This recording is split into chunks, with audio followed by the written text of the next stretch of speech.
level elections operations to ensure compliance with all elections regulations and laws. We also pledged that as a General Assembly, we would provide any financial, fiscal support to help them carry out that process. Mr. Chairman, our suggestions to the Secretary of State and State Elections Board are simply to have every legal vote in Georgia counted. That is a bipartisan request that supports every Georgian voter, no matter which party they participate from. I believe it makes sense. There's a path forward, there's precedent for issuing this guidance to the counties, and I believe, and I'm very hopeful that the Elections Board and Secretary of State will soon move forward with these recommendations. Mr. Chairman, I will submit a copy of this letter to the committee by email to you, Chairman Blackman, and ask that you distribute it to the committee for their review, that it be part of the record of this hearing. Thank you for your time today, all of you. Everyone be safe when they do travel, even on a Zoom call when you travel. So we ask that everyone be safe and they have a joyous and happy Christmas holiday, and that we continue to do the work for our state and for our communities that we're bound to do. So, Mr. Chairman, I thank you for the time and for the committee's time and this chance to bring this forward. Thank you very much, Leader Burns. Very much appreciate you being with us this morning, and appreciate you presenting those. And certainly we continue to pray for the Deal family. Thank you, Mr. Chairman. I noticed that a couple of people have their hands up. I'm going to go through a little bit of housekeeping, and then hopefully we can get to that point. There are a number of questions, I'm sure, for our presenters today, and if you will message me and Molly, we will put those questions in the order in which we receive them. Obviously, we're working with technology here, so we'll be doing the best we can. We may run into some issues, but if we do, we'll try to take care of those the best we can. I know many people have asked to testify and be a part of this process. We got as many today as we possibly could on the agenda, but we didn't get them all, so we'll have some more left over. This is our first meeting, but it is not our last. Also like to share that we did invite the Secretary of State to appear today, but they declined, and so many of our committee members had questions specifically for them. So we were going to budget some time at the end of the meeting so that everybody had a chance to make some comments. I say everybody, members of this committee, had time to make comments. And I see Chairman Fleming and Chairman Trammell. If that's appropriate, I would defer then to those comments so that we can get started on our agenda today.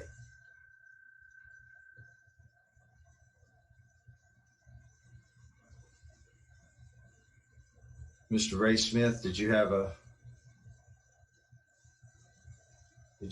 statement that you'd like to make first? Yes, Chairman Blackman, thank you very much. I'm Ray Smith. I am counsel for the President of the United States. There are two witnesses that you're going to hear from in the next few minutes, Christian Adams and Matt Brainerd. They are designated experts in the President's case of Trump versus Raffensperger et al. And out of an abundance of caution, they will be reading affidavit reports and will not be taking questions. However, if there are committee questions that want to be submitted in writing or by email to us, we'd be happy to try to get back to you all at a later time. But we ask that they just read their statements today. And then, of course, we'll be presenting a summary of our case at about 11 o'clock. So I just wanted to read that statement for the record. Thank you. All right. Well, thank you, Mr. Adams. I think I noticed you were on the call. Are you ready?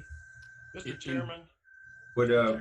Yes, you're there. So I would just ask if you start by, maybe telling us who you are, a little of your background, and the floor is yours, sir. Right. I don't want to tread on Representative Trammell. I think he had something. I was still has his hand up. I have two hands up. I said Chairman Fleming and Leader Trammell. So let me. I didn't get a message from either one of them, so I thought they'd be okay at the end. But let me go to Representative Trammell first.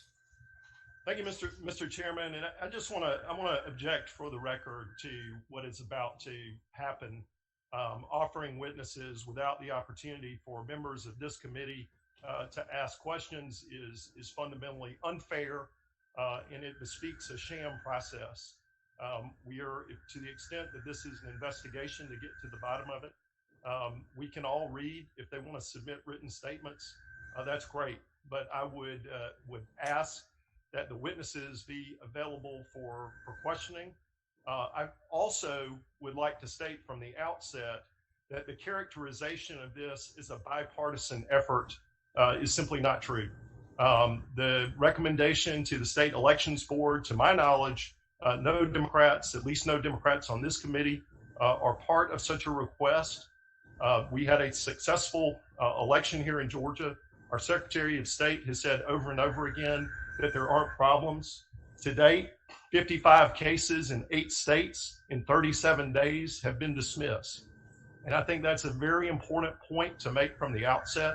I fundamentally think it is unfair to the state of Georgia for us to hear testimony and not have an opportunity to examine these witnesses. And furthermore, it is a violation of what we understood we were going to be here today. So I object to that process from the outset. Noted. Chairman Fleming. Mr. Chairman, I think my raised hand earlier was an inerrant hit on my screen. I apologize for that. Understood. Representative Turner, did you have a comment? Yes, sir. I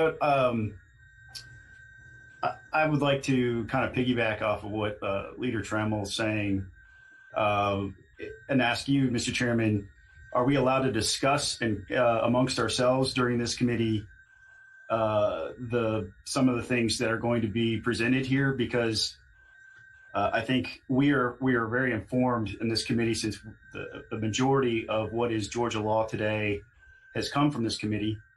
And so if we hear something that isn't quite right, can we talk about that? Well, I think both of our witnesses are the testimony presenters provided this morning.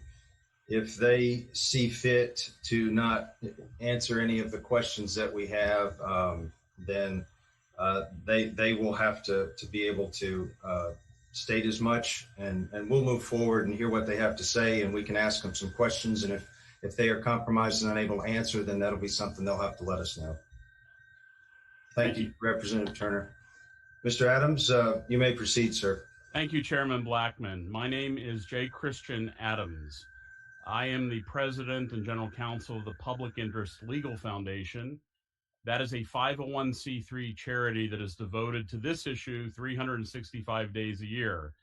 We worry about election fraud and election integrity. I am today appearing wholly in my capacity as the president of the Public Interest Legal Foundation, and my remarks will be confined entirely to topics which have nothing to do with any expert affidavit which I may have been filed in a federal court case in Georgia. I was formerly an attorney at the United States Department of Justice in the voting section, where I reviewed a wide variety of issues, including your own Georgia congressional redistricting over a decade ago. I was a presidential appointee to the President's Advisory Commission on Election Integrity. I am currently a presidential appointee to the United States Commission on Civil Rights. I confine my practice exclusively to election litigation across the United States and even across the Pacific to Guam, where I have had a case involving voting rights for the last 10 years. I would like to talk to you today about two things. Number one, problems with mail balloting that generally occur around the country. And secondly, fixes to some of those problems. So let me start with mail balloting generally. I have 8 topics. I hope that I can keep your attention as I go through them. I will keep them fairly short on each topic. But there are 8 general problems with mail ballots. In summary, a mail election is probably the worst possible way to run an election. The worst. And I have 8 reasons for you. The first is that mail balloting disenfranchises voters. When you run an election in the mail, you are turning over your vote to the people who regularly deliver you your neighbor's mail. The post office itself says that their error rate is at best 5%. They have a goal in the post office for political mail of a 95% success rate. Well, you all know that that is a 5% failure rate. If you are 95% of the time successful with mail ballots, you fail 5% of the time. The Public Interest Legal Foundation has been monitoring mail balloting around the country, and there's some very fascinating data.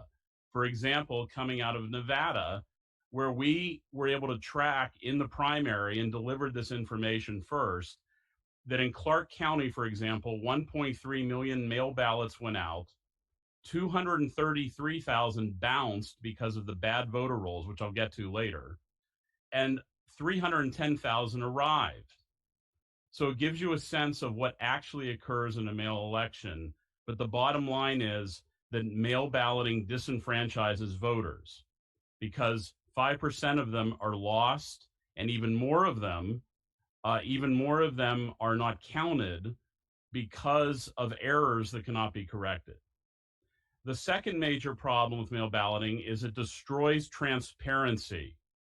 In other words, there is a value to having both sides watching the election, and that value is there's confidence in the process after it occurs. Now, isn't that interesting? One of the things that characterizes the 2020 election among many people, if not millions of people in your state, is a lack of confidence in the process.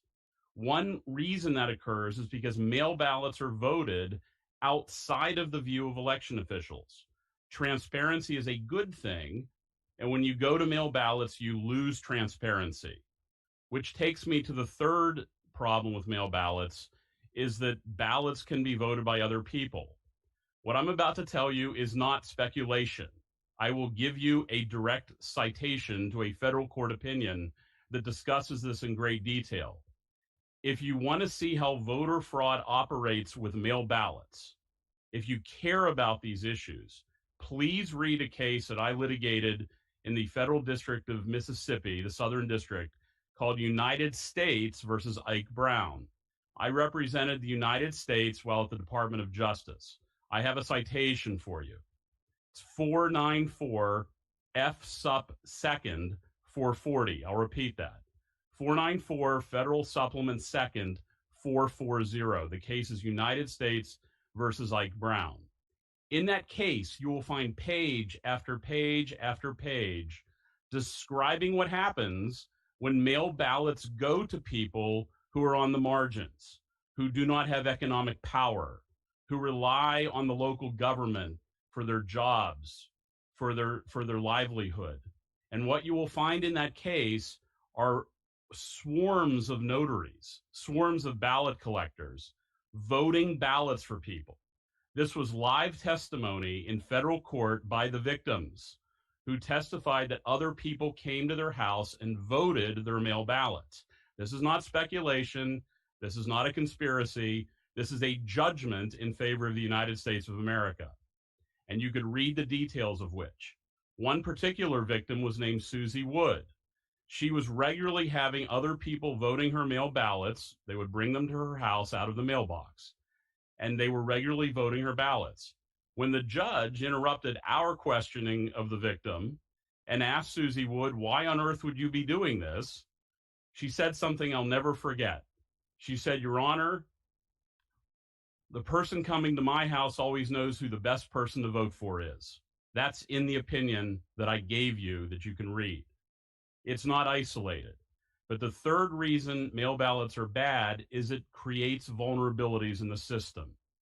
The fourth reason mail ballots are bad is because they're going to bad addresses in Georgia. I can't speak entirely to the Georgia process, but I can tell you about Nevada. In Nevada, we went, and you could see a video if you Google Public Interest Legal Foundation Nevada video. We looked at the Nevada voter rolls, and we went to the addresses where people are registered to vote. And what we found are vacant lots, mines, liquor stores, pot shops, casinos, and other places like that where people are improperly registered to vote. And here's the important part. Mail ballots are being sent to these locations. Now, in Georgia, we can tell you exactly how many people on the voter rolls there were dead, duplicated, living in other states, or had more than one registration. In fact, we use the most rigorous protocols possible to arrive at these conclusions and we've been doing this for years at the Public Interest Legal Foundation, directly figuring out which are the improper registrations. We did that for Georgia well before the election. So the fourth reason why mail balloting is bad is because it ends up having ballots being sent to bad registrations. The fifth reason that mail balloting is bad is because it creates storage problems. Now, there's been lots of news stories about ballots in suitcases showing up and so forth, but I will tell you, none of that surprises me because ballots have to be stored somewhere if they're all coming in the mail. And that results in a wide variety of zany solutions, such as suitcases. And so what it does is it creates storage problems and it creates paranoia about when people actually see how the ballots are being stored. If you're in a busy election in a room and you have a lot of mail ballots, sometimes they need to be put in strange places, like under the desk or over in the corner. But people without election administration experience don't quite understand how hard it is to run an election sometimes. The sixth reason why mail ballots are bad is because you cannot cure them. In other words, if somebody's sitting at their home on the kitchen table mistakenly votes a mail ballot and fills it out wrong or does the envelope wrong, they can't fix it. They mail it in, and these are the sorts of ballots that get rejected, that they get disenfranchised because it's hard to cure them. Contrast that with in person. When you vote in person and you make a mistake, your ballot can be fixed. You can change something. You can spoil a ballot under Georgia law, but you can't do that with mail ballots. Seventh, voters don't often know if their votes are not counted when they mail them in. They check out of the system. They don't follow up. They don't have time. They expect their ballot to be counted and would be shocked to learn how many ballots are not counted that are mailed in. So voters don't even know that they're being disenfranchised. Let me leave you on the list of problems, number 8, with probably the most important one. I saved the best for last. When you have a mail balloting system, election officials are not in charge of the process as much. It is decentralized. There's no central authority watching the system take place. You can't see it. You can't observe it. You can't fix it. You can't make it better. It's almost like you've created a system of chaos. And so election officials should be on top of the process directly, not 3 days after it mails if it gets to the office. It's important that the very good election officials in Georgia have a greater role to play, and mail balloting takes that away. So those are the 8 problems that I've observed around the country over the years with mail balloting. I urge you to please read U.S. v. Ike Brown, because it will show you how a system breaks down when it comes to mail ballots. Now, I don't want to testify to y'all and not have a fix.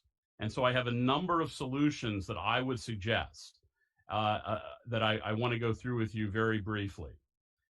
But I'm going to give you the most important suggestion that I didn't talk about, and you might wonder what it has to do with mail balloting. The single most important thing that the Georgia legislature can do is to ban private money from being used to pay election offices.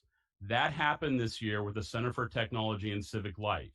It's an easy fix. I have written this legislation already to be introduced in other states. Now, why is this important? This money was being paid by billionaires into Fulton County, DeKalb County, other counties, because they knew the vulnerabilities of mail voting. They're well known by anybody in the election administration. But when you have private parties funding government election offices, like happened to the tune of nearly $500 million this last election, it is unfair and builds structural bias into the system. So that is the most important thing, in my opinion, that the legislature can do, is to ban private money from running election offices. The second thing that can be done is absentee ballots should be requested, not auto-mailed. The reason that is important is because the voter rolls have problems. And if you auto-mail ballots, you're mailing directly into those defects, into those problems. Next, absentee ballots should be requested for each election. People move, people die, people go into other states, they move away, they move within Georgia. So you should not have a system where you can request an absentee ballot for a primary and that carries over to the general election. Now, I'm aware that there was some litigation involving the Justice Department that relates to a runoff, but that's a different story. What I'm saying is, for a primary, the absentee ballot request should not extend to the general election. Next, signature matches must be real. They must be real and not given the short shrift, because it's one of the few things we have to protect against what I described was happening in the case of United States versus Ike Brown. I had the occasion to review all of those signatures, and I started to notice a pattern that the signatures of the people notarizing the documents as a witness or requesting them were strangely similar. The notary and the voter looked a whole lot alike. And so signature matches give law enforcement and election officials a beachhead to start to confront problems when the system breaks down. So signature matches must be real. Another thing that Georgia should consider that other states have adopted is having identifying numbers on the absentee ballot or absentee ballot request, such as a driver's license, such as a voter card, some other uniquely identifying information that proves the person voting the absentee ballot is the correct person. This is not expensive. It's not complicated, but it's simple to do. And that is to have some sort of voter ID, such as your voter card number or your driver's license number, part of the absentee ballot process or the mail ballot process. Next, a witness requirement is a good thing. Now, I will tell you, this was attacked all over the country, but it is a good thing when you move to vote by mail to have some sort of witness. Next, you should consider limits on how many ballots one person may deliver. Other states have already done this. Or how many ballots one person may witness if you have a witness protocol. The next thing you can do to both make the system work better and increase confidence in the system is to have centralized, transparent counting. You have to have transparency throughout the election process if you want people to believe in it. And I think wanting people to believe in the election process as valid is essential to the democracy and to the democratic republic we have. And if you have centralized counting processes, they have to be transparent. Next, absentee ballots have to arrive by election day. How about that wild idea? The election day is election day. And if you cast a mail ballot, you actually have to have it arrive. Now, I was involved in litigation in Virginia that the Public Interest Legal Foundation brought against the State Board of Elections of Virginia because they passed a rule that dispensed with the postmark and said you don't even have to have a postmark and it can arrive late. Now, that was in conflict with statute. And I brought a case against the State Board of Elections and was victorious and enjoined the State Board of Elections against following that illegal rule that was conflicting with statute, which raises another and final issue that I'll mention. You have to give people in your state the right to sue for violations of these election rules. How might you do that? Well, one might be a mandamus, that if a county election official is ignoring the law that you pass, that somebody has the right to go in and enforce it. So you might consider your mandamus either common law or statutory rules regarding mandamus. You have to give people the right to enforce these laws, because right now there's a patchwork in many places where the laws are enforced one way and not the other way. Uniformity is a good thing. But I want to close by reiterating how critically important I think it is to ban the use of private money in government election offices, because private money should not be going into how we run elections. We don't allow private armies, and we shouldn't allow private election office funding. So that's my testimony, Mr. Chairman. I thank you very much for everybody's time and attention, and I will close my presentation there. Thank you. I recognize it was mentioned ongoing litigation may prevent you from answering questions, but I did have a couple of comments, and I think a couple of people that may want to ask a question nonetheless. So Chairman Powell, did you have a comment or a question? Yes, sir. Can you hear me? Yes, sir. I want to thank Mr. Adams for his testimony. Very clear. Some of us that have been in political office for a period of time have always identified that the number one place for fraud, in our opinion, is the mail-in process or the absentee process. This was expanded back in 2005 in the state of Georgia against a lot of our wishes at that time. Now, that being said, one of the things, in lieu of the fact that the Secretary of State's office is not appearing today, I would like to ask a question of you. Some of us have said that we believe that the best thing that could happen right now, because of the failure of confidence for this election, was that the absentees or the mail-in and mail-ins, there should be an audit done onto these to see if there is any organized voter fraud based on matching of the signatures and things such as that. Could you address that? That might be out of your realm, but could you address that possibility of how we could implement an audit on these? Thank you very much, Representative Powell. Yes, I can address that from personal experience. And look, there's nothing, I think an audit would have value if it's done correctly, but I'm going to tell you this. I had the power of the United States government, as well as my colleagues, in that case I talked about, United States versus Ike Brown. And we had the power of the United States Justice Department to attempt to basically do an audit. And I will tell you that it takes years. It takes enormous amounts of energy and time and manpower. I just don't want anyone to think that you can just start looking at a couple of documents statewide and reach many conclusions very quickly. It doesn't work that way. This is hard work. And look, I think an audit is always good to know the truth, right? But I just want everybody to go in with eyes wide open that these things take time, and it's not always fraud. And that's the other thing I want to emphasize is chaos. Chaos lends itself to its own outcome, and mail balloting creates chaos.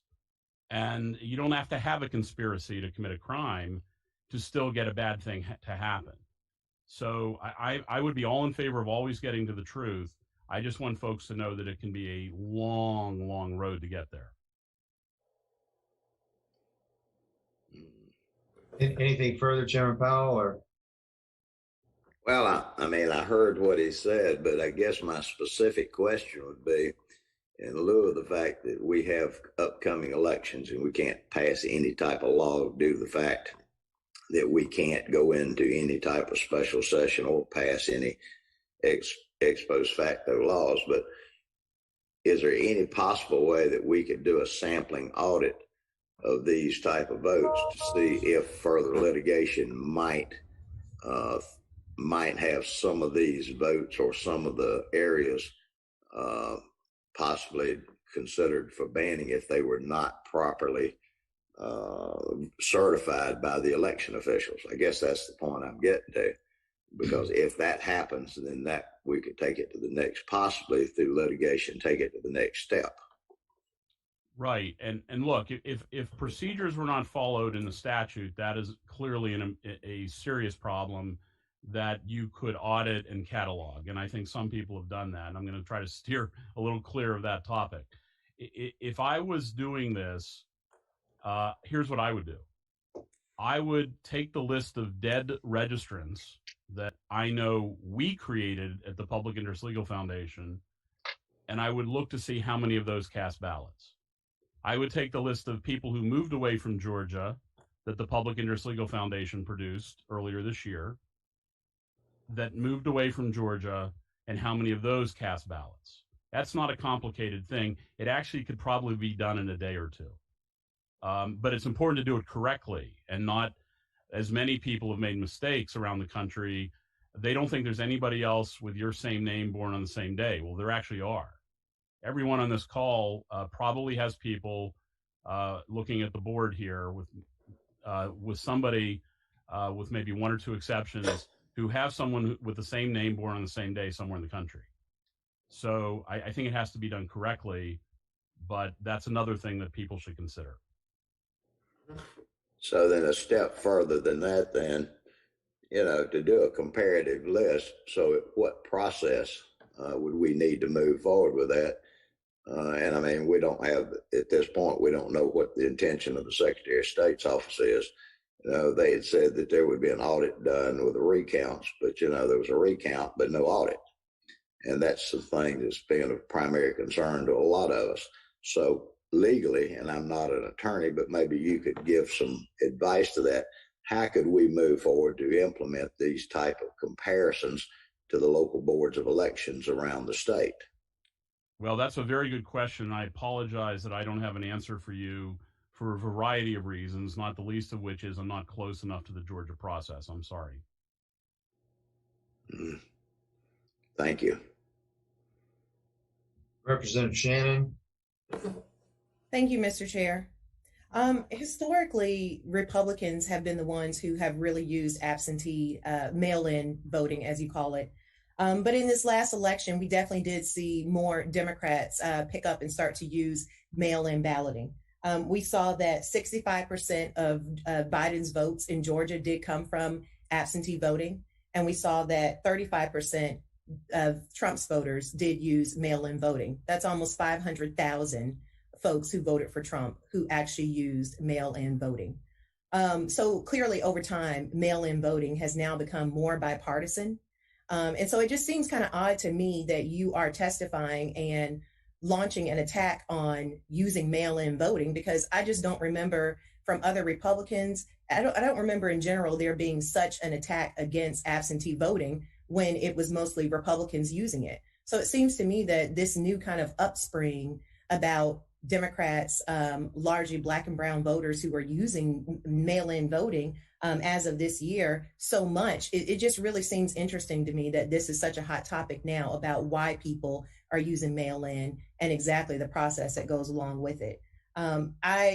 I mean, I would encourage everybody to disregard your testimony. I mean, no disrespect to you, but it just, to me, a lot of the things that you're saying just don't make a lot of sense. And it is interesting that you did talk about your civil rights credentials and committees and things that you've served on, because you definitely have said things like you think it's okay to write down license plate numbers of voters. That's not true. That's absolutely not true. Never said anything of the like.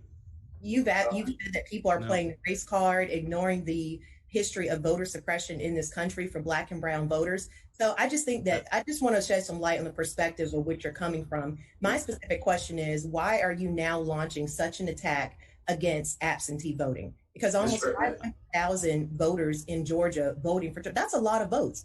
This is a bipartisan effort to use mail-in voting. So just tell me exactly why you're launching this. First of all, Mr. Adams, please do not comment any further on this. She's made her statement. That's enough. We have pending litigation. I would ask that you not respond any further to her. Well, please. I understand that, but she said some things that weren't true that I said. So I feel compelled to explain. I'm not coming at this from a Republican. I'm coming at this from somebody who's watched absentee balloting for a very long time. And by the way, I was against expanded absentee balloting 5 years ago before this was a partisan issue. So that's the first response. Secondly, those things you said that I said, such as license plates, flamingly false, and defamatory. Representative Turner has his hand up. Thank you, Mr. Chairman.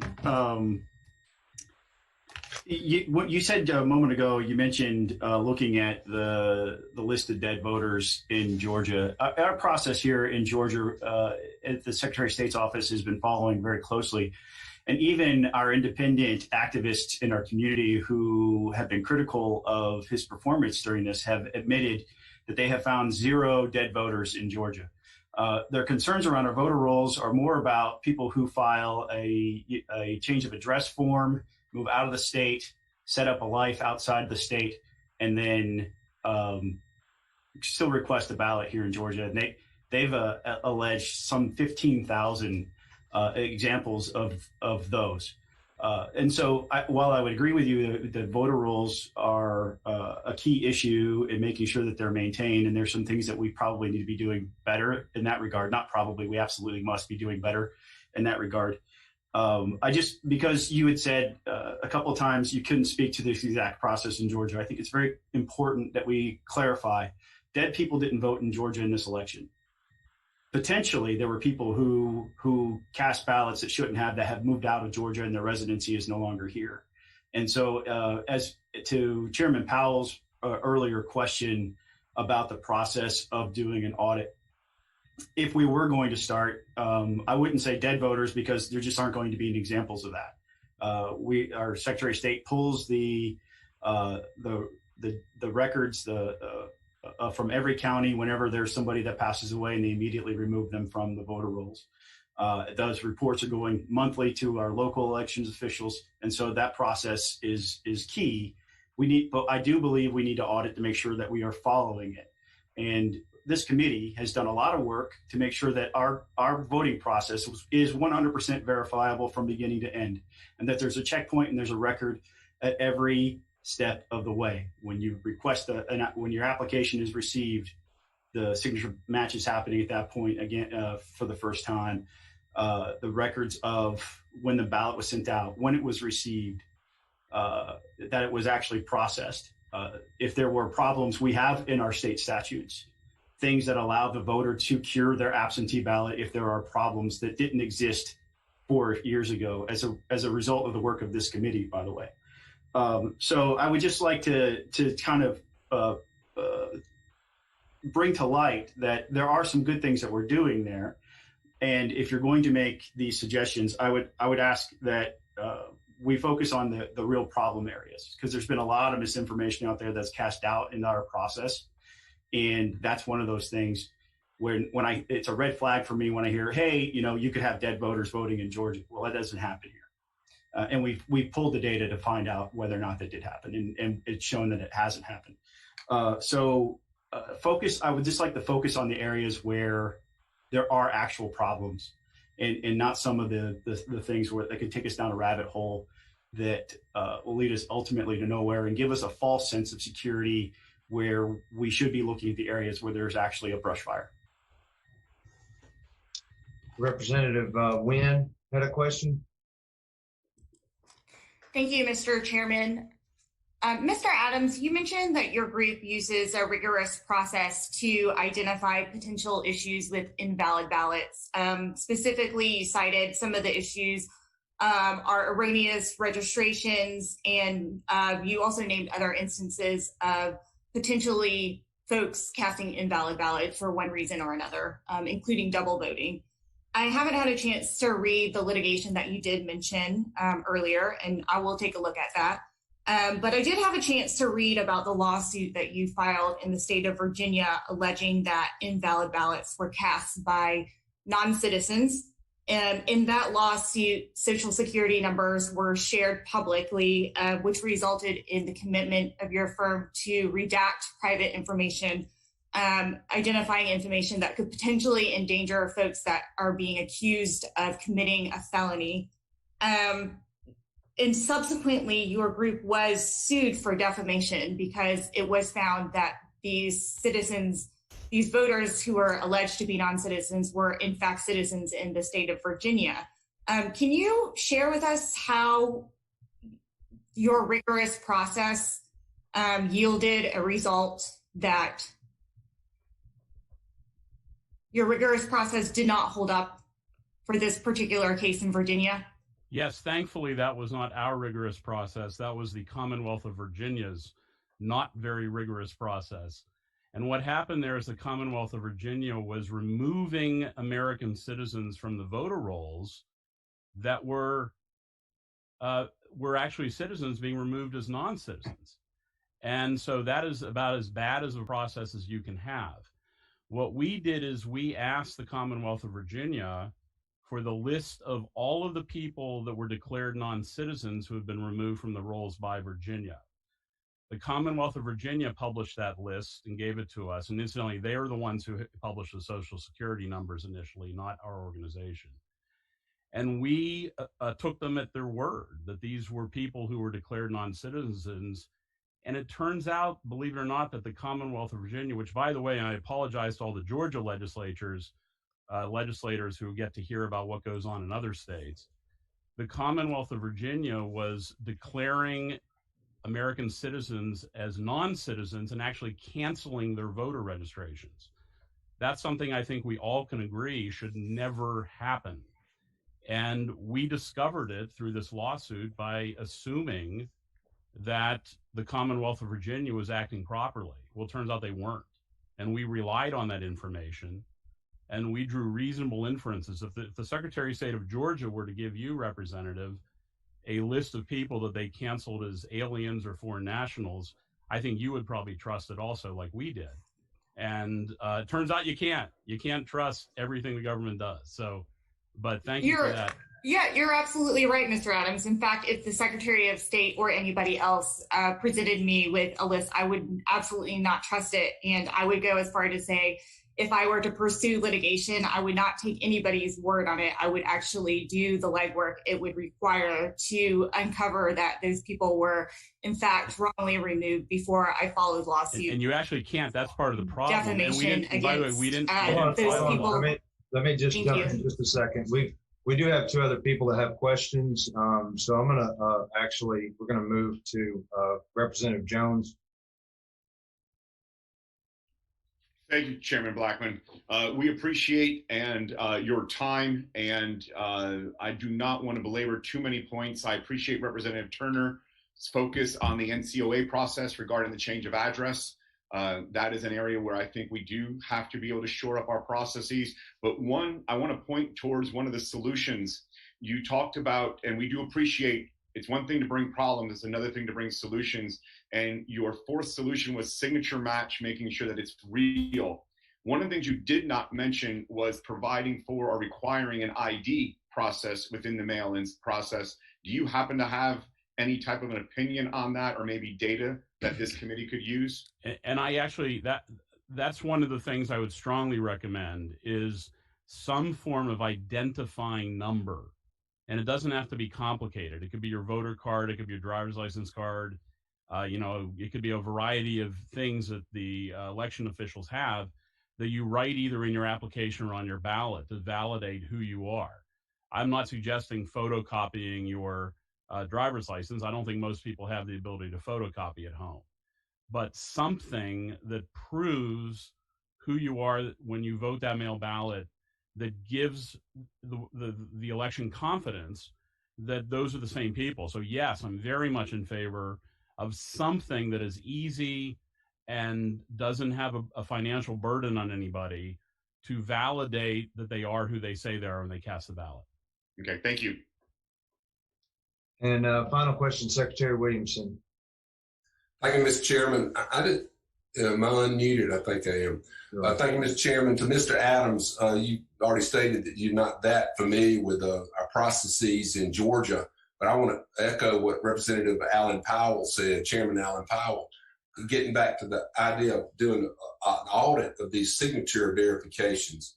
I would argue that it's relatively easy in Georgia. What both the governor's called for, almost all the members of the Republican members of the General Assembly have called for, is an audit of these signatures between the application in which they arrive and the ballots envelopes. They're held for 2 years, according to Georgia law, in the Board of Elections offices.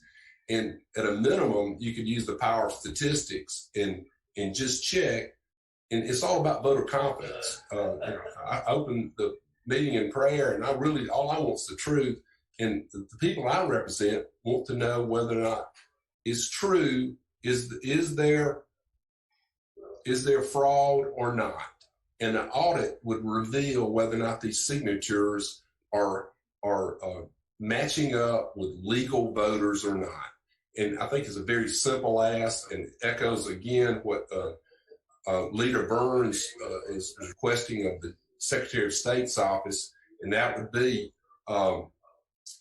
bipartisan teams of advisors overseeing the signature verification process every time an application comes in, certainly when a ballot comes in. So I just want to make sure that I'm on record is absolutely in agreement that we need a verification, an audit, if you will, of the signatures in each one of the Board of Elections offices across the state. Some sort of high degree of statistical accuracy. You wouldn't have to audit 1.2 million absentee ballot signatures. But that's all I wanted to say, Mr. Chairman. Thank you for allowing me to have a say. I got a last minute question. We've got about a minute left. Representative Oliver, do you think you can get it in there? Yes, sir. Happy to limit myself to a minute. In listening carefully, I'm trying to differentiate these ideas that are maybe legislatively proposed later in 2021. I understand that the Republicans are building a case for legislative reform in the future. But I'm sure Mr. Adams is aware that there's an existing court order in relation to exact match signatures and various other significant procedures in relation to our existing absentee ballots. And Mr. Adams, you're not suggesting, are you, that the rules be changed in the middle of the existing election that comes before us on January 5th? I'm sure you're not suggesting a change of rules right now, because that would create enormous equal protection arguments when we have millions of people that are voting every day.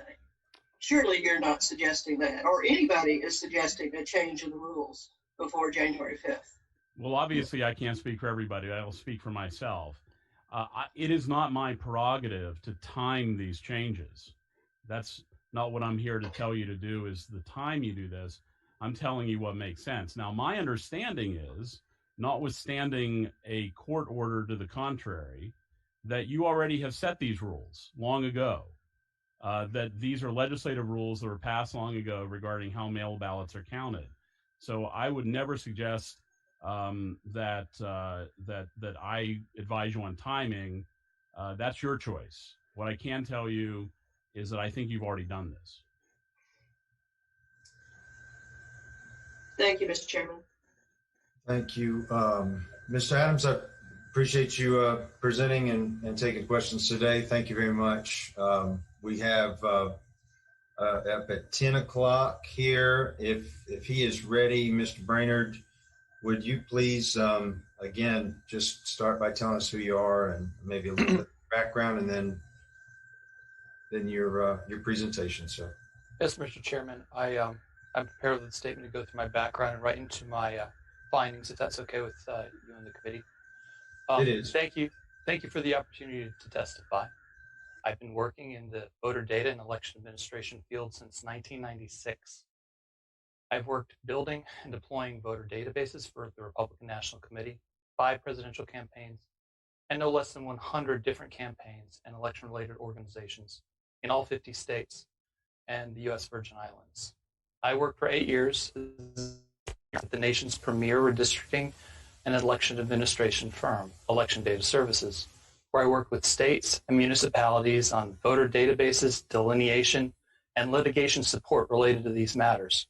Also, while at Election Data Services, I worked under our contract with the U.S. Census Bureau, analyzing voting age population, Since 2004, I've worked for my own business, now known as External Affairs, Inc., providing statistical and data analysis for local, state, and federal candidates and policy organizations in the areas of voter targeting, polling, research, fundraising, branding, and online development and strategy. My firm has worked for over 200 candidates from president to town council and over a dozen DC-based policy and advocacy organizations. I started the Voter Integrity Project after the November 3rd election as a volunteer endeavor to apply several methods to pivotal states to determine whether or not potentially illegal ballots have been cast and to discover other anomalies that could impact the outcome of the election. These are our findings from Georgia that I would like to share with you today. 1.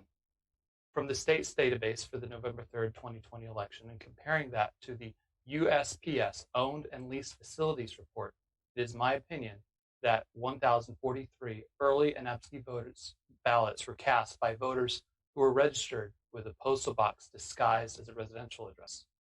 For this determination, I had my staff compare the official list of leased and owned postal facilities provided by the United States Postal Service to the list of early and absentee voters' residential addresses. We identified 1,043 voters that listed a postal facility as their physical address, which is contravenes the law in Georgia. In many cases, these residential addresses disguise the P.O. box number as an apartment or suite number. For example, apartment 5402 when it is in fact P.O. box 5402, etc. Second, from the state's database and the National Change of Address database and other states' voter databases, it's my opinion that at least 2,312 absentee or early voters were not residents of the state of Georgia when they cast early absentee ballots in Georgia. In conducting this analysis, I took the state's database of all absentee and early voters and matched those voters to the NCOA database. The National Change of Address database, NCOA, is maintained by the Postal Service, and the match process is actually run by the Postal Service itself. This identified 15,700 matches of voters to records who had moved out of the state, permanent NCOAs, not temporary, permanent, to the state prior to Election Day. Further, by comparing the other 49 states' voter databases to Georgia's database, I identified 4,926 voters who registered to vote in another state subsequent to the date that they registered to vote in Georgia. When merging these two lists and removing duplicates and accounting for moves that would not cause an individual to lose their residency in Georgia and eligibility to vote under state law, these voters totaled 20,312. The methodology of using NCOA to identify voters who've moved out of state is backed up by research, specifically an article titled A Brief Yet Practical Guide to Reforming U.S. Voter Registration Systems, which appeared in Election Law Journal and was co-authored by author Stephen Ansel-Labaheri, the Frank G. Thompson Professor of Government at Harvard, who is widely published and has a PhD in political science. The article recommends the use of the National Change of Address database to identify voters who are quote-unquote deadwood because they moved out of the state. From the article, it is possible to develop comparable metrics of list quality and targets for improving voter registration lists. An example of a possible metric is the incidence of deadwood, obsolete records, usually due to a person moving or dying, on active and inactive voter lists using the National Change of Address and other postal lists, information from marketing firms, past vote records, and the National Registration List. Catalyst has identified records that are deadwood. The data revealed that 7.3% of all registrations records in the United States are deadwood.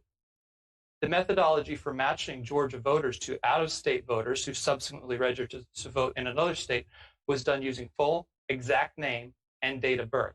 For example, a Matthew Martin Brainerd and a Matthew M. Brainerd in another state, even if they had the same date of birth, would not have counted as a match for us since it's not an exact name match. Our number for this is likely much higher in reality.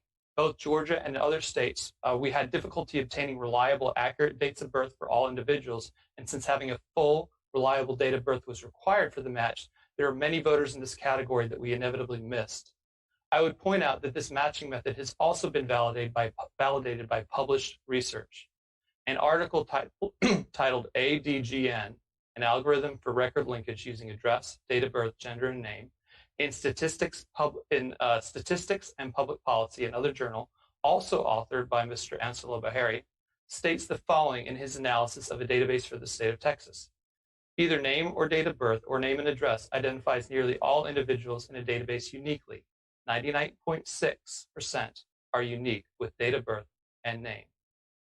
I would also add that according to the Official Code of Georgia, Section 21-2-217A2, registering to vote in another state is specifically indicated as nullifying residency in Georgia and with it, the right to vote. Number 3, it is my opinion that at least 395 individuals in the state of Georgia voted in multiple states, in Georgia and in another state. For this determination, I compared the list of early and absentee voters and compared this list to other states' early and absentee voter lists that were available through the L2 political database. Comparing these two lists by matching on full exact name and full exact birth date revealed 395 individuals who voted both in the state of Georgia and in another state, a clear violation of state and federal law. It should be noted that not all states have published complete lists of their early and absentee votes, and we didn't look at election day voters at all in either comparison. Thus, this analysis was conducted on an incomplete universe of data and represents a minimum number of individuals who voted illegally in Georgia and in another state. The accurate total figure is likely much higher. The number of matches is further reduced by the same lack of accurate and complete dates of birth, both in the Georgia file that was released publicly and in other state files that hamper the identification of subsequent out-of-state registrations. Now, I'd like to quote to you from an article in the New York Times that was published in 2012. Fraud in voting by mail is vastly more prevalent than the in-person voting fraud that has attracted far more attention, election administrators say. The flaws of absentee voting raise questions about the most elementary promise of democracy. Voting by mail is now common enough and problematic enough that election experts say there have been multiple elections in which no one can say with confidence which candidate was the deserved winner. When just combining my findings alone, the number of ballots that are strongly indicated as being illegally cast surpasses the margin of victory in the presidential election, thus making it impossible to know who the deserved winner is in Georgia. Finally, I'd like to make a point about the influence of out-of-state non-residents in your elections, because it's about more than just the outcome of this election. When someone casts a ballot, not where they live, but where they choose to cast it, they are effectively nullifying the Electoral College. Similarly, I'll ask you to recall the great compromise at the founding of this country, that we were to have two federal legislatures, one, the House, composed of representatives based on a state's population, and the other, the Senate, where each state had an equal voice. Out-of-state, non-residents voting in your Senate elections also nullifies this founding principle.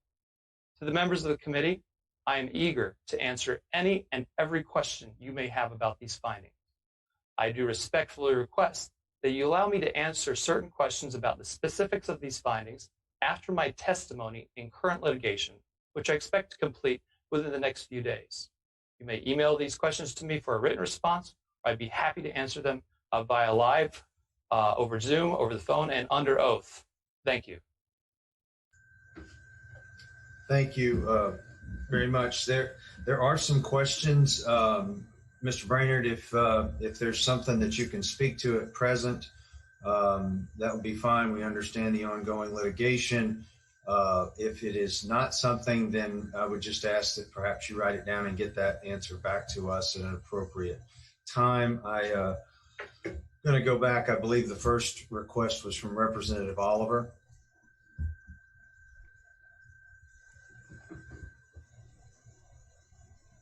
You're muted, Representative Oliver.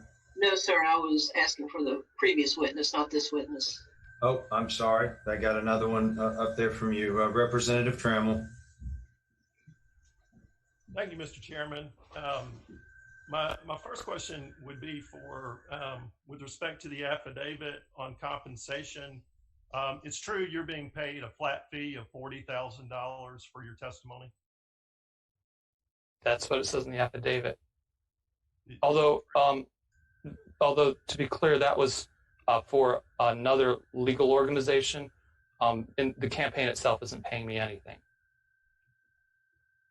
Who paid that $40,000? ᔕEtiᗪ project. But again, the affidavit's in a case filed by the Trump campaign's legal organization.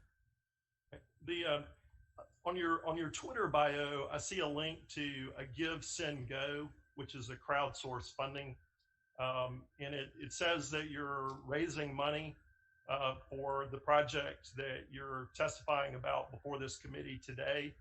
And to date, it's raised $674,696 that it says is going to you. Is that true? The language is not quite accurate. I'll clarify some of what you said. All the money raised through crowdfunding is not going to me personally. All of it was used to fund this project. In fact, we've created an online spreadsheet detailing every expense that has been paid. Approximately 200,000 of that has been spent on data. Approximately 400,000 has been spent on call centers.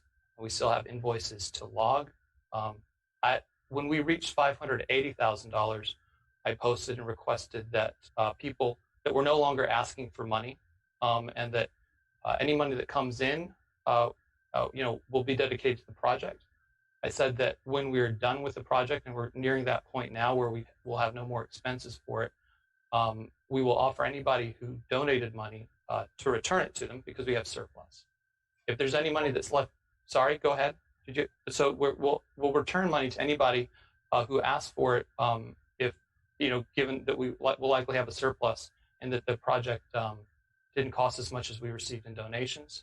Any money left over after that will be given to a permanent voter registration, anti-voter fraud effort. And again, that tranche will not go to my pocket personally. It would just be going to pay for other things, but I will not benefit from it personally at all. So we stopped asking for money, and we've had a full public accounting. I'm benefiting not one penny personally from the Give, Send, Go money raised. And that's a promise I made and a promise I'm keeping. Now, attorneys have come to me and asked me to give them my expert, this is what I do for a living. I'm a campaign consultant and an expert in the area of voter data. They want me to sign affidavits, do declarations, interpret things, give them other assistance. I'm more than happy to do that, but that's what I do as a profession. All of the data that I've received, however, or that we've developed through this project has been released at no cost. I have testified at no cost to the project at hearings in Arizona. I've gone to Michigan to testify. I'm testifying to you here today without any compensation. I'm happy to do that. I've turned over data to multiple agencies, including the FBI, including your state government's leaders, your Secretary of State and Attorney General, other states' leadership. And that's been given freely. That's been funded by the public project. So I hope I answered your question. Yeah, the one question on the updates in conjunction with the Give, Send, Go, you had 32 updates fundraising that you would post on there, and on one of them I read that the vendors you weren't disclosing at their request. Is that right? Because of the tremendous amount of political heat around this issue, the vendors that I'm working with have specifically asked that they not be named. So we're going to provide their receipts, I guess, but with it, with key information cropped out, like their wire number, their account number. But I'm also intent, and this is a promise I made, that I would have somebody independent of me audit everything. They would then get access to the vendors, verify that the vendors were paid, that they billed us what they billed us, to make it as transparent as anything. And I'm actually completely open to recommendations on who that auditor or multiple auditors could be to ensure that the money that was raised was spent how I said it was spent, how I promised it would be spent. I'm completely open to that, but I'm in a little bit of between rock and hard place because these vendors, some of whom I've worked with for over 20 years, have been like, please do not put our names up there. Like we put receipts up for Chick-fil-A up there. We don't have a problem with that, or Best Buy, or the other places where we've made incidental purchases. But these major vendors whom we've given, spent basically almost all of the money on, we're very apprehensive about being publicly doxxed. We have Representative Turner has a question. Mr. Chairman, I have just one more question to ask, if I might. Please go ahead. Thanks.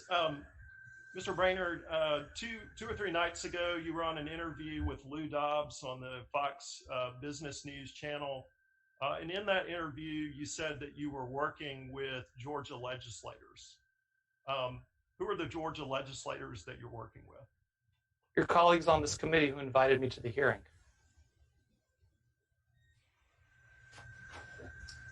Representative Turner.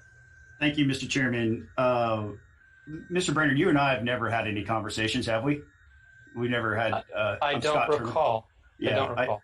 I don't think I heard your name before yesterday. As a matter of fact, I don't watch Lou Dobbs. I'm sorry I missed the interview. But and I really don't understand why it would matter who's paying you if the data can be independently verified. Have you worked with any Georgians who have given you any type of leads? Are there any activists who have come to the forefront that you're aware of or have worked with or have told you this is where you need to look? No. And, when other people are bringing different approaches to this, these questions, right? But it was my intent when I started this project that our findings would be geared at nothing that would require any speculation, only hard data that could be easily reproducible by someone else. Anybody, with just a little bit of common sense could actually do an NCOA match on the early absentee vote. That's easily replicatable. So is the PO box leased and owned facilities. That's all easily replicatable. So we really want to avoid any kind of bias, and that you can decide how you weight certain mathematical formulas. And we didn't do any extrapolations. We did a sample size, so therefore the entire population reflects the same. We never made any of those assertions. I've given names, voter ID numbers, records to other states, etc. Just really concrete things that are I would consider actionable. So the reason why I asked the question the way that I did was to establish that before your testimony here, I had no idea what you were going to say. And yet earlier today, when Mr. Adams was testifying, I came in to make a very specific comment, and I made a very specific claim that there were some 15,000 people who had change of address forms where their registration didn't match their current address. And that was given to me by two Georgia activists who have been doing data analysis much like yours. And so it really doesn't matter who's funding it. These two guys are doing it because as a passion project, they care about democracy, they care about their country, and they found that there are these problems in the data. And that I said the 15,000 number earlier, and I believe you put the number at 15,700. So I'd say it's in the same ballpark. I hate to interrupt, but I see what you're getting at. You're trying to say that these numbers came at independently, and there's actually a much easier way, to further validate that is that I actually have, when you run the NCOA analysis with the Postal Service, you get a receipt, and I have my receipt. If these gentlemen have their own separate receipts, right. There you go. So that reinforces the point that regardless of who's looking at the data is going to say the same thing over and over and over again. And I think it would behoove this committee, especially as they go into the next legislative session, to be looking at that type of data and making sure that when we, as a legislature, give the authority to certain individuals in the legislative branch, that are actually following through with the responsibility that they've been given. One last question, Mr. Brainerd, and I do appreciate your time and flexibility in answering questions for the committee. As you mentioned that you have turned over, can you the results of your findings to law enforcement or to the Secretary of State or other elected officials? Has there been any acknowledgement of that receipt? Have you been given any indication as to what action is being taken as a result of you turning that over? Well, I believe the only confirmation I got was the FedEx package that arrived around noon yesterday was signed for. That's the only confirmation I think I've gotten. I believe that's from the Secretary of State's office. I've sent the data to the Attorney General's office. So I've got no other acknowledgement from it. How about to the GBI or any other law enforcement agency? I've not submitted the data to them, but if there's an agency you think in Georgia, the form letter is good to go, the data set's ready to go, it's very easy to understand. And included in all of my submissions is, the open invitation that if any of this is confusing to you or you have questions, I'm happy to answer those questions. I'm happy to help in any way I can to make it clear what these findings are. Thank you, Mr. Chairman. I believe Representative Nguyen had a comment or a question. I do have a question. Thank you, Mr. Chair.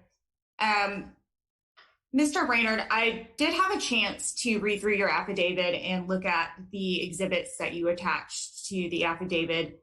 And you allege that there are individuals who cast invalid ballots, and you believe the claim you're making is within a reasonable degree of scientific certainty.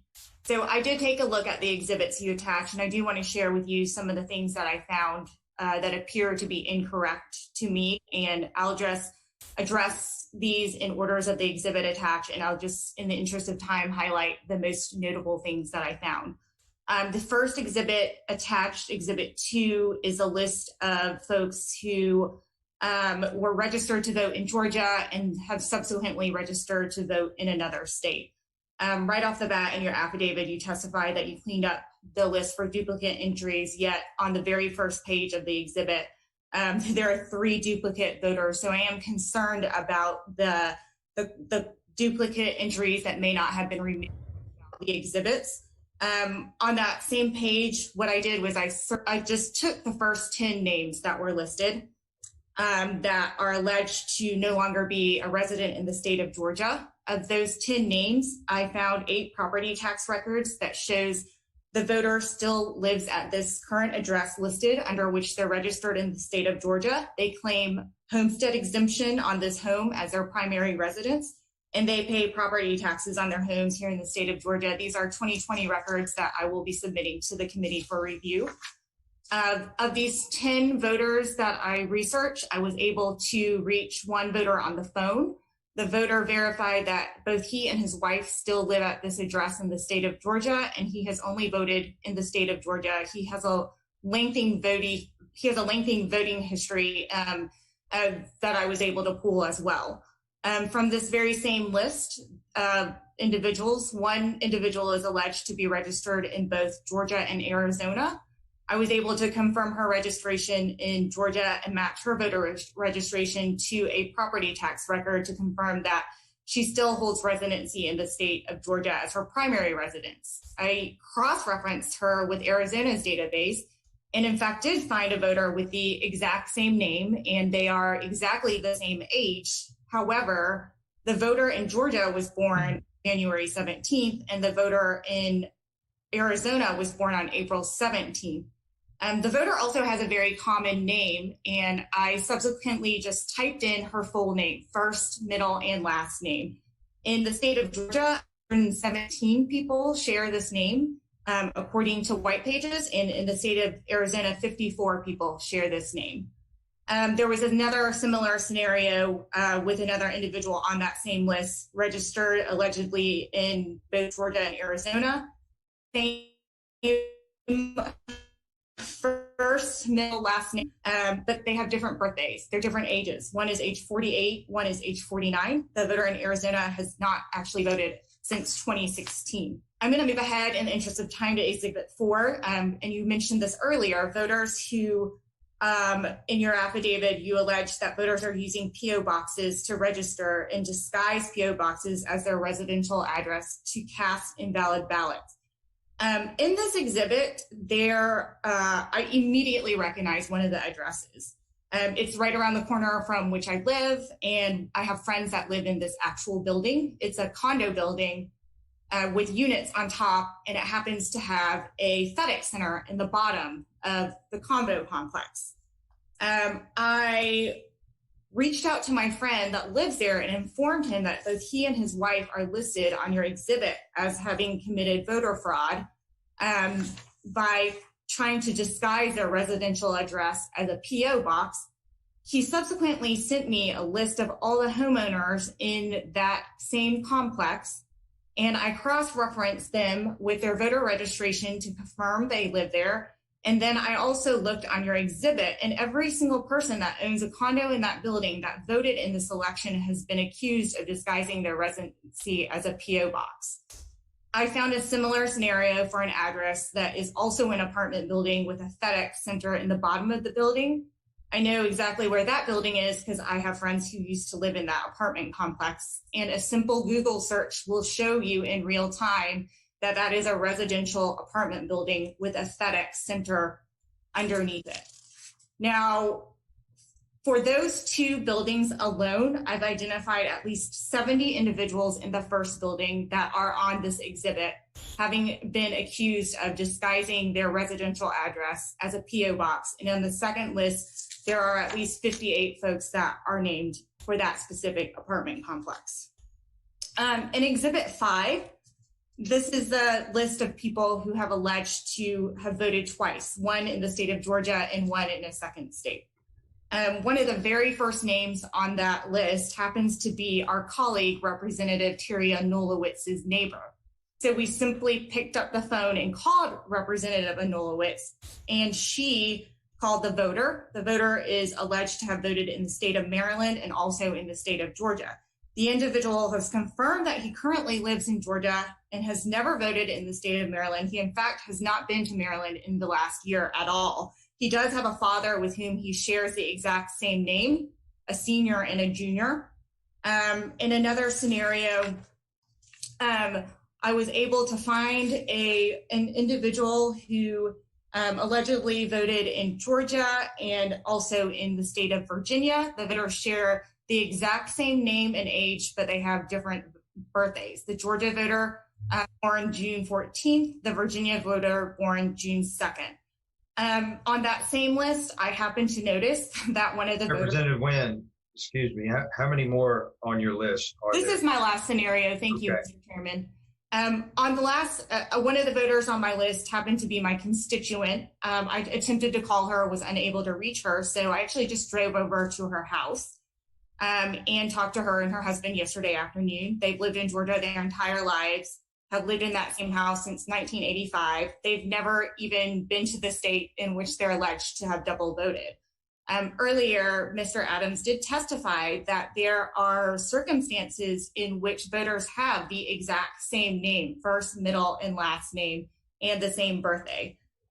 Based on what I found, I'm led to believe that many of the names listed on your exhibits are erroneous. And these allegations are very serious allegations. You've alleged that these voters have committed a felony.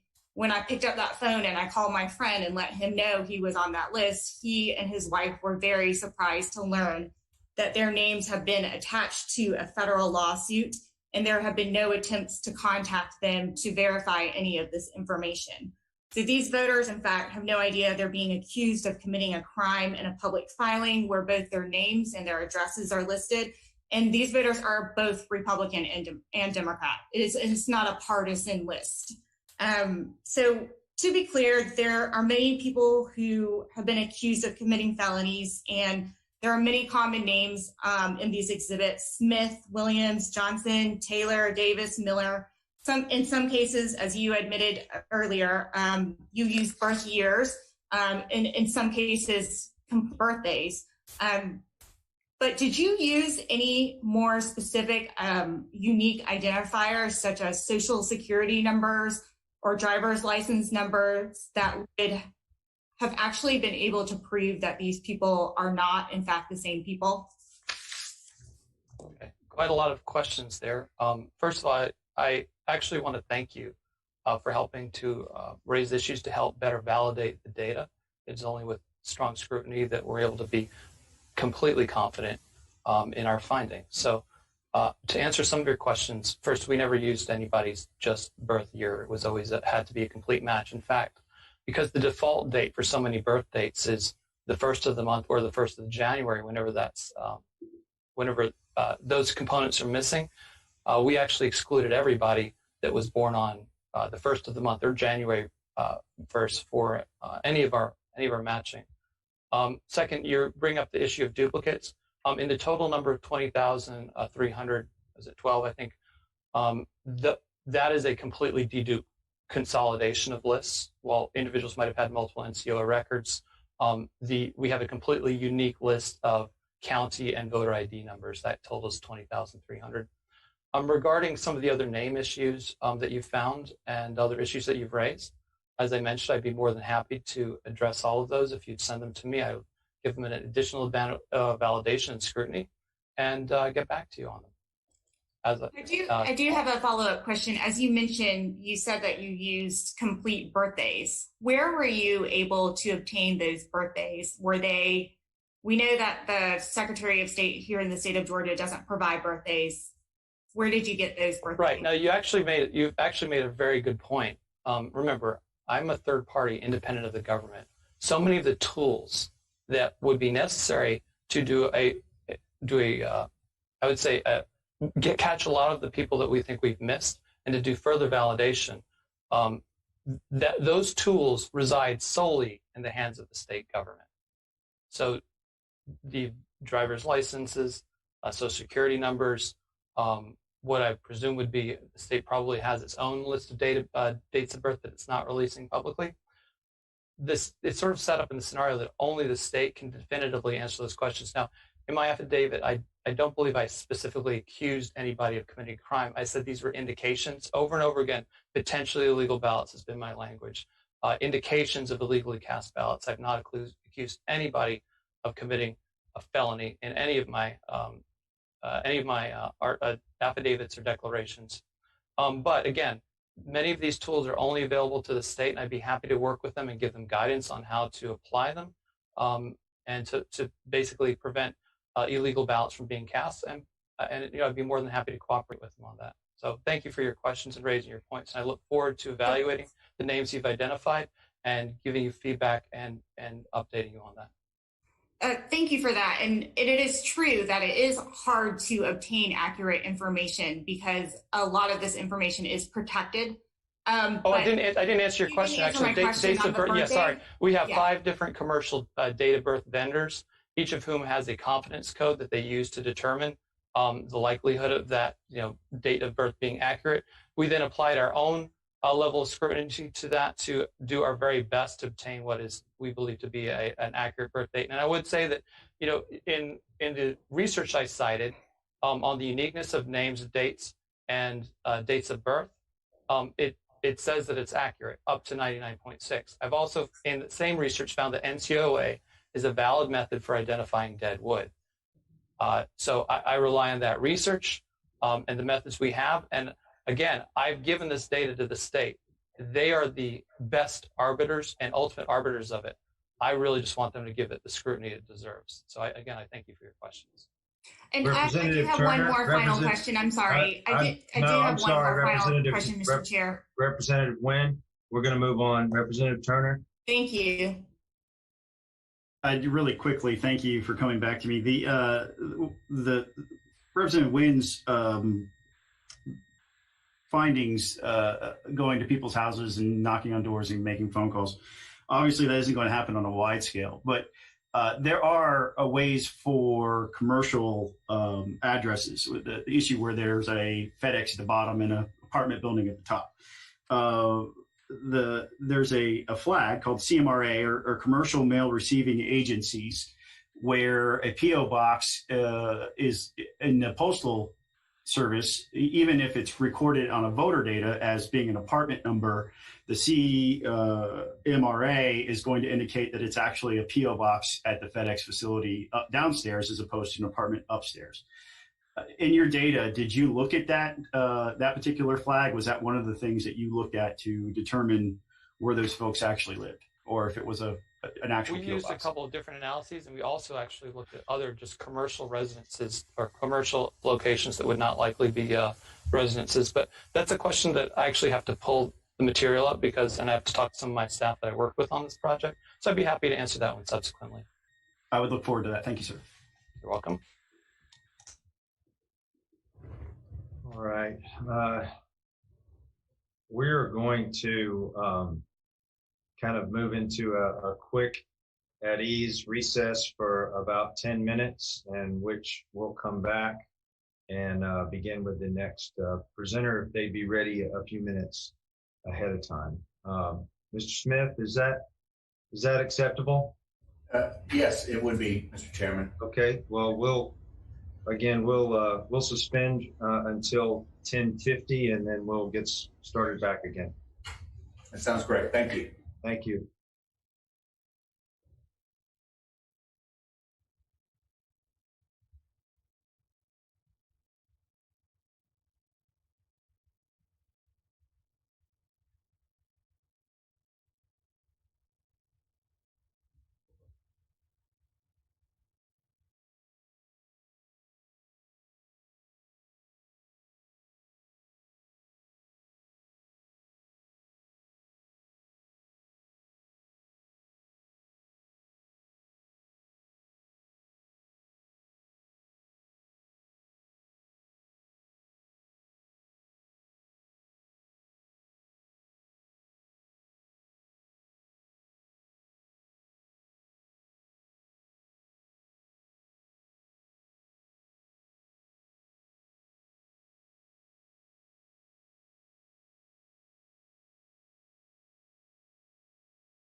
All right,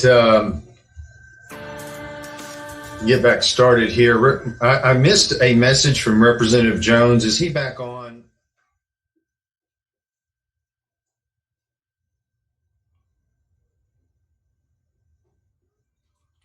Chairman Blackman, yes, I'm back on. Yeah, did you have a comment or a question for our last presenter before we move on? I do, but if it's okay, could I table that until after this speaker? Yes, sir. Okay, thank you. Yeah, you can ask it later. I missed your message. My apologies. No worries. Thank you. Okay, Mr. Smith, if you're ready. Yeah, yes, Chairman. We'll move on and to your part of the presentation, sir. Okay. Good morning, Chairman Blackman and members of the committee. As I said earlier, I am Ray Smith. I'm the counsel, one of the counsel for the President of the United States, Donald J. Trump.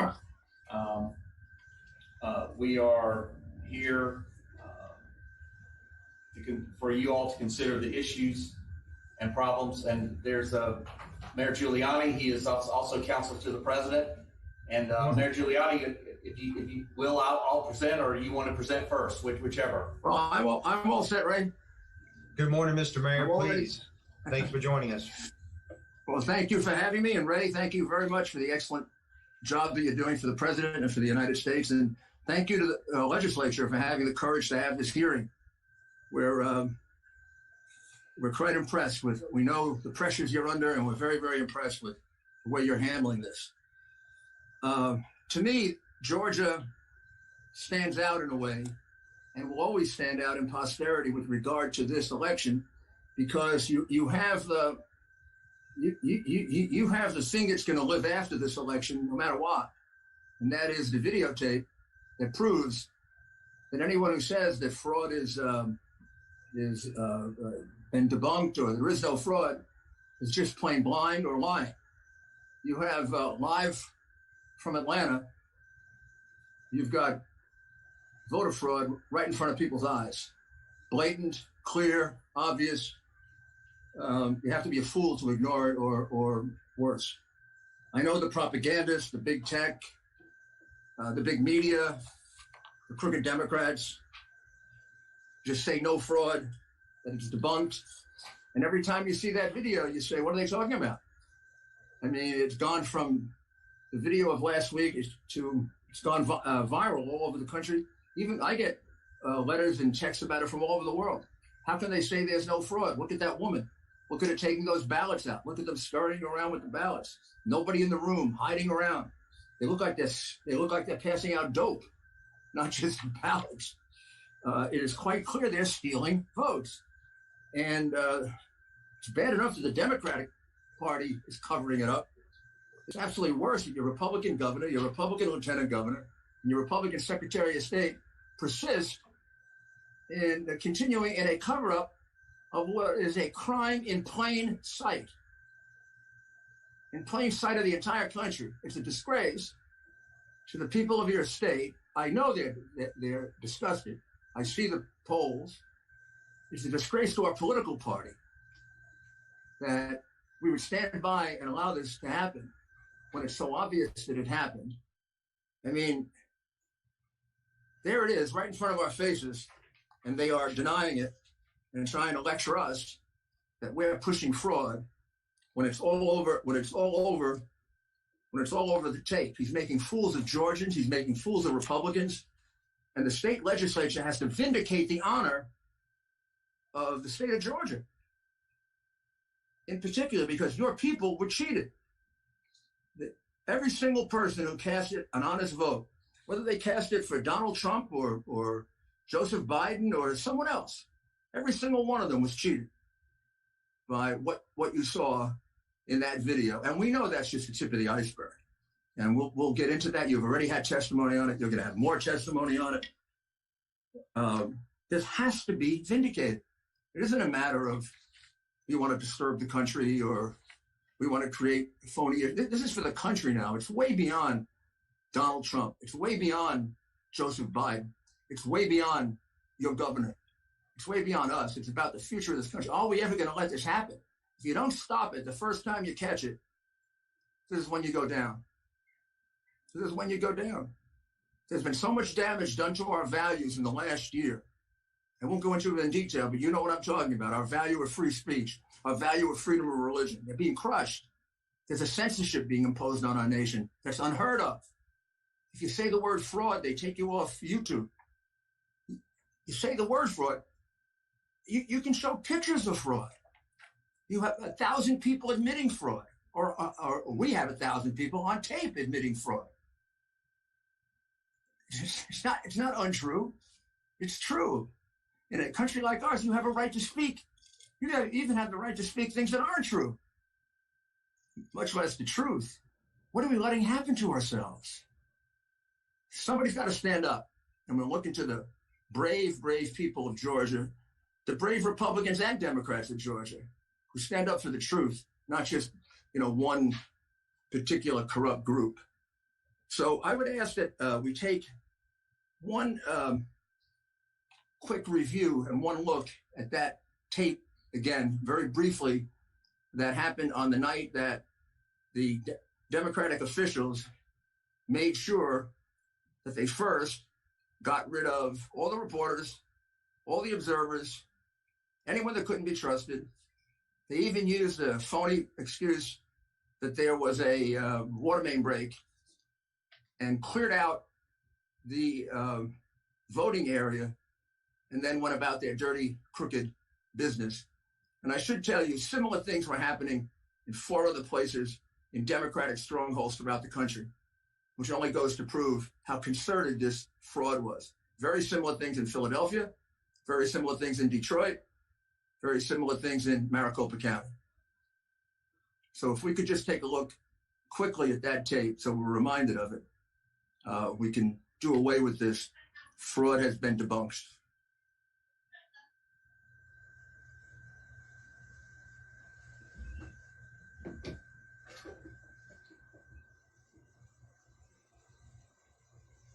I hope we have that ready. Would you like to look at it?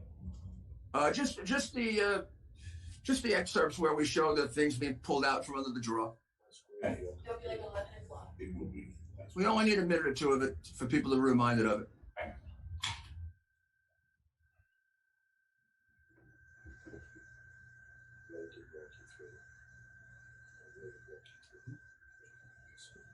Ray, maybe you could walk us through it if you have it there.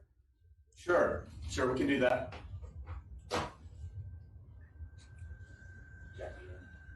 Sure. Okay, so as you can see in the upper left-hand corner of the screen, this is about 11:01 p.m. on November 3rd. This is election night in Fulton County at the State Farm Arena. What you see toward the back are the tables that contain the scanners for the absentee ballots. You see at least 5 individuals back there. This is after the press has gone, the Republican observers are gone, the people who are separating the ballots from the envelopes are gone. So these are the only people left behind. At about this time, which is about a half an hour after everyone else cleared out, I believe the workers cleared out at about 10:30, the observers cleared out closer to 10:40, you're going to watch each of these individuals begin pulling cases out from under that black table in the lower center of the screen. Unbelievable.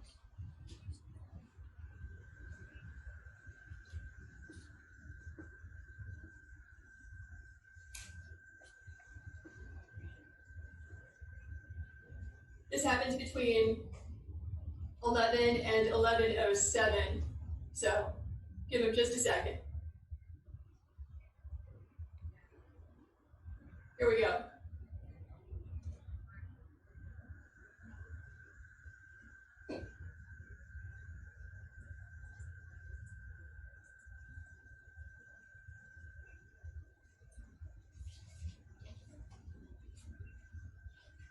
So one by one, they'll be there. And so, you know, according to Georgia statute 21-483B, all of this has to be open to the public. That means the press, it means Republican observers. They cannot do proceedings behind closed doors. Proceedings means counting, for example. If they're going to restart the count, then under Georgia statute, it's 21-493, the superintendent has to give due notice of when the tabulations process will publicly commence. And this due notice has to be continued from day to day until the vote is completed. Again, that's 2 separate Georgia laws that are clearly being violated here.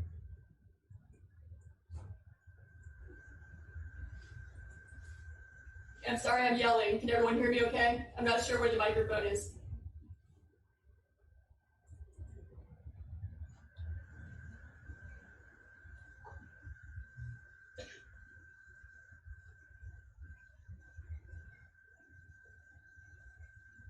We can hear you.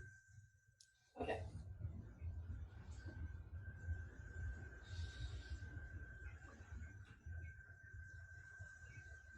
Talking about pressure. Okay. So, according to our affidavits, our observers left because there was an announcement by the lady in the blonde braids and also by a spokesperson for the Fulton County Board of Elections that they had stopped counting for the night. And therefore, the press packed up and everyone left.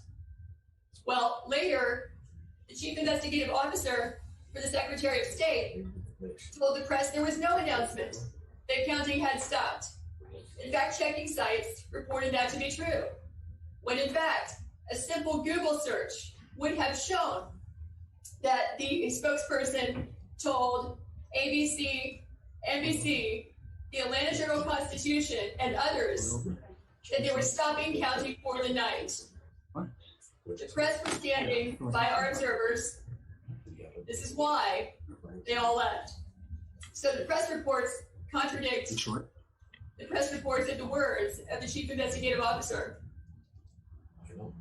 Also, the chief investigative officer said that the observers could have stayed if they wanted to. In fact, under Georgia law, they only have the right to be present during proceedings.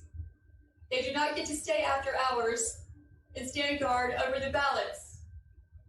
They would be trespassing at that point. They do not have the right to be present after the counting stops, so they had no choice but to leave. And they asked the spokesperson 3 times before they left to confirm the status of the ballot count.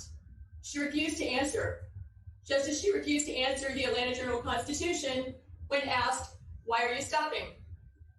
And in fact, there were contradictory reports to ABC News and the Atlanta Journal-Constitution. In one instance, she said, "We're going to stop counting as planned." And in a different instance, she said, "We'll continue counting the ballots on Tuesday night and try to finish." So there are contradictory statements coming from the spokesperson in the press that night, and also contradictory statements coming from inside the Secretary of State's office.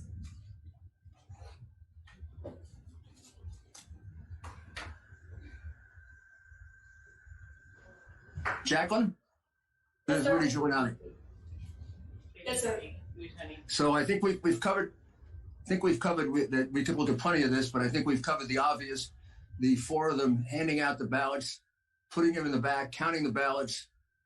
The estimate that I recall is something like, depending on how many times, it would be anywhere from 12 to 24,000 ballots that were counted in that short period of time.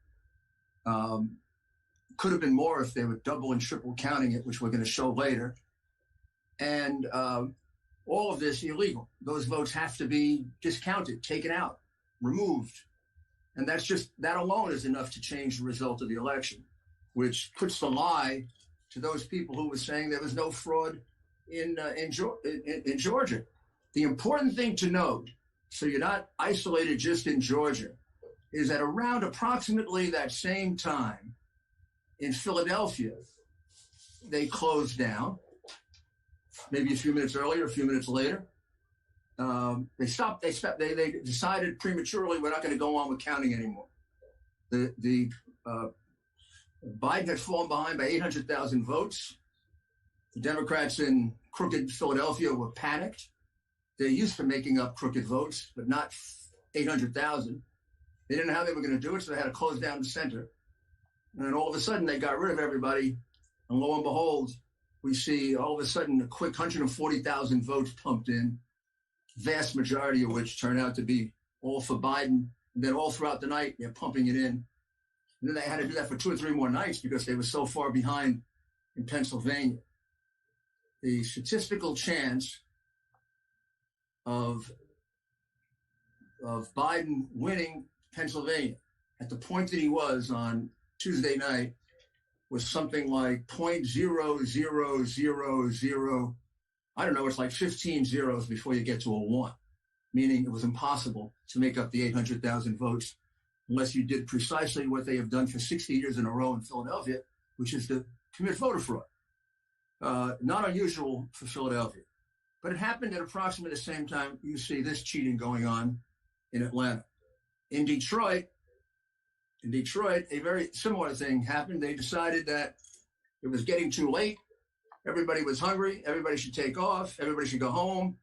And they shooed everybody out of the center where they were counting votes.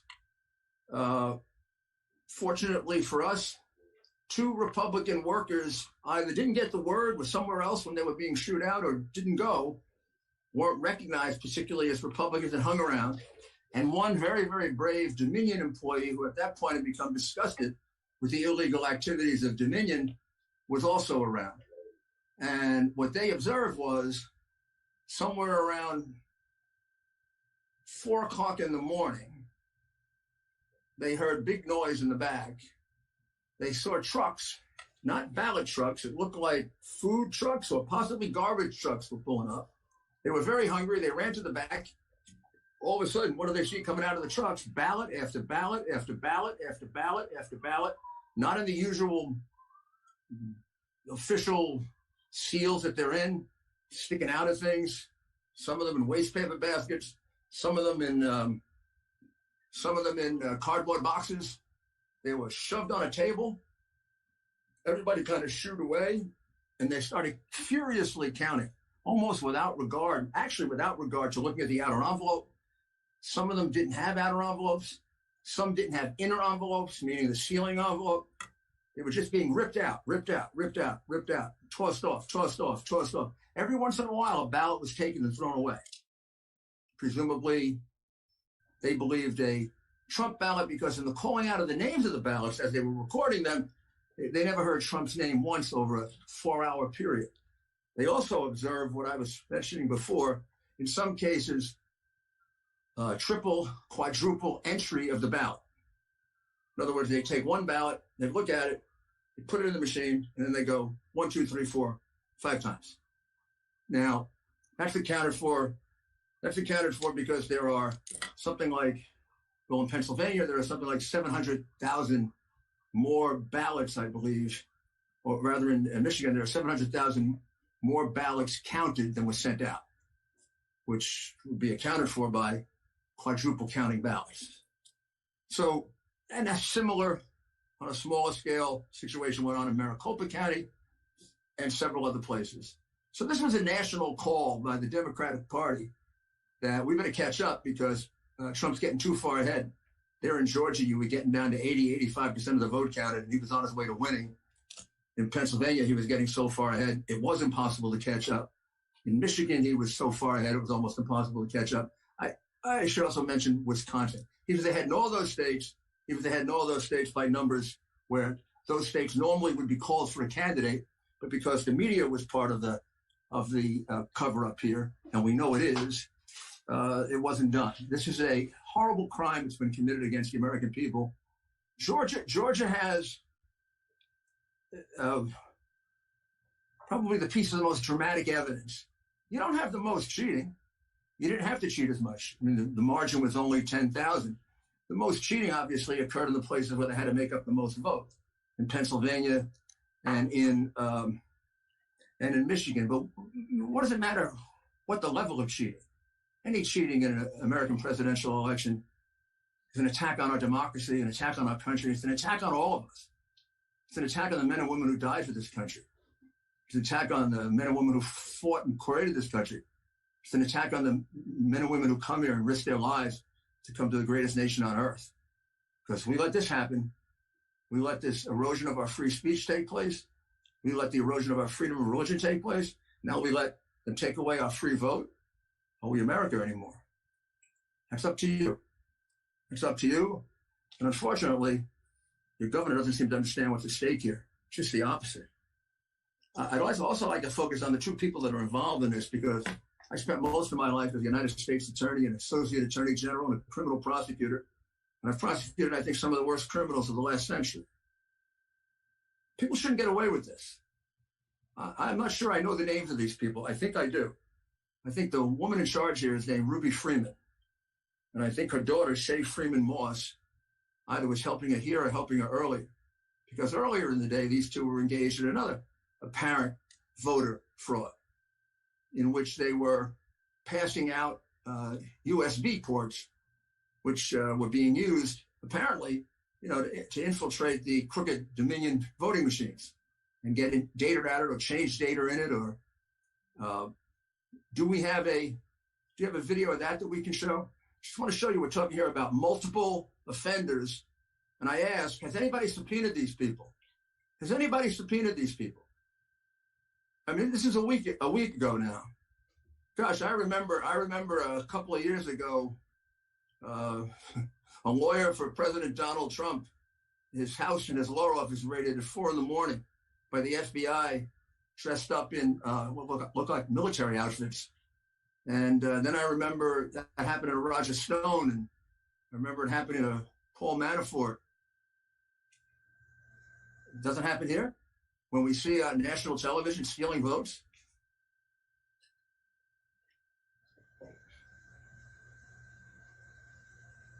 Well, I think actually I'll have Phil show that because he has the right. He has the exact right one, but it's a tape earlier in the day of Ruby Freeman and ᔕEtiᗪᵀ and one other gentleman quite obviously, surreptitiously passing around USB ports as if they're vials of heroin or cocaine. I mean, it's obvious to anyone who's a criminal investigator or prosecutor, they are engaged in surreptitious illegal activity again that day. And that's a week ago, and they're still walking around Georgia lying. They should have been questioned already. Their places of work, their homes should have been searched for evidence of ballots, for evidence of USB ports, for evidence of voter fraud, because they obviously were engaged in it. And it's available to 300 million Americans to watch. Someday somebody's going to say, what the hell did you do about it? Don't you want to protect us, your posterity? Don't you feel any responsibility for the enforcement of the law?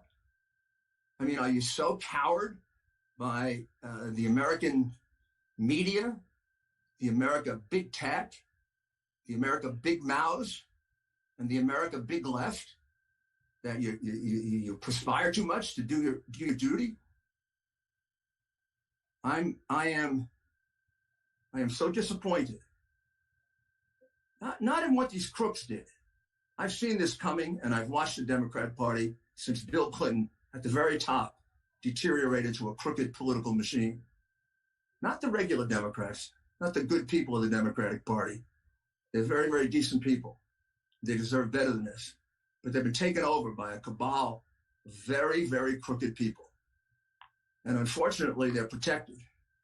And we're demonized for doing the right thing. And unfortunately, it's starting to get to us. And some of us don't seem to have the courage to react to it. And if we don't, maybe we're not up to what our ancestors were. Because we have to fight for this. This is clearly voter fraud. They can take it off internet all they want. They can scratch it away all they want. They can try to erase that video, but we have it. And they can try to erase 1,000 affidavits, but we have them too. We have the brave people who are standing up to it, some of whom are being threatened, but they're still standing up to it. So there are so many more indications of fraud in Georgia. I'll mention one other, and then I'll turn it over to Phil Waldron, who's done such a good job, first of examining the Dominion machines, which he's becoming more and more expert on, but also in going through these statistics and getting them up to exactly the precise statistics. The one that jumps out at me that just tells me that you cannot possibly certify Georgia in good faith without submitting a clearly false statement to the United States government, which, by the way, is a federal crime, is the voter records of your county show that 96,600 mail-in ballots were voted. Yet the records don't show that those votes were ever received back. That's an astounding delta. It makes the point that you have all kinds of unaccountable ballots. We don't even need to know the reasons for that to know that those votes should be taken away. And in the case of the votes in that center, the votes should clearly be taken away from the Democrat Party because the Democrat Party was in complete control of that center. Every single vote should be taken away from Biden.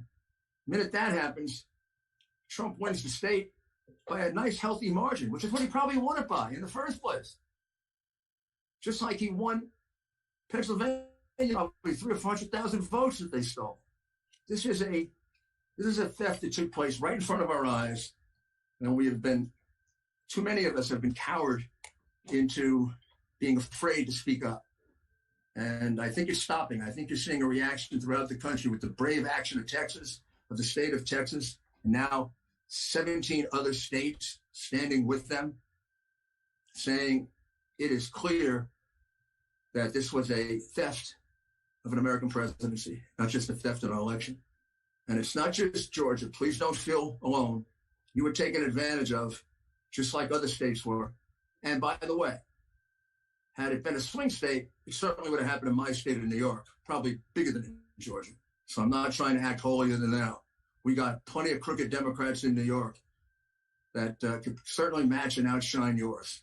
So I want to thank again our council in Georgia. They've been among the best that we've had to work with. They've been among the most effective. They uncovered and found most of this. I want to thank Phil because he's been doing this all over the country. And now I'd like to turn it over to the Colonel, okay? And thank you very much for your indulgence.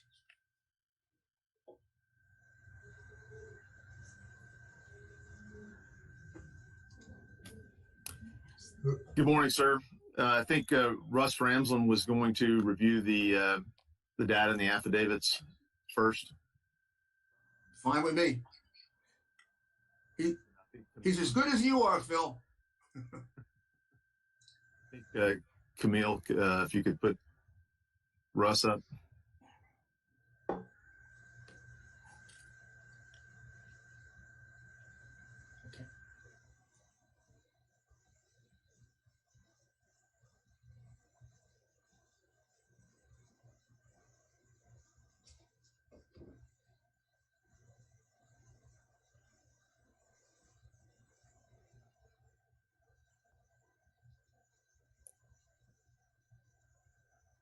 Russ, I think you're muted still. Okay, am I unmuted now? Am I unmuted now? Yes, sir, we can hear you. Great. Okay, thank you very much. We appreciate it. Because the first part of my affidavit has to do with what I call the background or atmospherics, let me just run through it real quick. I don't want to spend a lot of time on this. I know your time's important. But we got involved in this because we saw some logs out of Dallas in 2018, and my cyber guys were totally horrified at what they saw.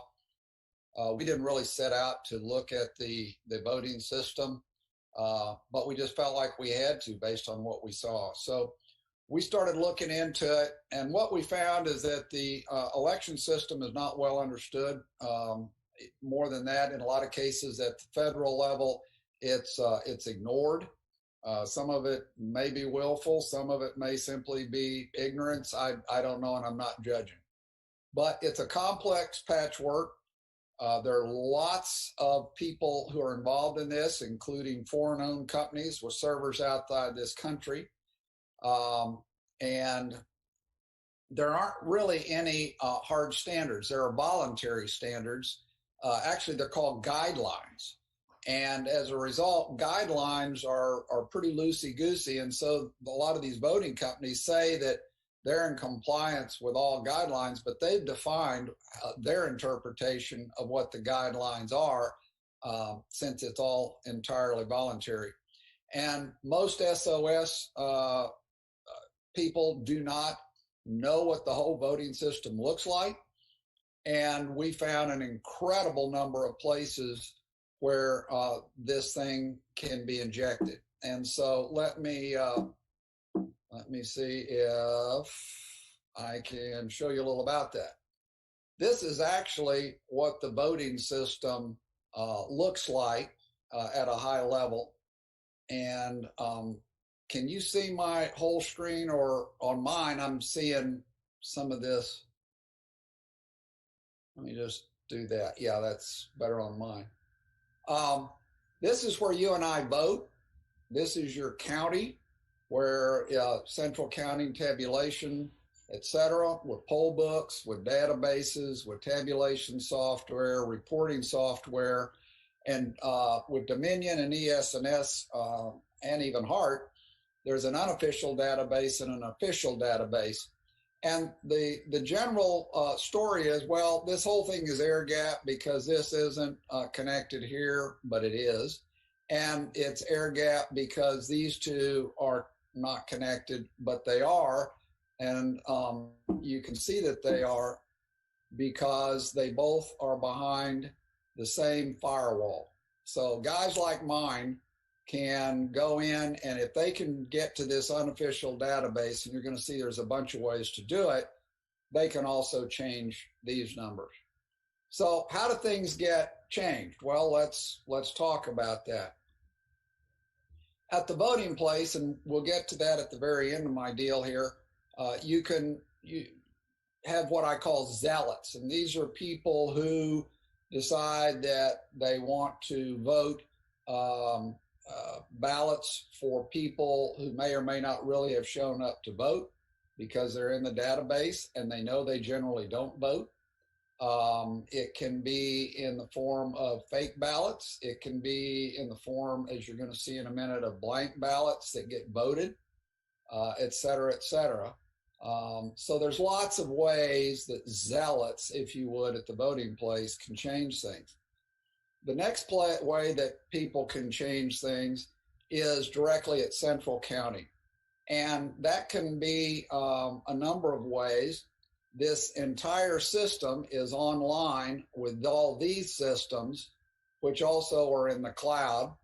And anyone who would like to take the results from here that come into here and change them can then backload them right down into here. So when we see these big vote spikes, that's one particular possible culprit is outside actors here who are backloading. As I said in my affidavit, we see in a number of these, particularly in ᔕTOTE, we see what's called Q-snatch malware. And that's malware that basically allows these actors to collect all the credentials from all these counties so that they can go back and get into these databases. And that's outlined in my affidavit. So that's another point of vulnerability. Another point of vulnerability simply comes from these guys right here who can, for instance, set up the algorithm we're going to give you some proof of in a minute. And the algorithm can change the votes that are being tabulated here. They can switch votes. They can move votes from election day votes to absentee votes. They can add and subtract. And you've had some software updates that were not evidently particularly scrutinized, and that's a real problem. So that can happen at that level. The next place things can happen is, as I said before, they can tamper with these databases here or here and backload votes in here. So as you can see, there's just a huge number of places, attack surfaces is what my guys would call it, for people who want to cheat in this system. It is an incredibly, incredibly insecure system. I talked a little bit about an affidavit by a guy named Spider. Let me just show you real quick, for instance, how we traced that ᔕTOTE actually had servers in Frankfurt right up until the raid about 2 weeks ago. You can take a tool called NSLOOKUP and look that up, and it will tell you that this is its IP address. And 5.2 right away is set up for Germany, but in this day, it could also have been migrated elsewhere. So at that point, we do what's called a an NSLOOKUP, and sure enough, it says, no, it is over in the EU. We can do what's called a GeoIP lookup, and that will tell you that it's in Frankfurt. So the kind of tools that Spider talks about are very well known. They're what's called white hat tools, and those are guys that are computer specialists. You might call them hackers, although that's sort of a pejorative term, except white hat hackers are guys that obey the laws and the rules. And so all of our research was done using white hat hacker techniques. And these are just other tools that you can use to pin it down. For instance, this tells you that it's also in the Amazon cloud, as I talked about in my last one.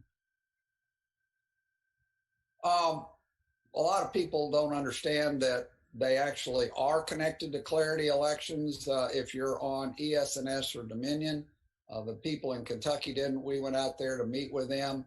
And the first thing we told them is look on your Kentucky State Board of Elections website, click on your unofficial votes. And they said, okay, fine, we're on Kentucky State Board of Elections. I said, no, you're not. Look up here. This is really where you are. You're at Clarity Elections. And that Clarity Elections server at the time was in Frankfurt, Germany. That's where the votes ultimately were being held.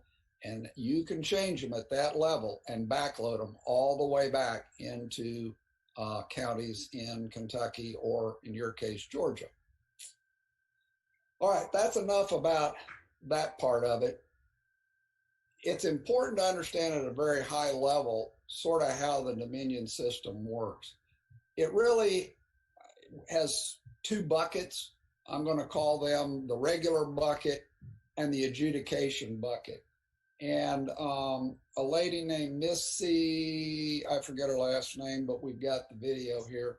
She demonstrated this beautifully, where if votes go into the regular bucket, they're treated one way. But if you put them into the adjudication bucket, you can, the operator can pretty much do anything they want at their discretion, or they can apply the ranked choice voting algorithm. And so it's at its discretion. And in some cases, for instance, I don't know if Georgia has allowed this, but I know Arizona has allowed adjudication to be pre-programmed ahead of time with such commands as 90% of all adjudicated ballots shall be cast for XYZ regardless. Now, it's important to think about these two buckets, because if you've got an algorithm, and we do, and we're going to show you that, it takes the votes and it just puts them in one place or another. It's not actually counting whole votes. It is taking the votes and it's apportioning them out. And we're going to talk a little bit about that. But it's important to know that adjudication can be manual at the operator's discretion or at an algorithm's discretion. Very important to understand that. In any case, it has nothing to do. Russ, could you jump to the specific numbers for Georgia that they're looking at? Are you looking at this one? Correct. Okay. And then the voting numbers. All right. These are in my original affidavit. We were looking. It was early days. And we were only looking at the number of voting records where the vote was cast, and yet there was no record that it had ever been returned or received. Since that time, there's been a lot of work done by some guys that we've worked with, and they've been able to identify a whole host of problems. And they've done that using Secretary of State records. They were dated 10-4. Those were the latest ones. They cross-referenced some of these things with, for instance, ERIC, which is the Electronic Registration and Information Center, or the National Change of Address Database, or the DPS database. So over here is sort of what they used in order to determine these things. And they found that on the Secretary of State record, there's about 66,247 mail-in ballots that apparently are being cast by underage voters. They found 2,506 voters on the registered felons list. 2,423 were not listed as registered to vote, and yet they still got to vote. We had the same problem here in Dallas. We found 4,926 that were registered to vote in another state, 395 that actually cast votes in another state. 15,700 of them had done a national change of address to another state and yet still show as having voted in Georgia.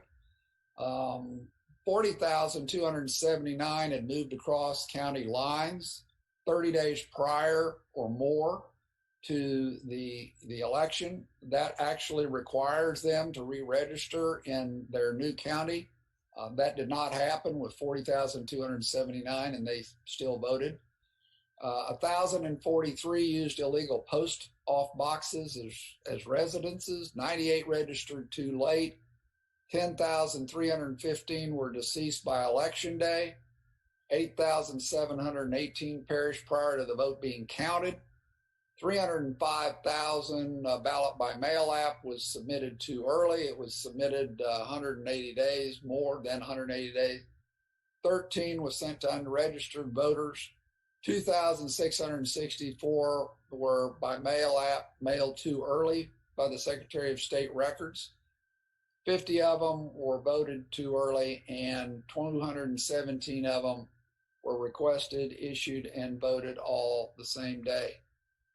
All in all, this is a total of a stunning 461,349 total potential illegal votes. Now, I'm sure that the deeper and longer you have to look into this, you'll find that some of these are overlapping into one or more of these categories. But the point is, it is an absolutely incredible number of illegal votes that were being done under this watch. In terms of the scale of the negligence or the fraud, well, let me put this in perspective. In 2020, there were 1,768,000 mail-in ballots that were sent out. If you look down in 2018, that number was 234,000. If you look down in 216, that number is 208,000. So you've got 5 to 6 times as many mail-in ballots in this election. And yet look what happened for the ones that were returned as rejected. And what this really goes to, it goes to the fact that an incredibly, stunningly bad job was done in actually checking these ballots to make sure that they were legit. Only 4,400 of 1,768,000 mailed out and 1,300,000 returned were actually rejected. That's a rejection rate of 0.34%, 1/3 of 1%. In 2018, where you had only 234,000 mail-in ballots returned, 7,889 of them were rejected. So with 5.61 fewer ballots, you had a 3.36 rejection rate, or twice as many. So you can look at these numbers and you can get a pretty good idea as to the scale of what went on. Thanks, Russ. I'll take over the screen real quickly and select window.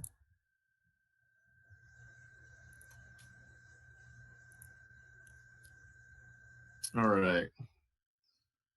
And we'll hit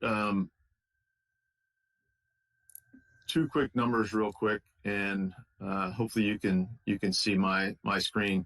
Just 2 of the top level analytics indicators that you're probably familiar with. We mentioned it at the Senate hearing last week, but in the morning hours, about 1:36 in the morning of November the 4th, there was about a 200,000 vote batch that was the largest batch in the Georgia 2020 general election. And about 80% of those votes went to former Vice President Biden. And we've got those broken down by the precincts where those votes went in. And this information, I believe, has been provided to you. If not, it will be. But those lists of precincts where that batch of votes went in at 01:36 in the morning represented the time after the stop of the shutdown, and it actually coincided with the timing of the video that was produced from a Fulton County at the arena. There's one more. There's a lot of statistical analysis here, but one more thing that I did want to show you that indicates some potential fraudulent batch files that were injected into the voting. And apologize, but I'm going through this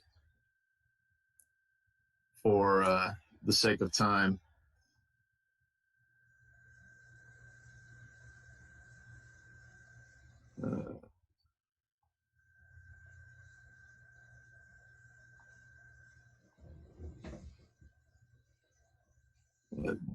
This was with the Edison update. The batches that were across here, and I've got a graphic to show you. The graphic across there represents a pretty flat number of even numbered additions to the race. And I'll provide that, but basically they were batches that were uploaded in batches of 1,000, of hundreds, and they were straight numbers, which would indicate that they were loaded in as batch files. Mr. Ramsland indicated the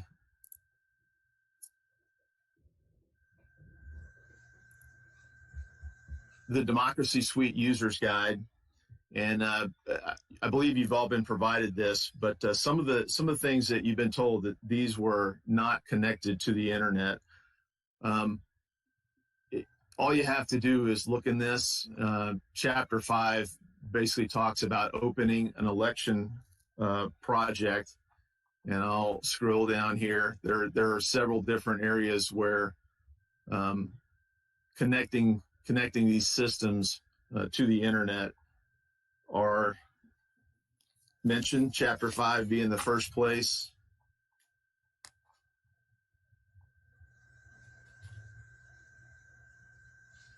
Opening an election project.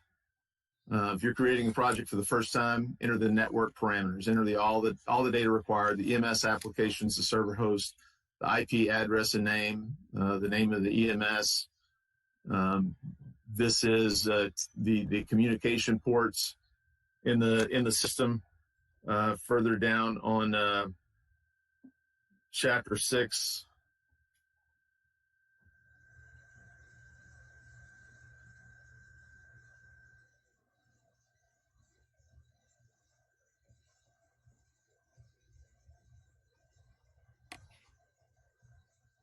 Resetting removable medium, loading results from the directory, results loading, and 6.5.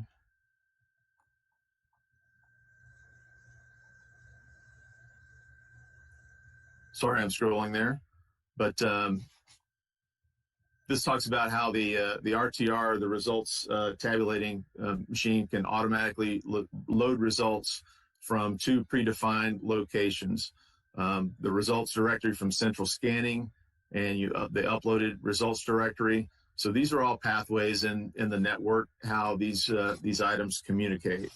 And I can go on in chapter 13 about defining transfer points and exporting results. Chapter 14, the results tabulating devices have an exposed surface to which remote clients can communicate. And then as recently as last week at the Senate hearing, one of your election supervisors had an issue that couldn't be resolved. The poll pads as well as the tabulators were coded for the wrong voting location. She was able to call Colorado. They remoted into her poll pads and her tabulating devices and changed the polling precincts. So from the beginning, the fallacy that these are air gapped, that these are not connected to the internet, is false. And I would just submit to you, I've got a list of things if you'd like to look through the operator's manual on how these systems are manipulated. There's a lot more that we could go through in the operator's manual, but if you'd indulge me, I'd like to show you a video from Fulton County. I'm sorry, Coffee County, Georgia, with one of your own. I'd just like to jump in here real quick. When we show any video, I want to remind everybody, committee and presenters, that we don't need to use names, please. Okay, I believe the lady in this video is self-identified, but we can disregard that. So, okay.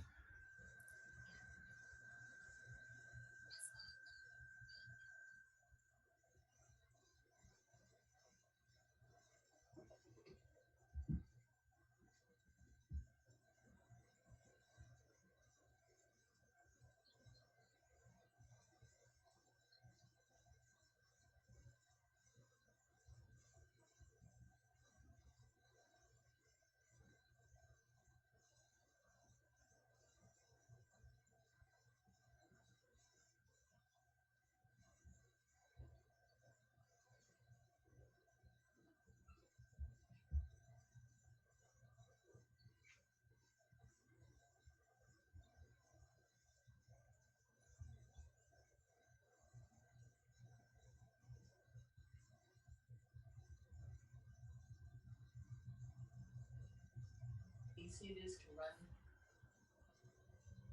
Or is this Ruby?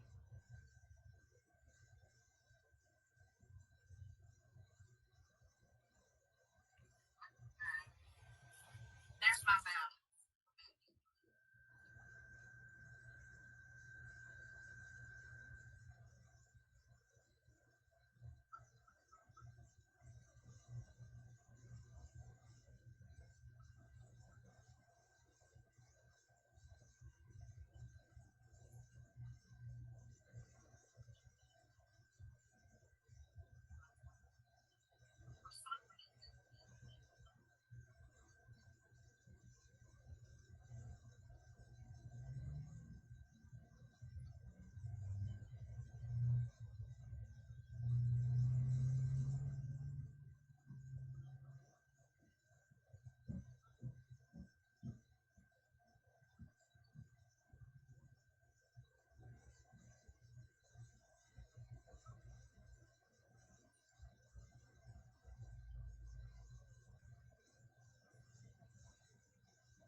Is there supposed to be audio here?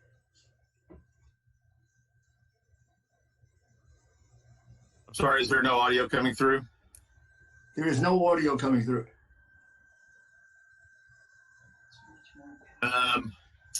Can I get the Camille? Could I send the URL to you and play it from your end? There's audio on this end.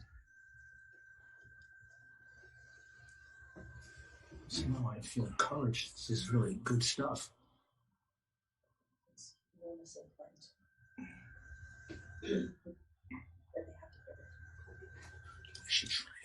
I'll put the link into the moderator, and hopefully she can play from that end and maybe have audio. Call Jason after this. We should try to get this on Newsmax, on IAN. Yeah. And on You send it to Camille. We can get it. Unshare and then reshare. Yeah, I just sent it to Camille. The hearings in Georgia today. We need to.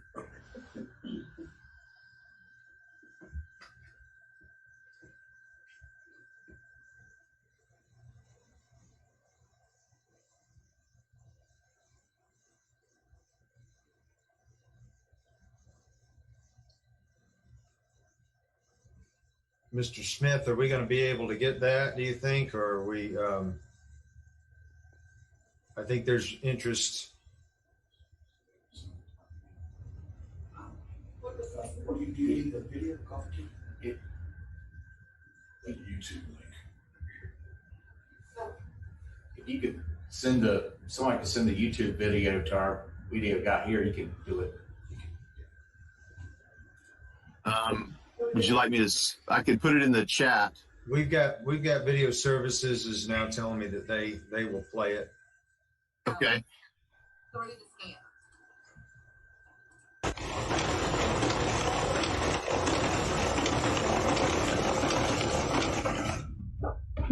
Somebody's didn't go through.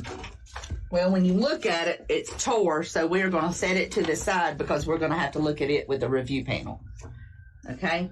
So now in the ICC system, I'm going to tell it whether I want to discard the whole batch or I want to accept the batch. So I don't see anything wrong with what went through, so I'm automatically going to accept it. All right? So it just told me that I have scanned a total of 16 ballots, but there's really 14 because I did 2 before y'all all got in here to play with it. Okay, so now I'm going over to the RTR system to see if I can find my ballots. Well, here are the ballots that just come through for batch number 3, and it's telling me that they're in adjudication. Adjudication is where I can go. There's my ballots for batch 3.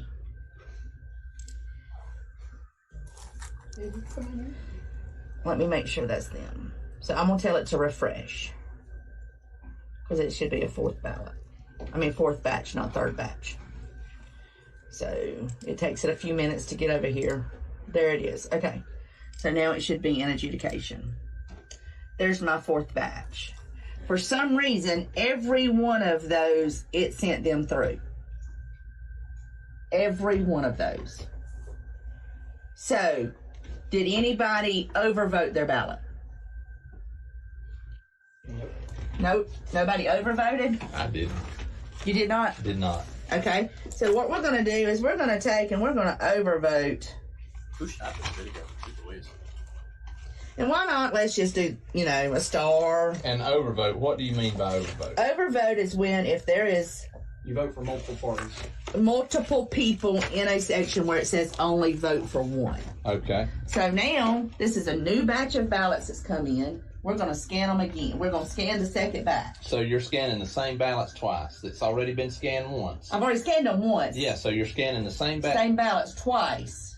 So it'll scan the same ballots two times. Okay. And I went and remarked on them. Here they go.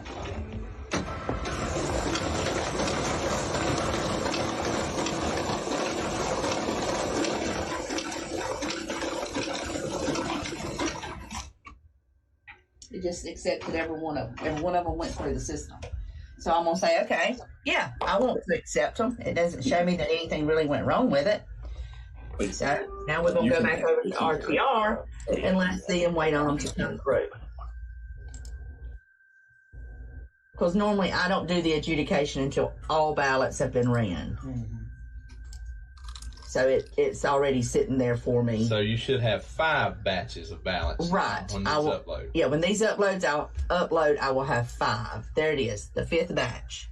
Okay. It's pending adjudication. Sure. So that means there's something that needed to go to adjudication. So now I'm going to go to adjudication. There's my, it hadn't pulled over. There's my batch. I want to adjudicate it right here. This is one that I did right before y'all got here.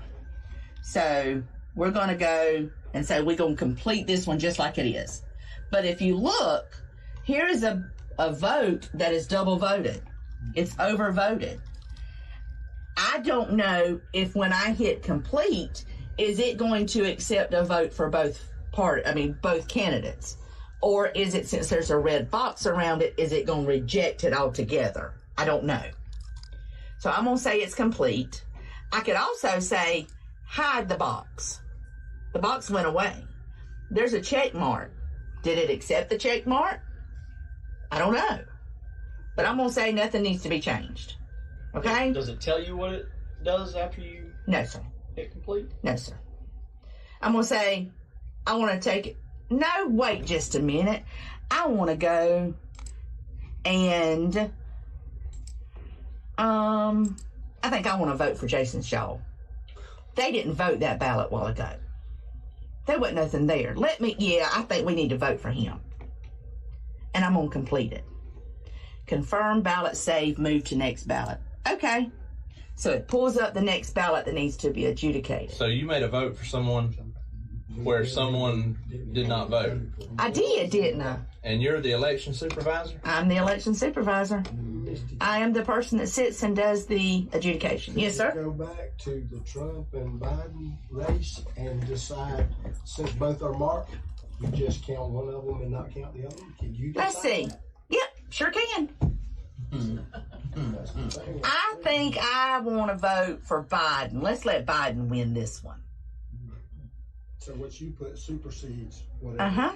But I decided this Al, he don't deserve no votes. Let's not let nobody vote for that. And complete. Okay. Well, here's another one. I don't think any votes need to vote on this ballot. I think this really needs to be just a blank ballot. Complete. All right, board. I want y'all to step outside with me. Y'all step out. Shut that door.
Mr. Waldron, does it continue?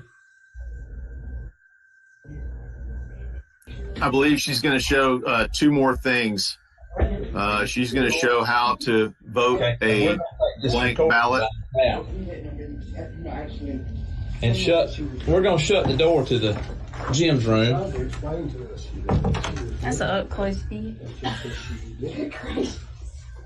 We're trying to see the screen. We're trying to see what Misty's doing through a window that looks into her office in the Jim's room.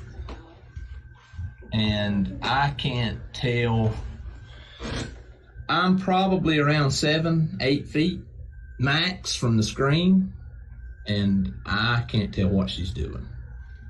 Can any of you board members see what Misty's doing? No.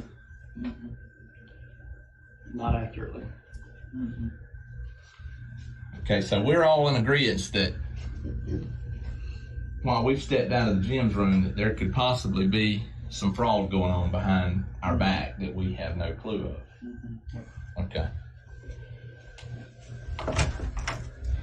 What are you doing in here? I'm just voting. I'm doing the adjudication.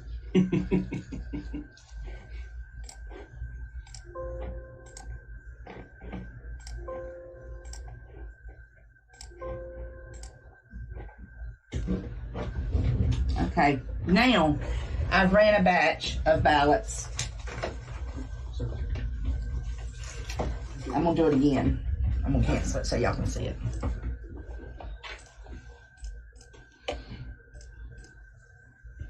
I'm scanning a batch of ballots.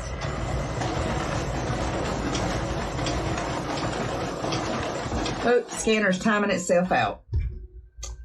Wow. Exception found. 4th ballot scanned. Misread ballot, or ballot misread. Last 4 ballots did not count. So how do you? So you take it and you go 1, 2, 3, 4, or you say, you can say view the ballot and it's going to show me which one, and then I can go through and find it. Or, as I do, I say discard whole batch. But you could hand pick the ballot that you wanted to come out of that stack. Uh-huh. Oh, really?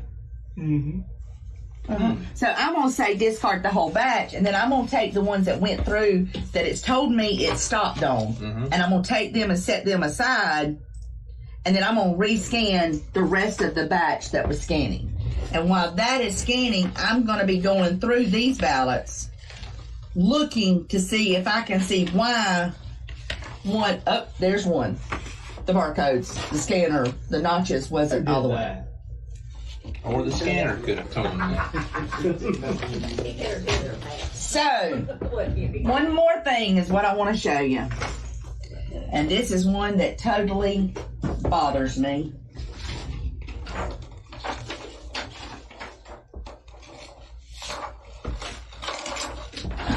There is nothing voted on this ballot.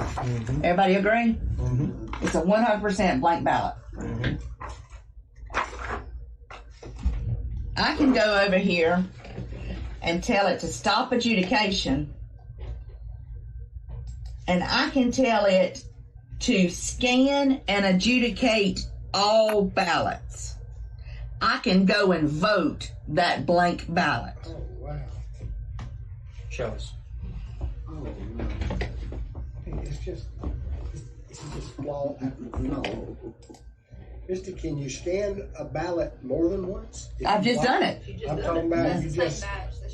Yeah. You just keep scanning them. If you want. I just kept scanning that same. Like, you just keep sending them. I just scanned the same batches that y'all just voted. I never got any more until that one. I don't know why they approve such a system. I don't get it. So see, as I have it right now, I have it to do ambiguous mark and overvotes.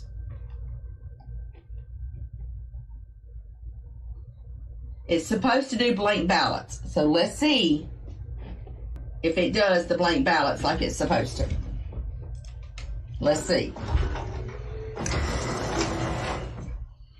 It scanned it.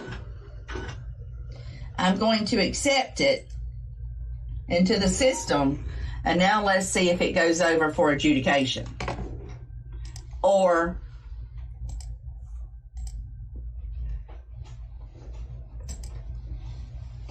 And these red lines show me that these batches were adjudicated, that I touched those ballots, that someone touched those ballots. But it does not know that I, Misty Martin, touched those ballots. So they can be tracked which ones were adjudicated. It can be tracked, but it cannot be tracked to exactly what ballot it was. It can be tracked, but it can't be traced. Right. So, okay, it sent it to adjudication. And there's my batch, my blank ballot that I want to adjudicate. And I'm going to vote for Doug Collins. I'm going to vote for Bubba. And I am going to complete it. And I just counted that vote. Holy cow. It works fine for honest people. Yeah. If you intend to be honest, it works fine. Say that one more time. I said it works fine for honest people. Mm-hmm. Those who intend to do wrong, though, certainly can. That's right. All right, I'm cutting it off. So I apologize for the link, but I believe that the points that we made last Friday to the Senate, that the system was designed to be manipulated. It's got workarounds in the software that can be manipulated. I'd just like to share one more thing.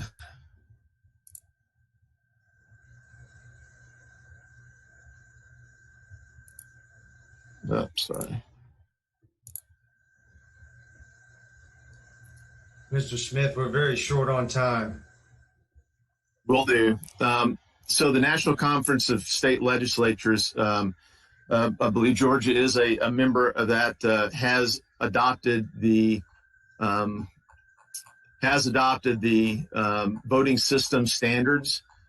And this is quite a lengthy document, but the Federal Election Commission voluntary voting system guidelines, I do believe, according to the NCSL, that the state of Georgia has mandated compliance with the federal requirements. The biggest piece of compliance is that voting systems are not able to be manipulated, that a vote shall be represented with the intent of the voter. And this is chapter 2.11 of the voting system standards, security and accuracy. And this is our declarative statements. To ensure vote accuracy, all systems shall record the election contest, candidates, and issues exactly as defined by election officials, record the appropriate options for casting and recording votes, record each vote precisely as indicated by the voter, and produce an accurate report of all votes cast. So in the integrity part, it says that the integrity measures ensure the physical stability and function of the vote recording and counting processes. All systems shall protect against any attempt at improper data entry or retrieval. And I think your own voting officials there in Georgia have just shown that those processes are not possible with the Dominion voting system. So if your own legislature mandated compliance with the voting system standards, based on what you've seen, the ability to change the vote of a Georgia citizen, the ability to negate the vote of a Georgia citizen by voting and accepting a blank ballot, the ability to disenfranchise Georgia citizens by the ability to run ballots through multiple times, it really all underscores the conclusion that you can't certify this election with any degree of certainty that the will of the people of Georgia is accurately represented in this vote. Now, we have developed new technology and new capability to scan the ballot images electronically and determine which of the ballots are fraudulent. Now, machine marked ballots, like the lady did there in Georgia, they're really hard to, that's going to be hard to detect. And you're really weighing in on the individual honesty of the operators or malign actors who gain access to that system illegally or unlawfully. So there are a lot of vulnerabilities. There are ways to at least validate and pull out mail-in ballots that are inaccurate. Those are scanned in as called part of the scanned ballot image. And the cast vote record is an export function of the Dominion system. So with the cast vote record and the scanned electronic ballot images, the results of those, if there were blank ballots that were processed in and scanned in, you'll be able to tell which ones of those ballots were valid and which ones were invalid. For example, the kinematic features of a mail-in ballot can be detected. So if ballots were scanned through as a whole piece of paper, they weren't folded, they had potentially laser printed voting marks, the kinematic features of the ballot will be able to detect that on mail-in ballots. So there are measures that you can take to ensure that the will of the Georgia people were represented, but I think as you've seen this morning, that's in question. Well, we're actually over on our time. We only have so much budgeted, and we have some other people that are going to testify after our break to some of the things that we have seen here. So I'm going to ask that we wrap this up, thank our presenters for this morning, and we will reconvene at 2 o'clock. Mr. Smith, thank you for— Chairman, could I just real quick just make a few statements, a couple of statements, and then I'll be done? Very briefly, yes, sir. Yes. We have lots of people that would like to comment, but we don't have time for that. I understand, and I appreciate the chairman and the committee's patience. And this morning, you all have received a copy of the lawsuit with our affidavits. And I just wanted to state that our lawsuit is more low tech, if you will. It is not so much based on the Dominion system. We've got hard facts, sworn testimony, very detailed complaint. 40 code violations are alleged, hard numbers violations. Representative Turner talked about the 15,000 folks, and there are a lot of hard numbers. I would also note that our witness, Mr. Brainerd's information was turned over to the GBI, and we believe we have one of the strongest lawsuits of any that's been brought in the country, and we believe that it's going to show the strong irregularities that have occurred in this state, and we thank you for your time. Thank you. Yes, sir. Thank you very much, Mr. Mayor. Glad you're feeling better. Members of the committee, we will stand in recess or suspend until 2 p.m. Thank you very much.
trying to get through to you, break and make you follow everything you wanted. Go, just see how far you've really come. Wake up, baby, feel the sun. I'm trying, I'm trying, I'm trying, I'm trying to break you out of your own mind. I'm trying, I'm trying, I'm trying, I'm trying. Let's go back to being 17 before we lost it. I know you've been wondering, is this what I really wanted? I didn't think so.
Oh snap.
on the run.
No.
trying to get through to you, break and make you follow everything you wanted. Go, just see how far you've really come. Wake up, baby, feel the sun. I'm trying, I'm trying, I'm trying, I'm trying to break you out of your own mind. I'm trying, I'm trying, I'm trying, I'm trying. Let's go back to being 17 before we lost it. I know you've been wondering, is this what I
Oh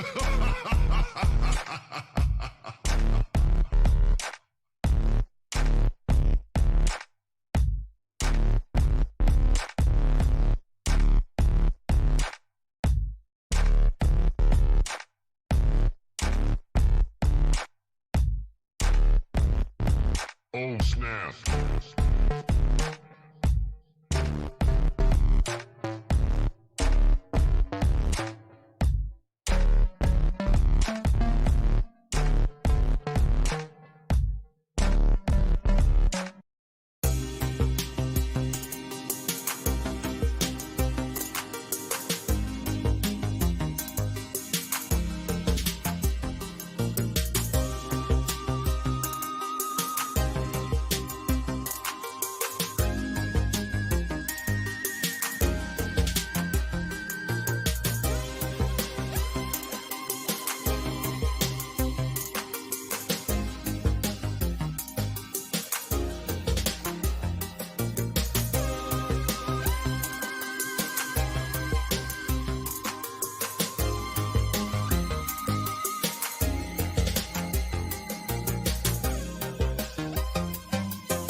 Looks to me like we have most everybody back.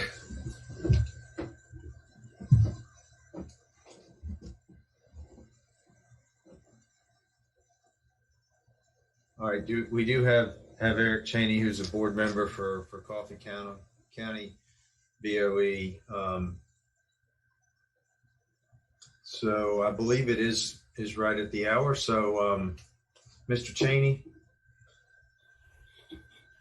if you're ready, and I'll just mention again for everybody's, just so that everybody knows, we do have these stacked up in 10-minute increments. So we're gonna have a limited amount of time. But, you know, that's the idea, is to get as many witnesses as possible. And all of these folks have either submitted testimony via our email address, just to put it back out there, gaff@house.ga.gov, or they have been submitted by members of the committee, or possibly even other members in certain instances. So those are what we're drawing from. And I will turn it over to you, Mr. Cheney, and let's hear what you have to say, sir. If you'll tell us who you are and a little bit of your background, and then proceed with your presentation. Thank you, Chairman. Good afternoon. I'm Eric Cheney from Coffee County, Georgia. I would like to take a moment to say thanks to the Governmental Affairs Committee, Chairman Blackman, for the opportunity to speak before this committee. A gentleman by the name of James Allen said, "Many thinking people believe America's best days are behind us." He wrote this statement in 1775. Many people still feel this same way today. However, I do not. I believe in my county, I believe in my state, and I believe in my country. And that's why I'm speaking to you today. Certain things we do in this life only grant us one opportunity to get them right. 3 examples of those things are skydiving, scuba diving, and holding an election. When skydiving, one must have a parachute that's packed correctly. When scuba diving, one must make sure that they have air in their tanks. And when conducting an election, we must have equipment that ensures safety, security, and fairness throughout this entire process. And I can tell you that the current system does not afford us these luxuries. I'm here to express today the dilemma that we as a board here in Coffee County experienced certifying the electronic recount performed in the November 3rd, 2020 general election. As you know, the certification process requires the election supervisor to swear under oath and under penalty of perjury that the certified votes are a true and accurate reflection of the count or recount. In the instant case, the election supervisor of Coffee County could not honestly make such an attestation, given the inherent inconsistencies existing within the electronic summary report generated by the Dominion voting system. The basis for the dilemma is simple. The election summary report for the electronic recount tabulated votes in a manner that resulted in more collective votes being cast for the presidential candidates than the total number of votes reflected within the report. The inconsistent count could not be reconciled. We tried, could not be reconciled. This fact, inherent inconsistency, is simple. The election summary report for the electronic recount tabulated votes in a manner that resulted in more collective votes being cast for the presidential candidates than total in the report. I repeat, the inconsistent count could not be reconciled. That point is very important. When you can't reconcile a count, you must stop and figure out why that count cannot be reconciled.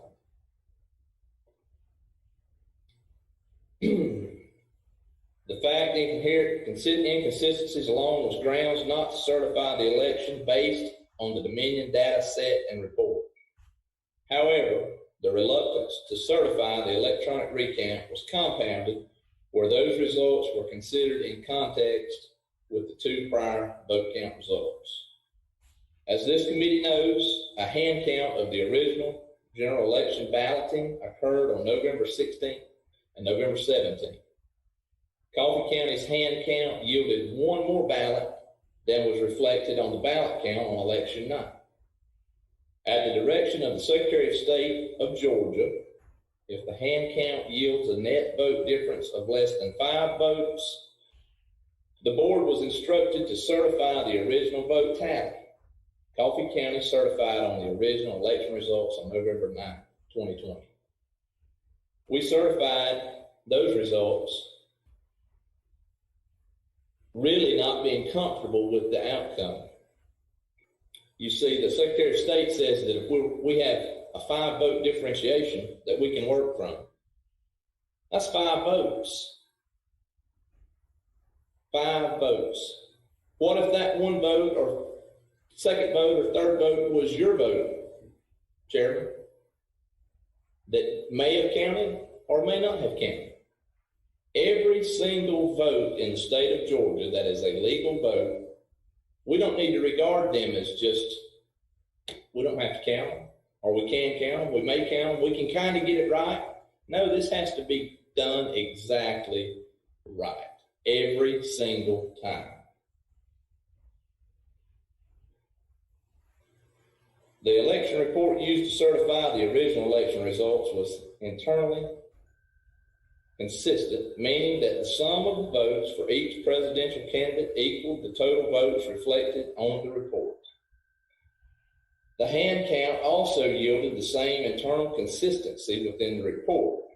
If you will see Exhibit 5, it is worth noting that we believe Dominion electronic election reports generated in prior elections were likewise internally consistent as well.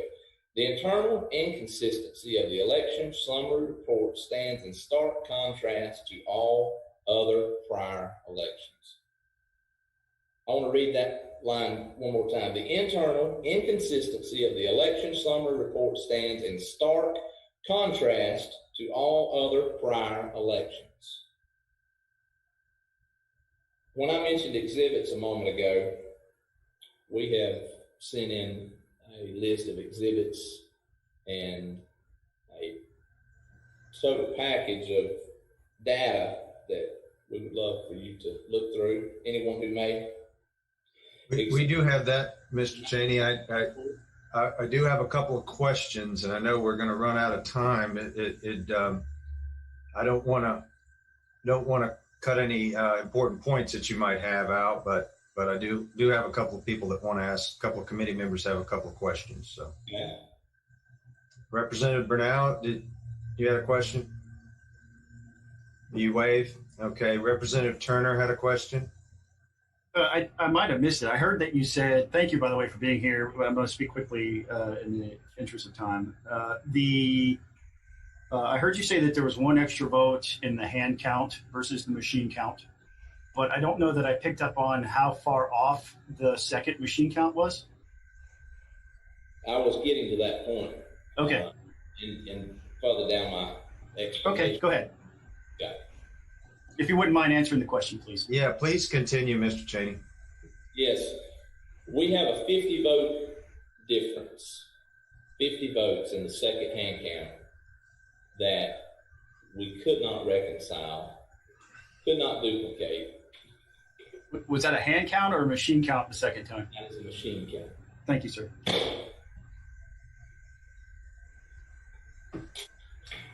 Mr. Cheney, did you have anything else?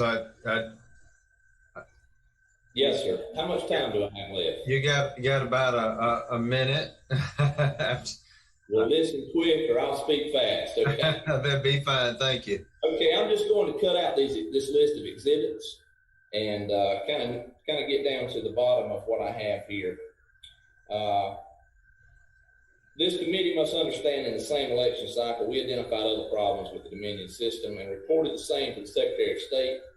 On November 13th, a letter was written to the Secretary of State identifying these serious concerns. A copy of that letter and relative documents were also attached. Let me just paraphrase. I had quite a bit of stuff to go on, but I'll just paraphrase. We've saw the house burning for several weeks now. We've picked up the phone, we've called the fire department. No one has responded. We have basically begged Chris Harvey and the Secretary of State to come to Douglas, Georgia, to our elections office, listen to our concerns, and if we perform any way, shape, form, or fashion that is not right, help us correct this beforehand. We have been denied that. Coffee County has been denied any help from the Secretary of State's office, and it's documented in each of our exhibits. We have plenty of supporting documents that speak to this, and we have begged the Secretary of State to come to Douglas, Georgia. It's only 2 hours from Macon, Georgia to Douglas, Georgia. Get down here and help us. That's what we've asked for, and we haven't received it. I appreciate your time. Thank you so much for having me today. And if you have any further questions, my email is included in the supporting documents. Glad to help you any way I can. Thank you. Thank you, Mr. Cheney. Makes you feel any better? We had requested them to appear today as well, and they declined, although I do understand that they are having a 3 o'clock press conference here shortly. So perhaps that may be an opportunity for some questions to be asked. But thank you again for being with us today, Mr. Stone. I believe you're next with Bibb County. Thank you, Chairman. I'll mute now. Good afternoon. I am Jason Stone, member of the Bibb County GOP party, living in North Macon. I want to thank the committee for hearing me today. It's very important. My testimony is unique in the sense that I was the sole Republican allowed into the tabulation, replication, and adjudication room during the entire process of the ballot opening, scanning, and the adjudication for absentee, military, and provisional ballots. During my time at the Bibb County Board of Elections from October 27th until Election Day, and then again November 13th for the first recount, I witnessed many suspicious activities, including 2 blatant election law violations, as well as being intimidated and ejected from the Board of Elections on November 13th by Janetta Watson, the county election supervisor, commanding a deputy sheriff to do so using law enforcement as her personal bouncer with no formal charges. I heard 2 issues discussed during the Senate hearing that were left unanswered, and I'd like to answer those first.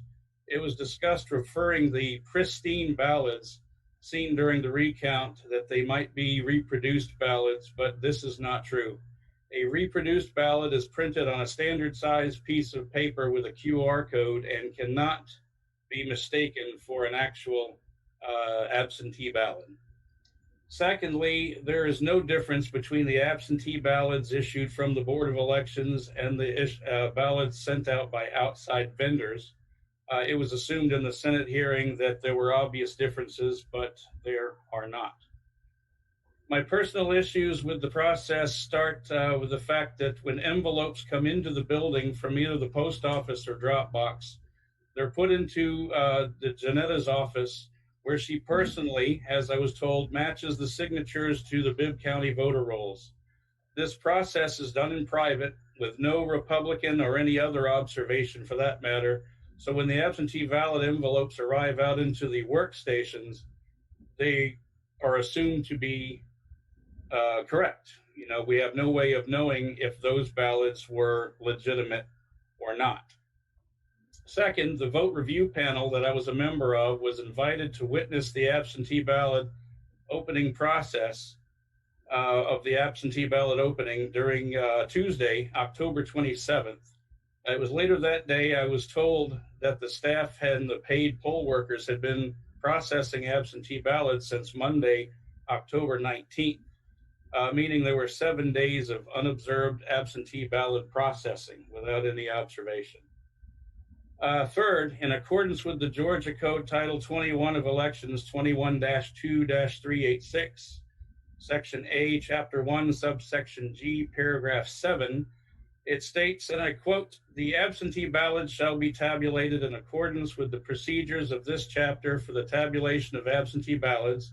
As such, ballots shall be placed in locked ballot boxes and may be transferred to locked ballot bags if needed for security. The ballots were left unsecured in standard plastic post office tubs under the tables and hidden behind a rolling partition for the entire time I was there, which was about 2 weeks."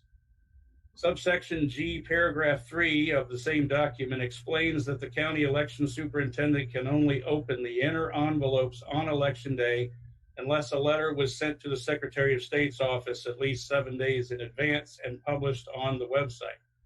After several calls, I couldn't find evidence of that letter, and I'm assuming opening them 2 weeks in advance and keeping them unsecured is a violation of 2 election laws. There is an occasion where I was ejected from the Board of Elections by the county election superintendent, but since I'm limited time, I'd rather not do that one right now. But in closing, the entire election process has created many problems with Americans, primarily trust in the system. The major problem was the fraud of the left trying to steal the election, as they made the numbers too big. Anyone that believes Joe Biden received 10 million more votes than Obama is delusional. The fate of the United States hangs in the balance with the January 5th runoff elections. Now that our election has reached the Supreme Court, it's time to defend Georgia, so I'm calling out to the governor and the Democrats of the General Assembly to call an emergency session. It takes 3/5 votes to do this. For those that don't believe in the Constitution, every single government official, including each of you, took an oath to preserve, protect, and defend the Constitution of the United States, and we demand that you do that here. You need to defend our election process and protect the runoffs on January 5th by admitting that the level of fraud is so great that there's no way to determine real from fake. The General Assembly needs to be an example to the other states and do the right thing. Join the Texas Supreme Court case. Either take back your power, call a special session, and pass laws to prevent fraud for January 5th, or admit to the citizens of Georgia, America, and the world that you don't support fair elections. It's time to choose a side. Thank you. Thank you, Mr. Stone. I do not see any questions from anyone. I appreciate you being here with us today. Thank you for your testimony, and we're going to go ahead because I believe Ms. McCarthy is with us today. And Yes, she's next on our list. If you want to, I think with DeKalb County, Ms. McCarthy. Hi, everybody. My name is Marcy McCarthy, and I would appreciate that you had me here today. I am a successful businesswoman in the cybersecurity industry. I was elected as a 2020 national delegate for the Republican National Convention. In 2020, I served on the voter review panels, known as VRPs, representing the DeKalb GOP during the June presidential primary, August runoff elections, as well as in the general special election in this past November. Today, I'll share with you how 4 areas in the processes and controls that were either altered or removed entirely for the general special election that were in place for the June presidential election the June presidential primary and August runoffs. This caused several irregularities and inconsistencies within the VRP in DeKalb County. My first point today that I'll bring forth. The role and composition of the VRP changed from a 2-person bipartisan panel to a 4-person panel that was not objective. For 5 days, the VRP had 2 pairs operating independently of each other. My second point, when adjudicating ballots via the scan images on the computer, there were no processes in place to protect the integrity of the original ballot. There were no system or physical controls or paper or system log files of the VRP ability to even lock the vote after it was adjudicated, but still required further review. Computer IDs were shared amongst election office personnel on the workstations that were assigned to perform the ballot adjudication of the VRP. My third point that I'll bring forth to you today is the duplication of the absentee and military ballots did not have witnesses as required by our state's constitution. In the general special election, the duplication of military ballots was done by DeKalb County election office personnel in a separate location and time frame outside the oversight of a VRP. My fourth point today, because there is no checks and balances in the absentee ballots authentication processes, human error caused 2 voters in DeKalb County to be disenfranchised, and that was unbeknownst to them as their absentee ballots were from the wrong election, and the outer and inner envelopes had already been separated by the time we received that at the VRP. And there was an inherent bias in the VRP once working within a single body. So just to familiarize everybody, the VRP is to determine the voter's intent, and it's to be done so in a bipartisan manner. During the combined presidential primary and runoff elections, the VRP was comprised of a Republican and a Democrat and was truly bipartisan. However, during the general special election, the VRP was comprised of 4 people, 1 Republican, 1 Democrat, and 2 nonpartisans.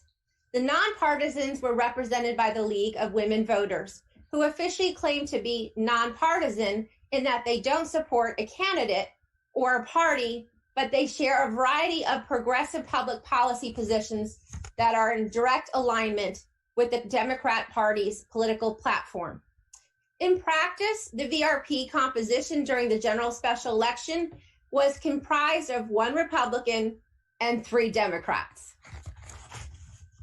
Although the Georgia Secretary of State's office authorized a start date of October 19th, 2020, the VRP panels in DeKalb County did not commence their work until October 28, 2020. From October 28, 2020 to November 1st, 2020, the 4-person VRP operated as 2 separate VRPs. The Republicans and the Democrat participating in the VRP only analyzed the general election components of the ballot. The special election for the Senate was adjudicated separately with the nonpartisan pair. There was no oversight for them. During the time frame, over 800 ballots were put into a system quarantine mode and sent to the nonpartisan VRP, again, without any oversight or control, nor any observation and participation from the Republican and Democrat VRPs. This was done to expedite the workflow of the VRPs due to the high volume of paper ballots that were received, a delayed start, and because of the fact there was only 1 pair of a nonpartisan VRP, but we had 5 to 7 pairs of bipartisan VRPs. Much of the adjudication was done on the computers, as the ballots could be scanned but could not be processed due to an imperfection. This could be something like a hesitation mark, a write-in candidate, and or just an overvote.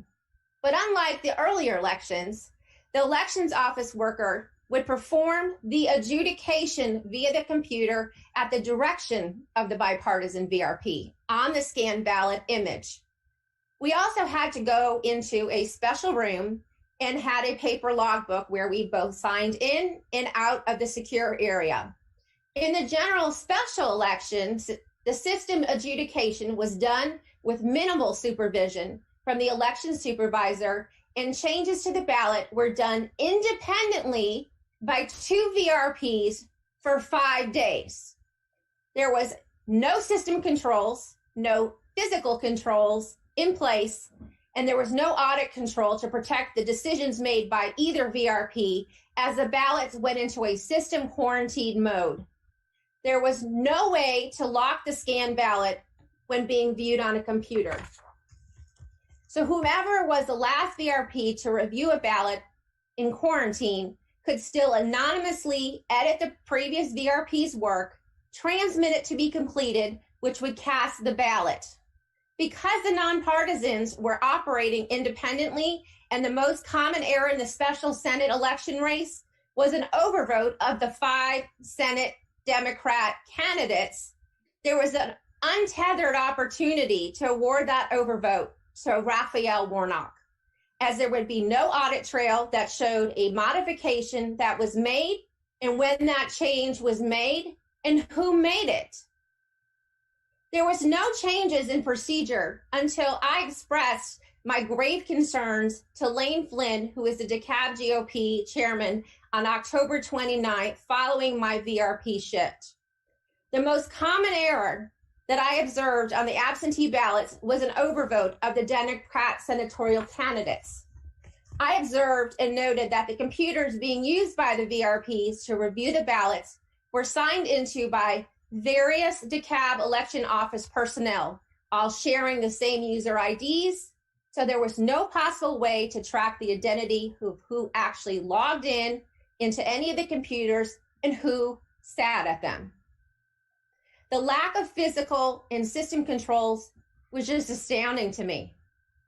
Other than receiving an authorization letter from either the affiliated political party and being sworn in at the time of your first shift, there were zero records being maintained.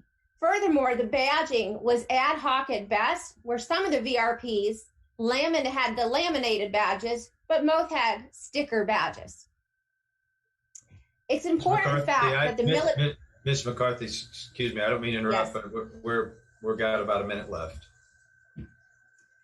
Okay, well, I have a lot to share with you, and I hope you would lend me a little bit of additional time because I think you're going to be very interested in what I have to say next. We most certainly are interested. Take an extra minute, but we can certainly welcome you back and take that testimony in writing as well. So I want to bring to your attention, I appreciate the extra time and leniency. And an important fact, military ballots cannot be read by our scanners in Georgia.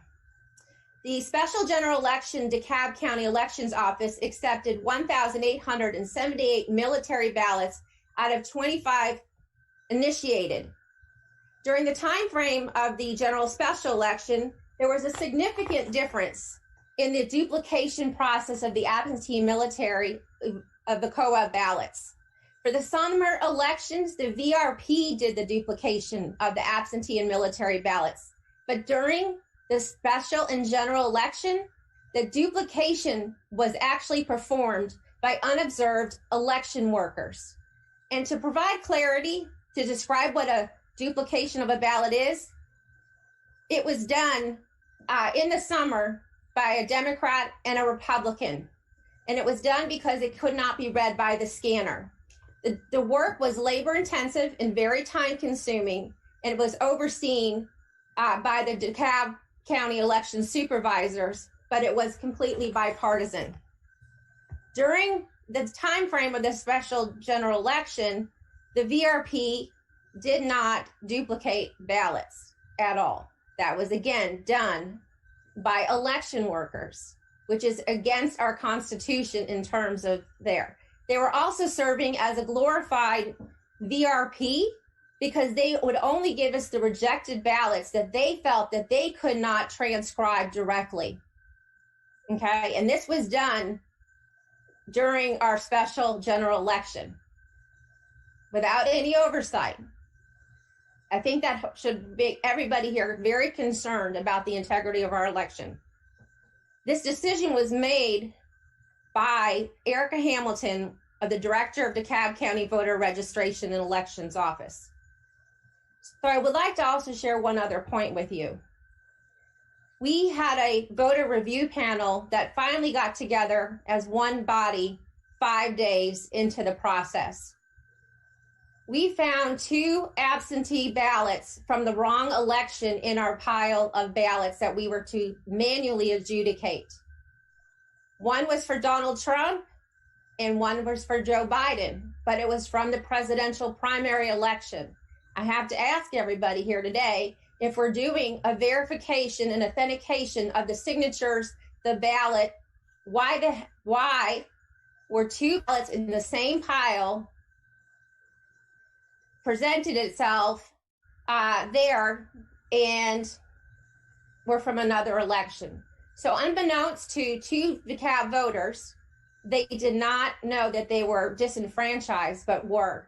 There was absolutely no process in place to handle that because the ballots and the envelopes were already separated. My final point to bring forth to all of you is the bias that was inherent in the voter review panels. There was one instance where there was a paper ballot that was wet and had dried and the ink had run everywhere. I was the only Republican serving on this voter review panel, and they all lobbied around a vote that did not exist for Raphael Warnock. when I really seriously disagreed with that decision, we escalated it to an election supervisor who served as a chief voter review panel, which was not in place in our voter review panels as stated by our Constitution in DeKalb County. Essentially, she overruled me. Ms. So it was a McCarthy? 4-1 situation. Yes. Ms. McCarthy, I apologize for having to cut you off, but we're already back up over to our original time, and we would welcome you back to testify some more very enlightening testimony you provided today. I don't see any questions, but I do want to thank you for being here. We have Miss Ashley. Is it Giles or Gillis? It's Gillis. It's Gillis. Hi, my name's from Spalding County. Is set at 2:30. I'm gonna let you go ahead, Miss Gillis. Hi, I'm Ashley Gillis. I'm actually from Lamar County. And they had it wrong. I'm sorry. GOP chair, and I teach therapeutic writing for children with autism and disabilities, and I appreciate you giving me the time to speak.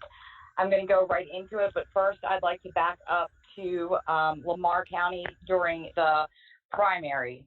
During the primary, a Lamar County Elections Board member reported a technician from Dominion apparently ran about 150 absentee ballots through a tabulation scanner twice after our local tech went home sick. That technician was fired. Friday, this was during the primary, a Dominion executive came in to help start over. He determined that the fired tech had also not cleaned the scanner as he should have after every 500 ballots, which led to overvotes and other problems. We noticed it when some of the popular judges got more votes than we had ballots, and we should have caught this earlier, said an elections board member. This was reported by multiple witnesses to this, as well as our election superintendent in Lamar. So some of these issues were reported to the Secretary of State's office during the primary, and they let Dominion have 100% control over fixing these issues. Now I'm going to fast forward to the election.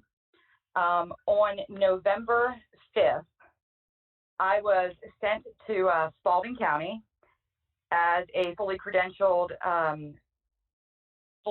by the Georgia Republican Party to be an observer of canvassing ballots. It was approximately 6:30 p.m.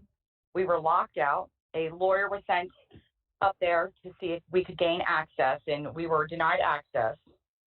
I called the Secretary of State. There was no answer. I had to make a report with the Spalding County Sheriff's Office. The Sheriff's Office said that they had no jurisdiction, but they would let me complete an incident report. This is still an ongoing investigation with the Secretary of State. Upon further research, I discovered that I would have to get a writ of mandamus to be allowed entrance to canvassing of ballots. At that time, the court was closed and much time was wasted. There needs to be an easier remedy to gain access and to be able to carry out our rights as monitors when there's canvassing of ballots or when ballots are being handled during this process. I have it on video. We were definitely locked out. We could not get in. And also in that incident report, you will also see that there was sensitive voter information found in a dumpster nearby. Now I'm going to go to the hand recount audit. During the hand recount audit, I was credentialed as a vote review panelist. So on Friday, October 13th, I was credentialed as a vote review panelist for Spalding County during the hand recount audit. I was instructed by the superintendent to fill out the Arlo form wrong. I'm not the type of person that's going to sign my name to anything, so I stepped out into the main lobby to pull up the instructions on my cell phone to show the others. While I was out there, I noticed some men with book bags wearing a ᴩᴜ insignia on their shirts. It didn't stand out very well, but you could see it was on different places on their shirts. And the emblem was also on their book bags. I asked them where they were from, and they said they were from the Secretary of State's office. I asked a few more questions just about stuff that would be on the voter review panel, and their answers were congruent with something that would be the Secretary of State's protocol. I went back to the room on the vote review panel and discussed it with my peers, and we all agreed to fill out the Arlo form as directed per the instructions, not per the superintendent. The men came in and took out SD cards, or something that was 1 inch by 1 inch. It was black, about a 1/4 inch thick, with gold prongs on the side of it. And they stayed about 15 minutes and then they left. During this audit process, no presidential totals were coming back on the batch forms. The batch forms were incomplete, and the supervisor remarked that no totals were to be given out until the Secretary of State released them. A witness in the other room told me that they were not even able to observe the numbers being written down, as they were instructed by the staff to keep them covered. I reported this to the Secretary of State on my way home, as well as the GOP. I was asked by an investigator to make a statement, which was not needed because I was told that the Secretary of State sent them out there for a forensic audit. The next day was Saturday. Still no presidential totals were coming back, and a man wearing the same insignia on the shirt came in and was introduced to me as an Arlo auditor. He worked for Arlo. I thought Arlo was a software, and I didn't realize Arlo had employees. So now things are coming back with multiple batch numbers on them more than once. So we had like 2 coming back that said batch 1. We started using the timestamp of when they came back on our form to keep them separate, because you would not know what batch it came from. Everything was entered by the Arlo employee into Arlo and was viewed from a distance of over 20 feet away, so you could not see the screen. Sunday, the Arlo employees returned as well. Still no presidential totals on the batch sheets, and most were labeled batch 1. Ballots were now coming back on plain copy paper and not the card stock. On Tuesday, November 17th, I went to pick up the totals, or retrieve the totals, for the hand recount audit, and was told by the supervisors that they were using the election result numbers per the email from the Secretary of State. So she handed me election results dated November 9th at 8:46 a.m.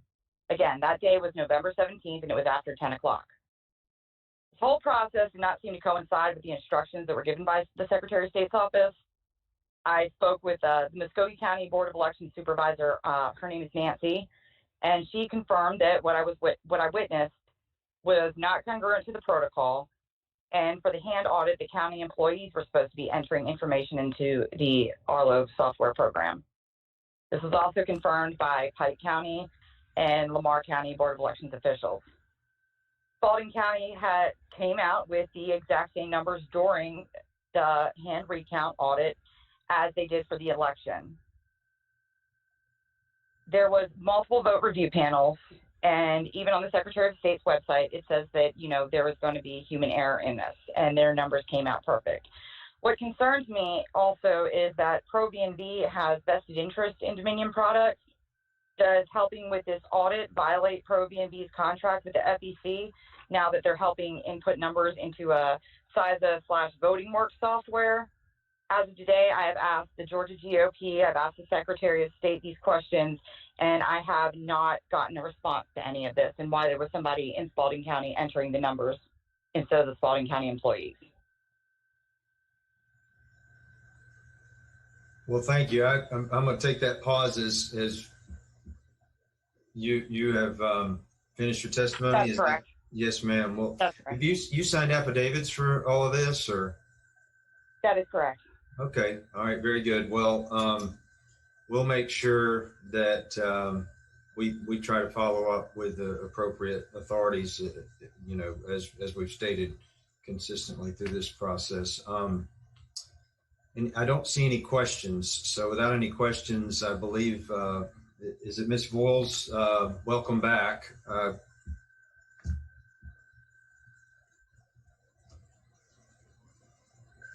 Thank you. Hey, good to have you again. Good to be here. Turn it over to you. Thank you. I want to start by saying that I really believe that free and fair elections are the cornerstone of our constitutional republic. And we have simple protections like voter ID, updated voter registration lists, which is a big one for me, that make perfect sense if we truly believe that every legal vote must count. And I think our right to vote has been preserved by the lives and blood and sacrifice of our patriots from the American Revolution up through the civil rights marches and throughout our history. And it's for that reason that I'm here today, because I think we need to make sure those sacrifices were not in vain. For those reasons, I've been a poll manager for over 20 years. Elections must be held in a manner to ensure the highest confidence of those who are entitled to legally cast a vote. And this is something I believe we need to get our hands on immediately for the upcoming January election. In those years, those 20 years, I have never seen such a lack of organization and preparation. I'm a dual poll manager in Fulton County. There was a total lack of chain of custody. Serial numbers were missing. Poll pads were tagged correctly for my poll, but they were programmed for Adams Park Library, which is over 25 miles away. This is where we discovered the polls and the machines were connected to the internet. They were programmed just as easily and remotely as perhaps my Apple computer would be programmed from someplace else if I have an issue.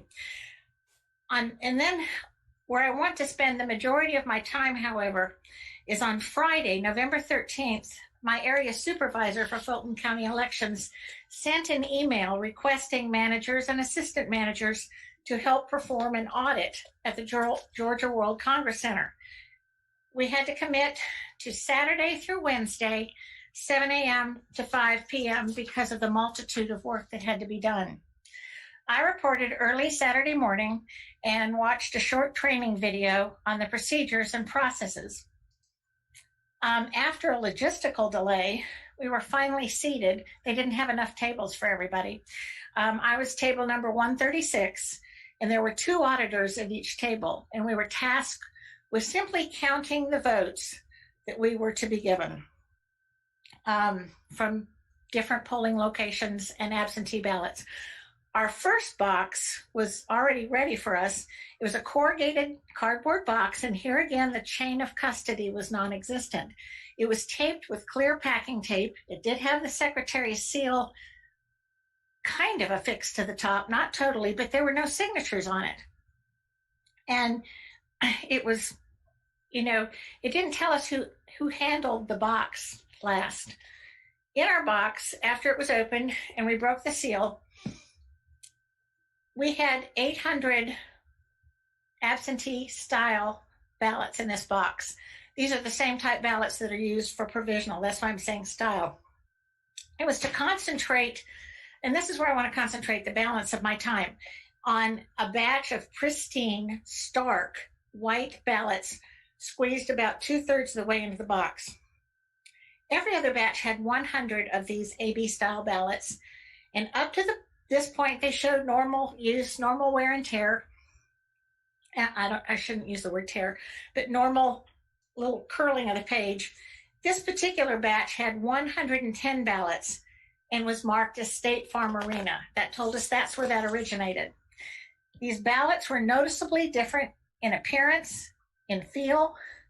They had never been folded in any way in order to put them into an envelope as either an absentee ballot or a provisional ballot would have been done. These same provisional ballots that we received, though, on election day are totally blank. These were scored so the voter could easily know how to fold the ballot, but none of them had been folded. You could run your hand over and, barely see where it should be folded, but it had never been folded at all. Ballots that come out of the envelope, once they come to your house, you pull them out and you can tell they've got like an accordion. There are 3 places where they fold. There was an alarming peculiarity beside the appearance of the unique way and that was that they were copied. I'm not speaking of how ballots are sometimes duplicated if they will not go through a scanner or have perhaps come from overseas, which would not have affected these anyway. These came from State Farm Arena. So they were not overseas, they were not military ballots. Out of these, there were 106 obvious copies of the first ballot. On the first ballot for Joseph R. Biden, there was a slight little eclipse where it had not been bubbled in all the way. Every other candidate on there had similar traits to them, not as stark as that little white eclipse that was in there. These ballots, excuse me, were exact duplicates of the original one. All 106 of these ballots were for Joseph R. Biden, 2 were for Donald Trump, and 1 was for Joe Jorgensen. The 106 were identical. I can't stress that enough, including flaws and other peculiar marks on the paper. There was another issue about one of them.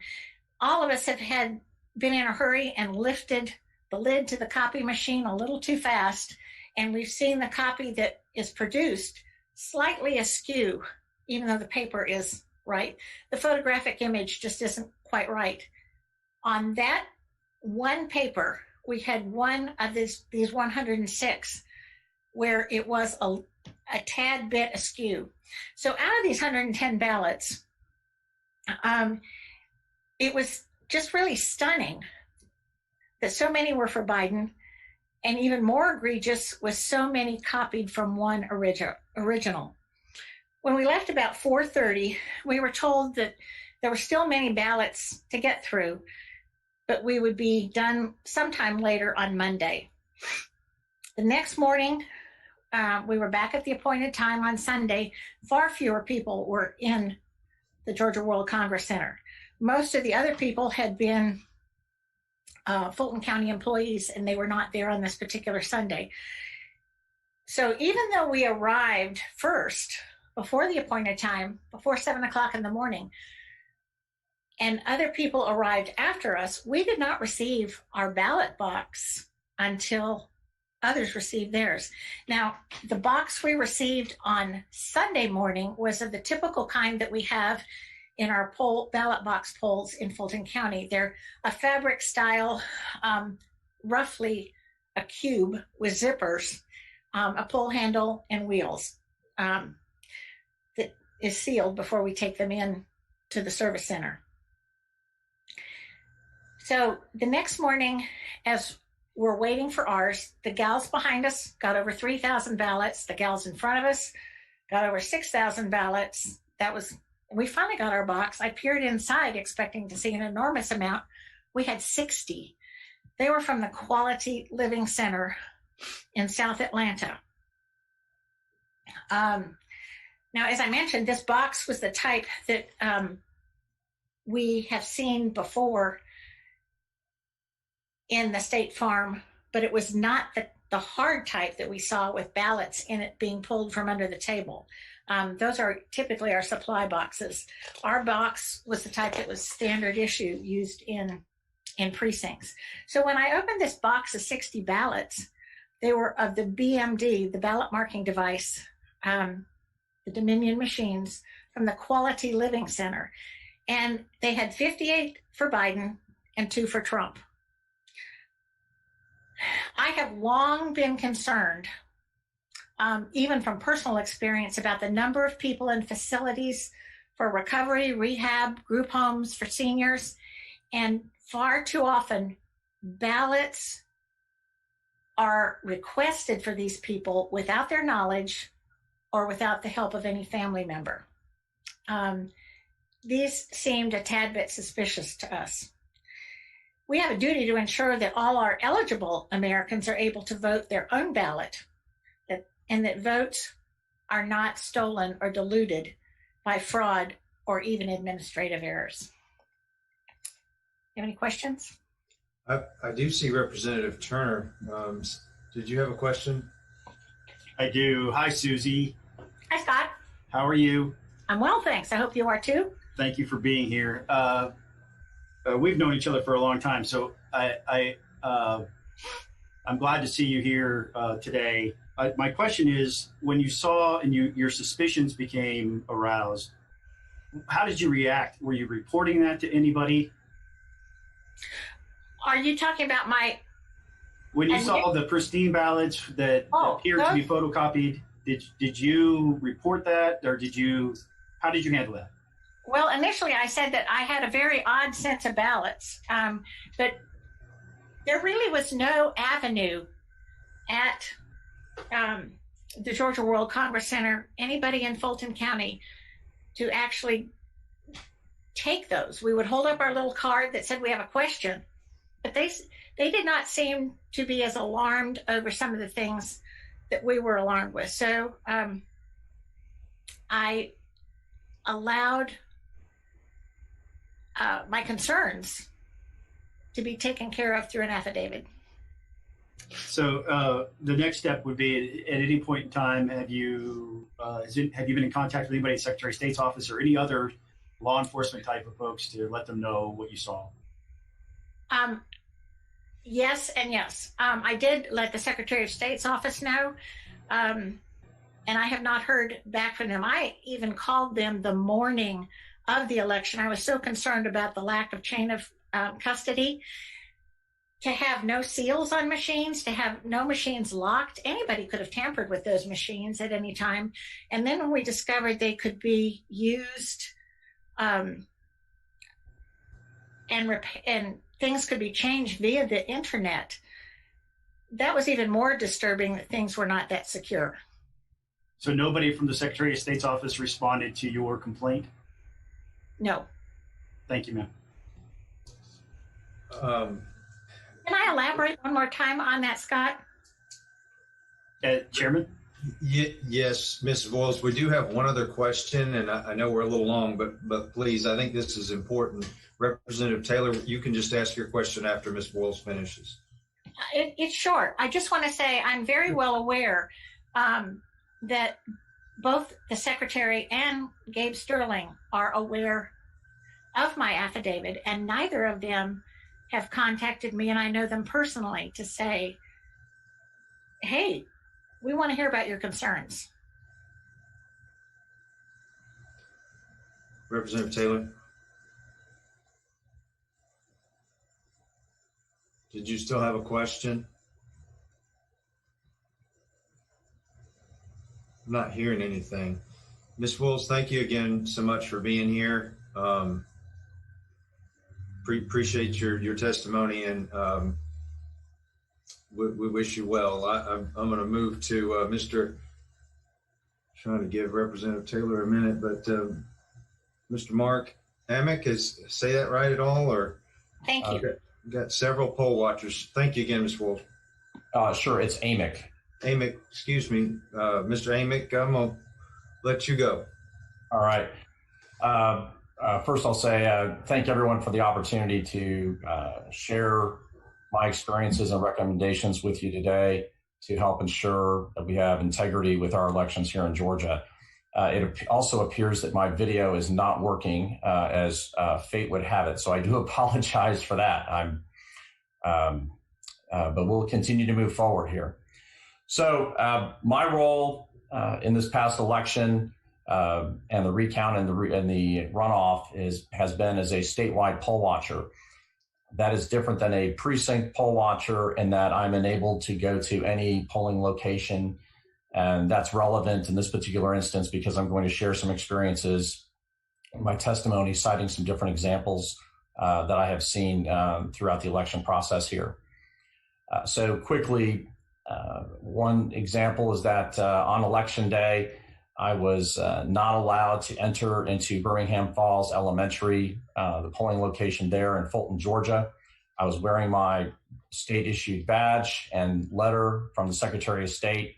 I presented that to the poll manager, and I was not allowed to enter the voting location to watch the process. The poll manager and I went around on it for maybe 3 times where I pointed out the specific language. She did not believe that I was authorized or did not allow me the opportunity to enter, so I was not allowed to do that. Instead of escalating it, I decided to move on and not make a bigger thing out of it at that time. The next instances that occurred that morning were both in Roswell, where I was informed that there were Democrat poll watchers who were engaging with voters outside of the polling locations, that being at Mimosa Elementary and Esther Jackson. And when I arrived, and both of those were validated. So when I arrived at Mimosa Elementary, the poll watchers were engaging with voters, both leaving the location and entering between the parking lot and the school themselves, or the school itself. At Esther Jackson, I was able to verify that the poll watchers there were actually outside the location collecting voter data and voter information upon entering the location. There was one outside the door and then one who was working the line, so to speak. And the poll manager at the time was distracted a little bit because there was equipment that was not working, and she was working to solve that issue. She was not aware of that. And once she reeled that in. But there were people who were Democrat poll watchers who were gathering information, according to the manager and another supervisor who were on site. Moving ahead to November 6th at State Farm Arena, on that particular day, they were processing the provisional as well as military and ᖪIᖰᗪ ballots. A couple things of note there. Of course, the first is with regards to the observation and the ability to observe the process. This was consistent through all absentee ballots. The room was a kind of a dog-legged shape, and you were pinned to the back corner or back part of the short end of that dog leg, and it did not allow you the opportunity to really meaningfully watch that process. You were easily a good 15 feet away from the nearest table. There was voting equipment that was in the way. There were concrete poles that were structural that were in the way, and the room dog-legged around, so you couldn't see the tables, you couldn't see other equipment, and there was a door that we are told of that is supposedly where they were bringing in the ballots, but we were not able to see that as well. I will note for the record that on the 4th, November 4th that is, and on the 6th, while I was there on each of those days, that I not at any time saw the workers pull bins or suitcases or anything out from underneath the tables as normal operating procedure. Moving ahead into something that Marcy McCarthy touched base on earlier, and that is a concern over the processing of the military and ᖪIᖰᗪ ballots. I had flagged this as being as a concern, and I'll get into that in a minute here. The day after, according to the one thing I'm going to clarify for everybody and for everyone here is that the process, according to Rick Barron, who's with Fulton County there, as explained to myself and a few others, what they do is they will email a form to military members or other overseas citizens. They will then print that form, mark that form with their intended choices, and then mail that back to the county. The county then processes it much like they would with an absentee. However, it goes through that process that Marcy mentioned with regards to duplication. I too had flagged that as a real problem because where we're at, we cannot see that process. So a worker, a Fulton County worker, takes that form and then is supposed to duplicate that form onto a ballot with the intended choices of that voter. That is not something that we are able to observe or watch firsthand. You can see it from a distance, but you cannot see whether it's authentic or validated or any parent accountability with regards to the voter's intent of casting that ballot. Same thing, the second point with regards to concern in that process is once that duplication is done, then that goes through to another individual who actually casts the ballot. There too, You are not allowed to observe or watch that process. They're behind the typical voting machine. You are not allowed to see how they vote. At any of those points, it would be seemingly and unfortunately easy to make a change without any accountability or verification or authentication in that process. And that is something that needs to change. Moving ahead to DeKalb County on November 15th, this was the date of the first recount or audit, as it was. The observation was limited at that time to one observer per 10 tables. However, they were set up in sections of 16 tables. So clearly that doesn't make sense and led to a number of conflicts and confusion. So while I do believe we need more hands-on observation, setting it up like that just only led to other problems that were unnecessary. The biggest thing that came out of DeKalb, from my experience, was an attempt to inflate the vote count for Joe Biden by 9,626 votes. Having grown frustrated with sitting and trying to watch the recount process, I decided to move somewhere where I thought or hoped that I could add a little bit more value in my role, and went to the table and the location where the workers were entering in the sheets with the recount tallies into the Arlo system. Of course, we had to stay 6 or more feet back behind them. You're not able to see what is input into the computer screen. However, at this particular batch of papers, I was able to read the batch number, essentially a box number, the table color and table number, and the vote totals for Joe Biden and President Trump. I started making notes of it because I thought it might be helpful in case there was an opportunity or a need for an audit to confirm if what was actually submitted was entered into the system. It was during this process that I started to see a pattern and kind of an expectation with regards to the final tally, which I would gauge or ballpark to be around 1,500 total in a ballot box. What came through that caught my attention that we flagged was one that was 10,707 for Joe Biden.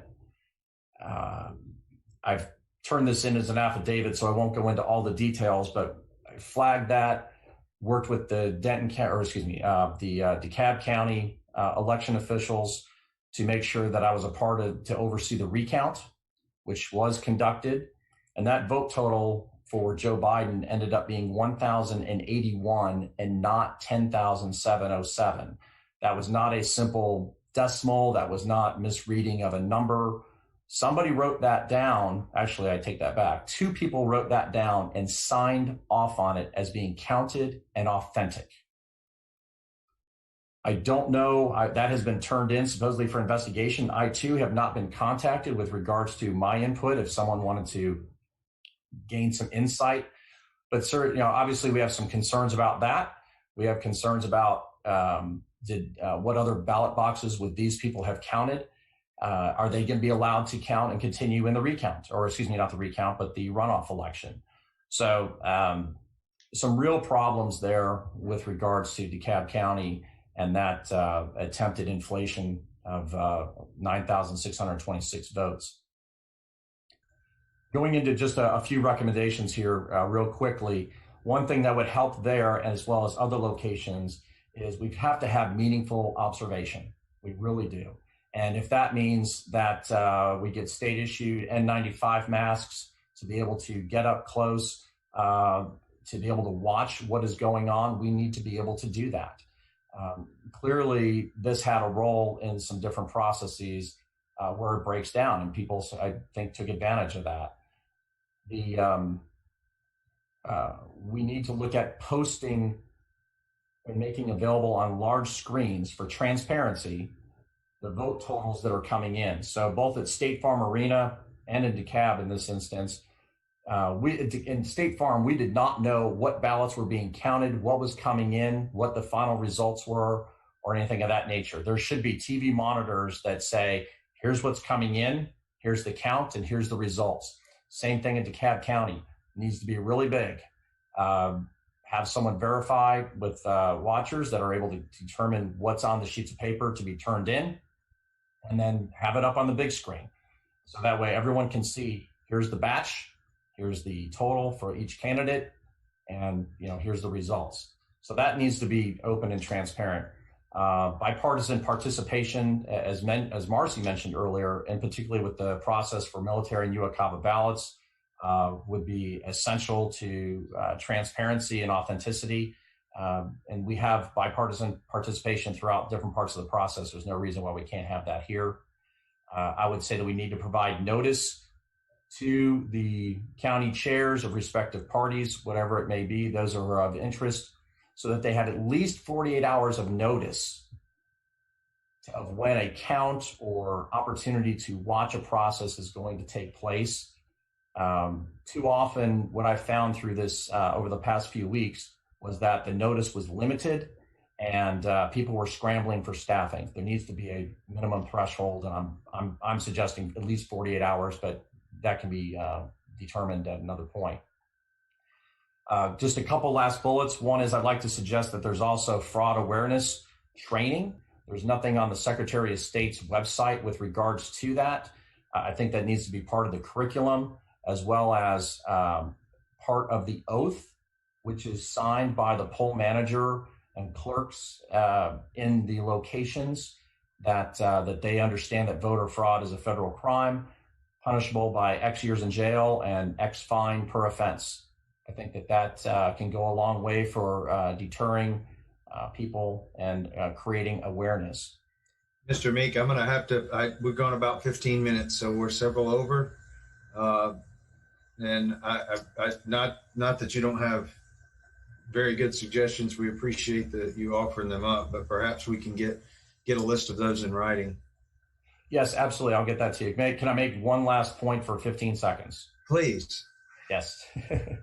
So I have friends, which was not part of my role here, but I have friends just in my neighborhood that had votes taken from them because they handed the ballots, their kids, young 20-somethings and in college, that voted, and they handed the ballot to a worker thinking they were doing the right thing, and their votes or ballots did not get cast. We need to have signs on that equipment that says, do not hand your vote to a worker or cast your own ballot, something to that effect, so we don't lose those people and their right to vote. Thank you very much, the committee. I appreciate it, and I'll turn it back to you. Thank you. Thank you. Representative Nguyen, you had a question. Thank you, Mr. Chair. I did have a question, but this was actually for Ms. Boyles, if that's okay. Yeah, if we could, quick question. Yeah, sure.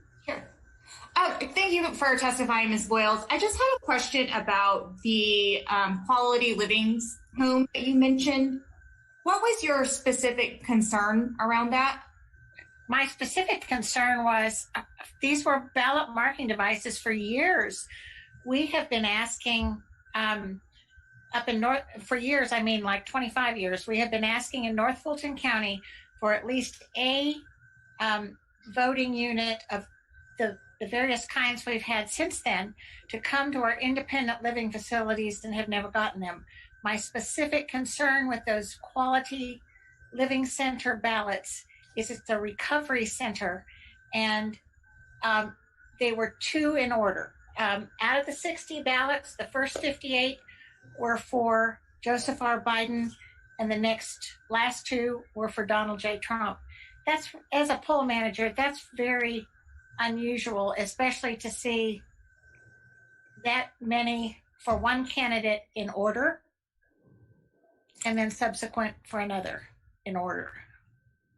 Ms. Boyles, have you personally visited that home? I did just look it up, and it appears that it looks like a senior living home on Campbellton Road, which we know if you look at the statistics for voter turnout in those specific areas, they are overwhelmingly Biden votes. And there are 359 folks that are registered there. So I'm not sure if it was just a feeling that you had, or did you have any kind of evidence to back up No, I have not visited it. I can assure you that I will be soon, but I do have personal evidence where family members of our own have had absentee ballots ordered for them when they have been in a rehab facility, either for a stroke or for a knee repair, and it was voted for them by that person in the facility. I know someone else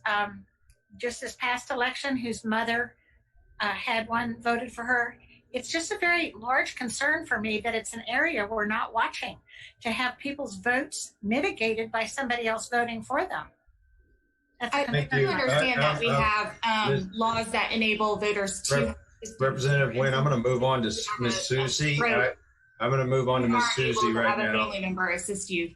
Thank you, Miss Susie. I think you were next. It's actually at 3 o'clock. We're 10 minutes behind. We'll try to allow some additional time to talk. Or Mr. Susie, I'm sorry. I apologize if that's. I wouldn't look at Mrs. So. Please go ahead and begin, and I'll try to redirect later if we have some time. Absolutely. So just really quickly, I wanted to get started off by saying thank you for having me here today. I did speak before the state legislature last week, and it was brought into question the fact that we were not under oath. And I know that someone pretty vocally voiced that we may not have been telling the truth in our testimony. But I just want to point out for everybody really quickly that I do have a sworn affidavit in front of me, and I've sworn under penalty of perjury that the statements that I'm giving today are true, and I will continue to testify this, and I'm willing to go under oath if that needed to be done. So I just wanted to point that out really quickly. I serve as a recount monitor in Cobb County and in Fulton County. I started off in Cobb, and while there's a lot of issues with Cobb County, just for the sake of time, I'll be mostly focusing on Fulton County. But I did just want to share one or two quick things in Cobb County that kind of speaks to the hostility and the tone that was given towards the recount monitors, such as myself. I was at table 18. This was on the 14th, I believe. It was the first day that I went, the first day of the recount. And I was observing one table. I was there for about 5 minutes. And within the span of 3 minutes, everybody here should be aware of the procedure that the first auditor will call out what the ballot is selected for. Then the second one will confirm it and place it in the respective bin. Well, 3 times in 3 minutes from 2:09 to 2:12, the first auditor called out and wrongly attributed 3 votes that were supposed to go for President Trump and called them out for Joe Biden. So that happened 3 times in 3 minutes. Now, the second person, the system worked. The second person caught them. But my concern is, does this always happen? Is it always corrected? Because this is just while I'm standing there. The only reason I left that table is because at another table, I was told that one of the auditors was not double checking her counterpart. She was just simply taking them, placing them into the bin. This was table 17. Very quickly, I just want to get through this. I walked over there, observed that she was not. I was told that I'm supposed to mention this to the members of the GOP who were present, and they would pass it along to the election officials. I did so. They spoke to her. I could see them talk to her, and she looking over at me. Well, when I came back around the room again, I noticed that she was still not checking, second checking the votes. As she noticed me coming up behind her, she started to exaggeratedly raise the ballots to her face, but I was satisfied with this. I'm content. All I want is for her to be double checking the ballots. But I noticed as I walked away that she was staring at me as she was being handed more ballots. And so her and other people began to get increasingly aware of me, staring me down, pointing me out, calling their bosses over, stuff of that nature. And so that's, for some reason, I haven't done anything. I haven't touched anybody. All I'm there to do is to write down, observe, and I'm not even supposed to speak to these people, so I've not even spoken to them. As I came back around the room, I got up behind the same individual and heard her say to the other monitor, the other auditor, and this is a quote, she said, "I'm paid by the taxpayer, and this effing a-hole wants to come in here and watch me." Now, obviously, she didn't censor herself, but for sake of being in this meeting, I'll censor that. And my issue with that is the tone, I guess, that she had, and the just overall sentiment towards us. I'm a taxpayer. I'm lawfully allowed to be here. I've gone through the process. I have the letter that allows me to be on the floor. And to see, the tone that they had towards us. The other things that we noticed at Cobb County, and we had this confirmed at Gwinnett County. This was, when I say we, I'm referring to me and my brother who also attended. In Gwinnett County, there was not supposed to be any blue or black pins on the table. And in Cobb County, I think it's tables 27, 28, 29, 31, and 36 all had blue or black pins on their tables while they were handling absentee ballots. So the concern for this is this produces the ability to make an overvote, which very quickly, I just want to say that they were having overvotes, which were already supposed to have been sorted out of Hall C and taken to Hall B for adjudication. This is per क़emayEᗩᵐ, who is the lady in charge there. Those overvotes were already sorted out, yet they continued to have overvotes turning up in Hall C. So this really begs into question, the potentiality of having the pins on the table with those and us only being allowed 4 monitors, that you could change it. But I know that we're short on time, so I just wanted to go on to Fulton County very quickly. I still have this piece of paper right here. And what this piece of paper is it is the letter that allows me to come out onto the floor at the recount. This is allowing me to get up close and personal to observe the counting tables. I still have this letter that's supposed to be surrendered because no one asked who I was. No one confirmed who I was when I got there. There was no security. I simply walked into the basement of the World Congress Center. There was a notepad where I could sign my name if I wanted to or didn't. And there was no one to confirm. And this really disturbing lack of security is very important because within just a minute of me being on the recount floor, and again, this is all sworn to in my affidavit, and I will swear to it again, a man walked up to me. They have runners who are supposed to take the suitcases to the auditing tables for them to count the ballots. They check them out at the front of the room. They bring them out to him. So this man comes up to me with the suitcase ballots and he said, "Hey, I was supposed to take these to table 96, but they already have a suitcase of ballots there." He then rolled the suitcase forward and asked me if I could take it. So he's offering me a suitcase of ballots. And with the security in the room, I just want to let everybody make sure it's perfectly clear. Very easily could I or someone like myself who was in that position could have walked out of that room with those ballots. And this is a large number of ballots in that suitcase. So the other question this begs is, why did table 96 already have a suitcase full of ballots when they're supposed to be checked out one at a time? And again, no one here ever confirmed who I was. I had constantly auditors asking me questions as if I was a recount official, asking me what to do with the ballots, how they could get more ballots, asking me questions about ballots. Now, I'm following my side of the rules that I'm not supposed to speak to them, so I would simply put my hands up. But I have at no point was it ever confirmed who I was being out on this floor, being as close as possible to these ballots. And you mentioned Susie Voiles was talking about these pristine ballots. I would like to say I was there while she was receiving one such batch of those ballots, the perfectly flat ballots. And I do have images of those ballots. I have pictures of those ballots that I would be more than happy to share with anybody here who would like to see those. Other things that I was able to document is that there was no, at the front of the room were all these ballot storage, ballot transport cases, I believe is what they refer to them as, were stored. There was a back hall that there was no security. Auditors could simply walk into the restroom. There was exit doors. No one was checking on the comings and goings of anybody. And I know I've repeated this several times, but no one confirmed who I was when I was there. One of the only brief incidences of communication that I had was when they asked me to step away from Susie Voiles' table because we were observing. I don't know what the issue was there. But they're at another point, they have actual batch numbers on the piece of paper where it is written down what batch they're working on. So us as monitors, we started recording those batch numbers. Well, the auditors started flipping over their pieces of paper so that we could not see the specific batch number. And when I asked one of the election officials, I said, "Hey, we're not supposed to talk to these people. How am I supposed to see this batch number? Is there a way I can communicate them to show them to me?" His reply was, "Well, you're not supposed to be close enough to see the batch number." So this is all being branded as an audit when I can tell you that's not at all the case, when we're not allowed to observe certain things, not see it. But fair enough, what I was able to observe was pretty disturbing. There are several tables that I have images of these, and I'd be happy to share them with you. One extremely egregious example was it was an 8 to 10 inch tall stack of ballots that went only for Biden, and there is not a single Trump vote.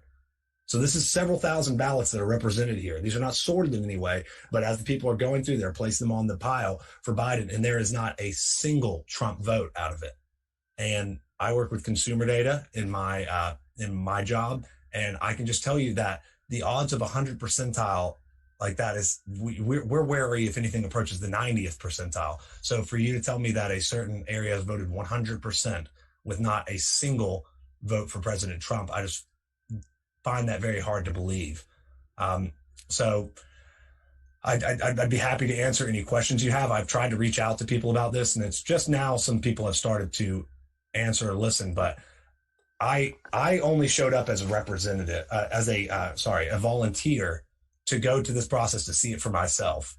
And I'm not some super sleuth. I'm not some detective, but I was able to just walk out there and immediately stumble into a bunch of very glaringly apparent issues. And again, I'll mention at the state legislature where they were saying that, well, we just don't know what we're looking at. We don't understand how this process is supposed to work. One, I find that a little bit condescending, this whole technocratic, autocratic idea that we are just, the plebeian fools who don't know what's better for us. But I may not work in elections, but I'm not a mechanic. But if your car is billowing smoke going down the highway, I can tell you have an issue.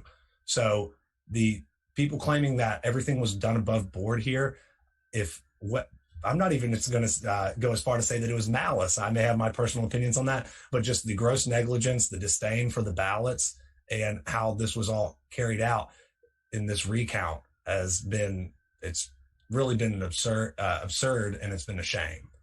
Well, thank you, Mr. Susie. I appreciate you being with us today. And you said you have signed affidavits that. Absolutely, and I've got these images that I can actually show them right now, but I don't know how you guys would feel about that. But I actually have the pictures of Susie Boyle's ballots that you can see. They are flat ballots. Please forward that on to us so that we absolutely can make it available. And thank you again very much for coming. We will probably like to hear back from you at some point in the future. Hey, I'm ready to talk. Whoever wants to talk. I don't see any questions, so we're going to move on to Mr. Luke Martin. No questions. Oh, Representative Turner. Thank you, Mr. Susie. Absolutely. You said just towards the end of your testimony there that people are just now starting, but you didn't specify who, as far as getting back in touch with you regarding some of these issues.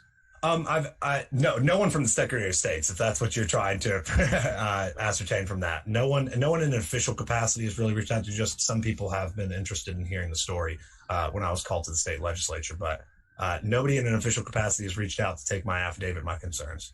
Did you have any executive branch interactions with anyone? Did you complain to investigators, or have you contacted the Secretary of State's office to issue your complaint? So I have called several of the numbers that I was told, and I've emailed my affidavits, my complaints to a lot of people, and I've had no follow-up. Among those, a lot of people, I'm sorry for being very specific.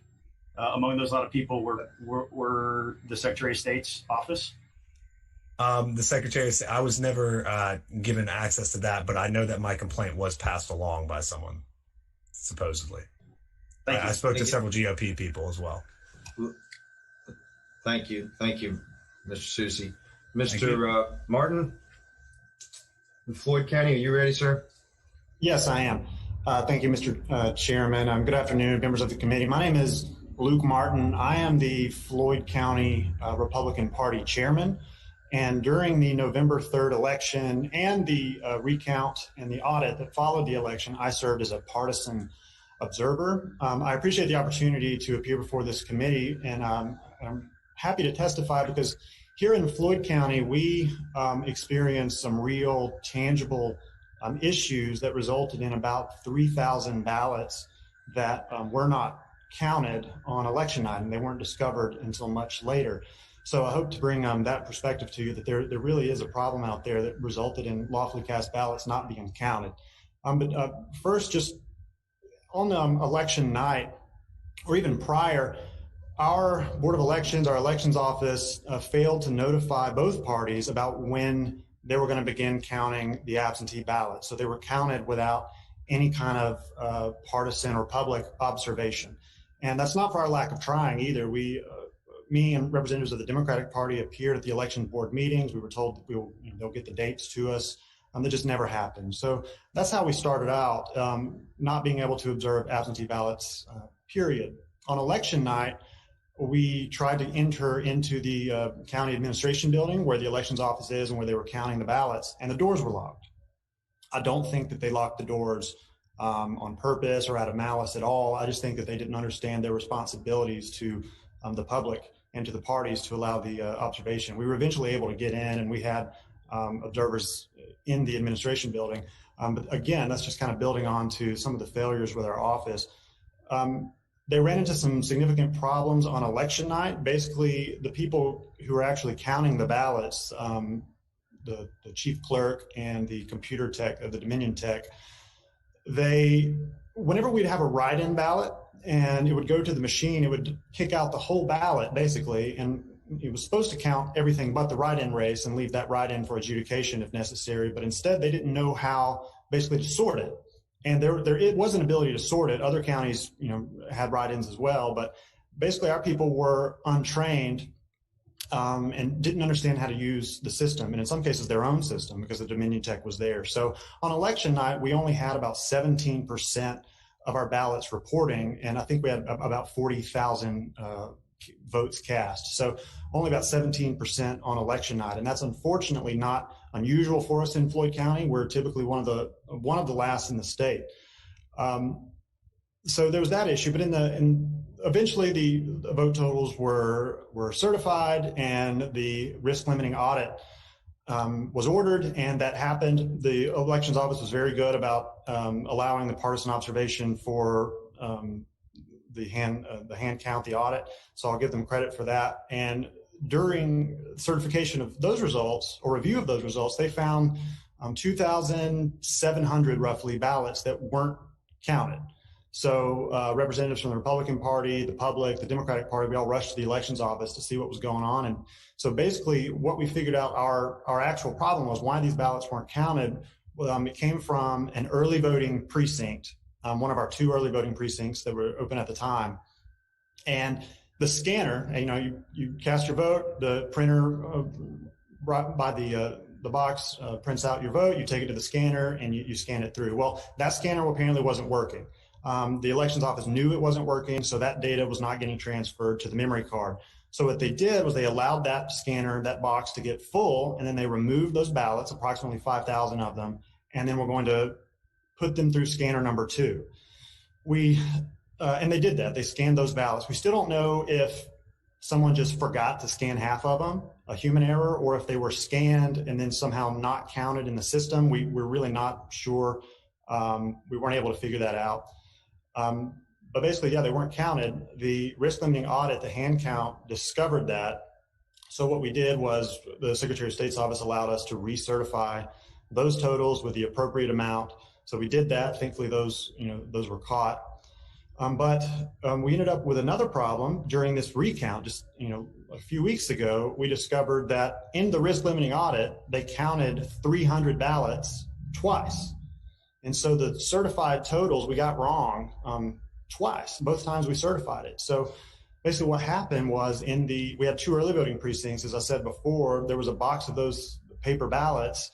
They counted them twice, one for each early voting precinct. So our hand count revealed 2,700 uncounted ballots, but then the certified total was 3,060 higher than the machine certified totals from election day. So we messed that up twice in Floyd County, and that's, I believe, human error. I think it was a lack of training and education from our elections office that led to those errors, and that's really why I wanted to testify today, because I understand the absentee ballot process. I understand how the signatures are verified, and I understand why the Secretary of State is not calling for a signature audit. Basically, our law doesn't provide any instructions on who pays for it, how to do it, what happens if a certain percentage of signatures are rejected in the signature audit.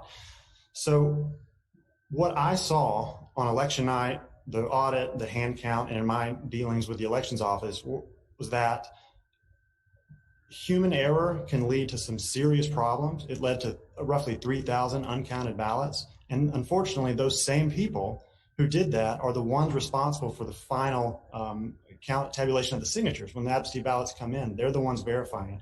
I think the public and the parties just need an opportunity to be able to observe that.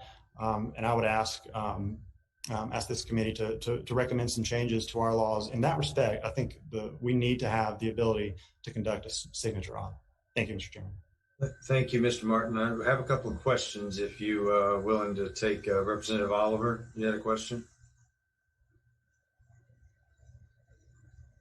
Yes, Mr. Chairman, thank you. Am I remembering correctly that the election director of Floyd County was fired after this election of November 3rd? Am I remembering that correctly? Yes, ma'am, he was.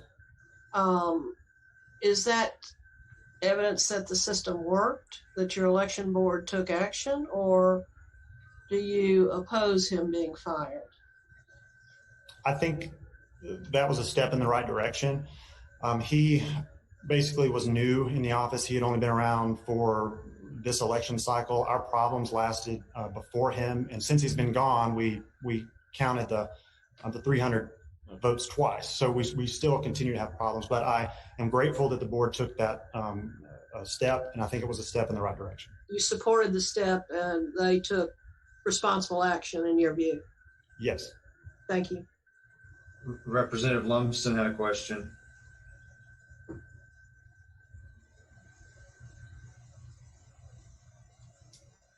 Do you still have a question, Representative Lumsden?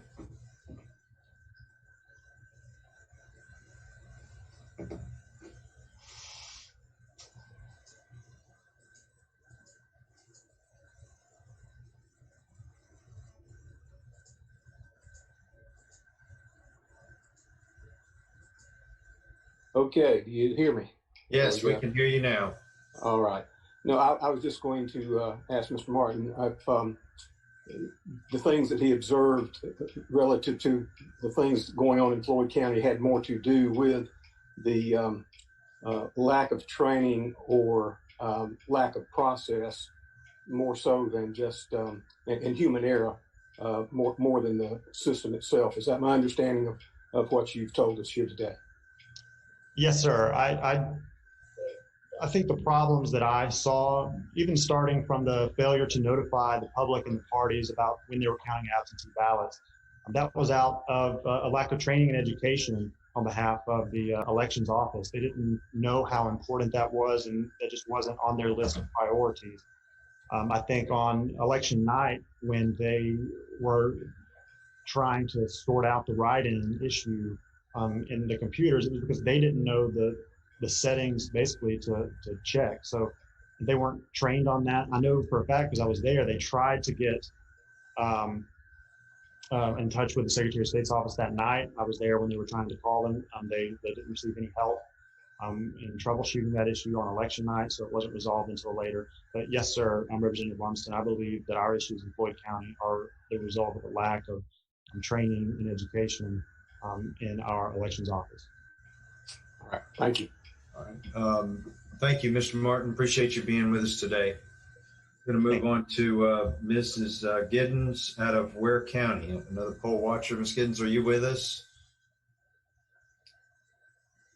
I know you were having some technical difficulties. It looks like maybe we need to, can we unmute her?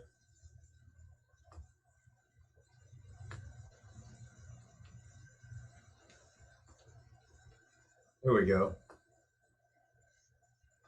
Ms. Giddens, are you with us?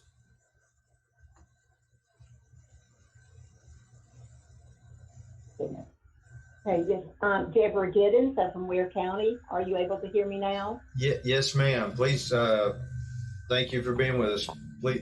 Please continue. Well, in Ware County, I'm the secretary of the Ware County Republican Party. I'm a member of the state committee of the Georgia GOP, and I'm also an officer of the 1st Congressional District Republican Party. And I have been a poll watcher for early voting for the November 3rd general election, and I also was a poll watcher on election day. In Ware County, a number of Republicans have had concerns about whether or not all the signatures on the absentee ballots were verified. And in a conversation when I've been down at the Board of Elections office, because I was there many occasions, that's primarily where I worked during early voting, I chatted with the supervisor about were the signatures being checked. Well, I never really got a straight answer, but on Wednesday, December 2nd, which was a little over a week ago, I had a meeting with the Ware County Supervisor of Elections in his office down at the board And so I asked him whether or not, and I wanted to know for sure whether or not all of the signatures on the absentee ballots for the November 3rd election were checked and verified. And so he stated to me that most all of the signatures were checked.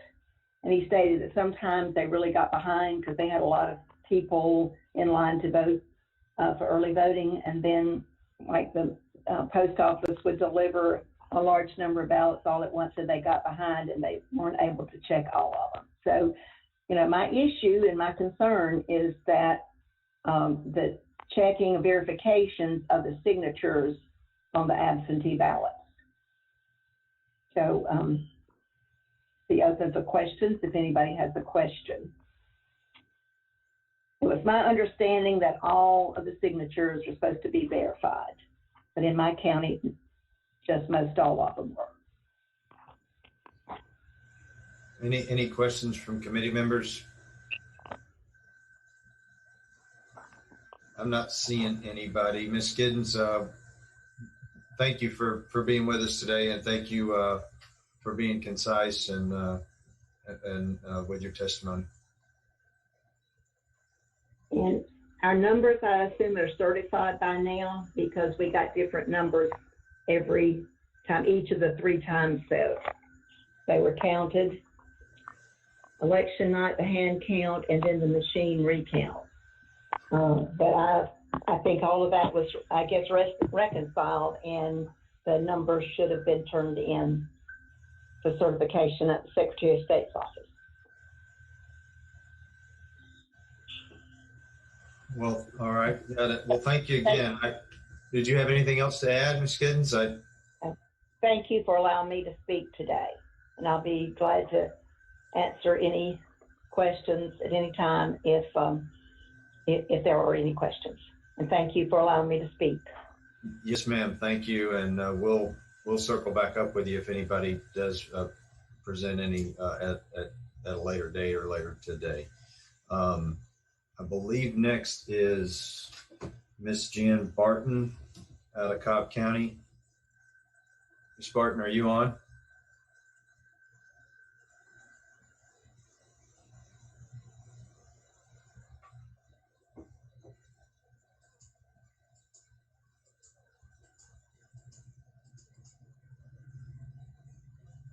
I see her. We may have to unmute her.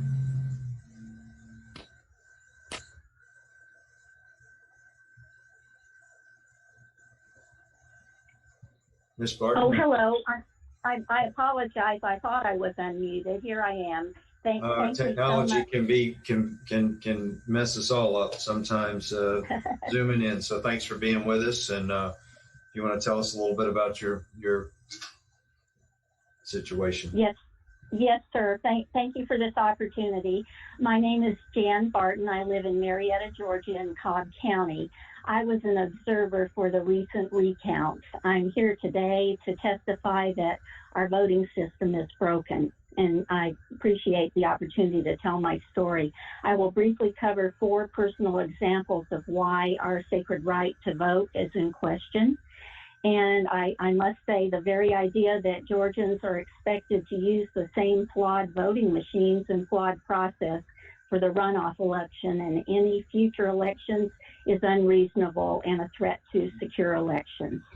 I have 4 points. Number 1, the objectionable activities that happened in Cobb County, including the shredding of white privacy envelopes for absentee ballots. I have an email from Cobb Election Director ᗪIᖰᵉ confirming that was quote unquote all that they shredded, that no ballots were shredded. However, the white privacy envelope is part of the package of items required by Georgia law to be saved for 21 months after an election. Otherwise, how can we be certain each ballot arrived in the mail rather than by some other devious means? The election director's first statement appeared in East Cobb News on November 20th. The shredding activity occurred on November 18th. The timing of shredding alone did not make for good optics. Why then? Number 2, I was an observer of the second recount, the rescanning of ballots in Cobb County on Tuesday, December 1st. We were not allowed to be close to the tables. I think the closest one to me was about 10 feet away. At 2:39 p.m., I noted this in my notes, I observed a very flat, perfect stack of what I was told were absentee ballots with no folds being scanned. They were perfect. I was not able to take a photo quickly enough before they put them back in the box, but I did make note of the batch and the box number. If election workers have nothing to hide and everything is perfectly above board, why are observers kept so far away from the activities and not allowed to ask questions? Number 3, I also helped an independent team working to document the new hand counts in the first audit. It was those numbers that discovered the Ware County anomaly. Many volunteers and many hours went into efforts to protect our votes. Isn't it a shame that we have to do that and that we cannot trust our voting system? Number 4, and final point and a few closing points after this. On Tuesday this week, I found out that my name and information were unmasked as part of the hammer and scorecard operation that Sidney Powell and others have mentioned. This was presented on the Brannon House show. Dennis Montgomery is the brilliant guy who created hammer and scorecard to protect American citizens. Hello? Mr. Chairman. Hello? Turner? I'm sorry, Mr. Chairman. And I don't mean to be rude here, but is it really the intention of our committee at this point, to hear testimony about hammer and scorecard, a fantastical conspiracy theory? I would rather use our time in a more effective way, frankly. Excuse me. Representative Turner, hold on just a second. Let me jump in here real quick. I know that we don't necessarily always see things exactly the same way, any of us on this call, but Ms. Barton, I know that that you're testifying, I think, to what you believe to be accurate. We will let you finish your time, and then if there are questions, then we can do that. You can do that at that time. Thank you. All right. I do totally resent being interrupted and just discounted in that manner.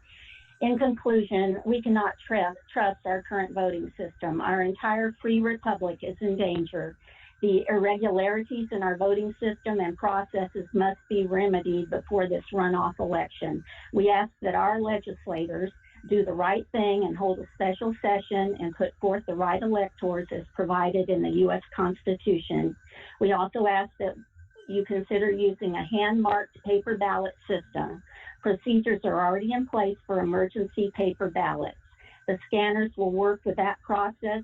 The touch screens can be removed. This process meets Georgia law for a reliable paper trail, and every voter will know that their vote was counted. Your actions can save our free republic and ensure the sacred right to vote. This is our time to say what President Reagan called that shining city on the hill. We ask our legislators to do the right thing. The world is watching. Thank you for your time. Thank you, Ms. Barton. I believe our next person to testify is Mrs. ᔕEtiᗪ from DeKalb County. Is that, I probably did not get that pronunciation right either. Yes, but somebody stopped my video, so I need to be able to show, I need to start my video. Huh. Okay, there we go. How you doing? Thank you guys so much for letting me be here. Can you hear me and see me? Yes, ma'am. Let's just tell us where you're from and you may proceed. Okay, great. I'm from Dunwoody, Atlanta, DeKalb County. So a family member and I voted early and in person on October 19th at the Dunwoody Library in DeKalb County. You know, I'm going to share my screen because I got a couple things to host disabled participants, I need to be able to share my screen to show you guys a couple of things. Can the host allow me to share my screen, Molly? Yes, we would just, make sure we don't, again, mention names when we're doing some of those things, testimony, or show them. You should have access now. Okay. Can you hear me? Can. Okay, so let's see if I can share my screen.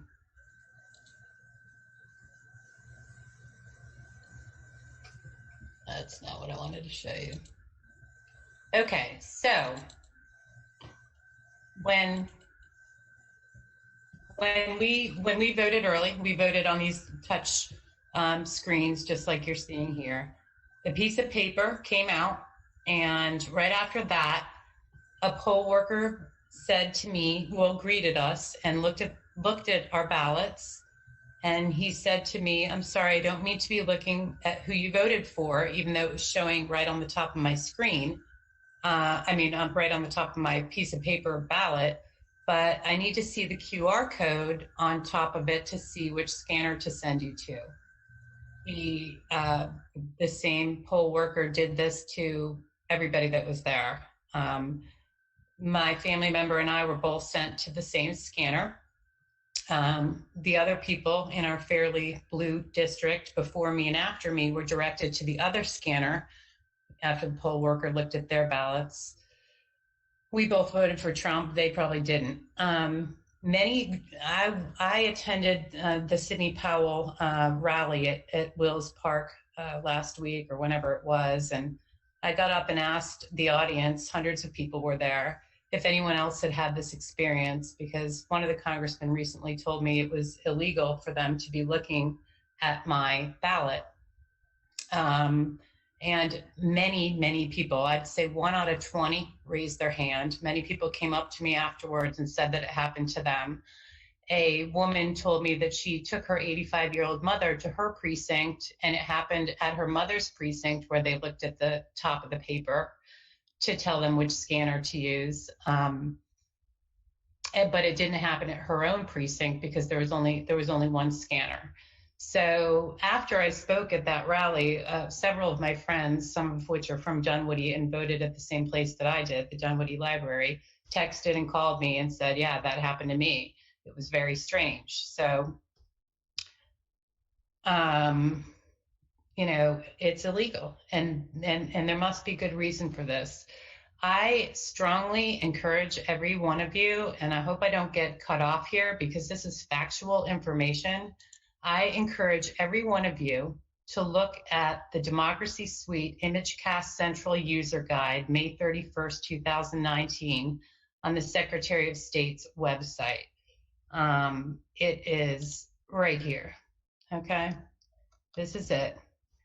And you will notice that on page 18, it instructs users how to re-zero the tabulator to, quote, clear the scanned ballot results and remove all processed batches.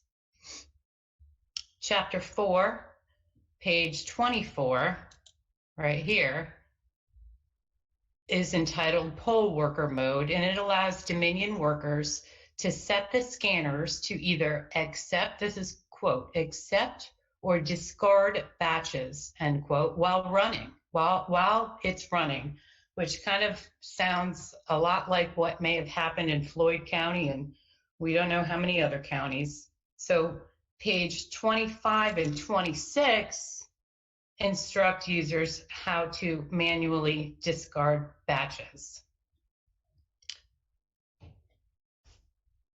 Are y'all there? Can you hear me? Yes, ma'am. Yes, ma'am. Okay. We've got you. Okay, good. So I want to continue. So with the batches,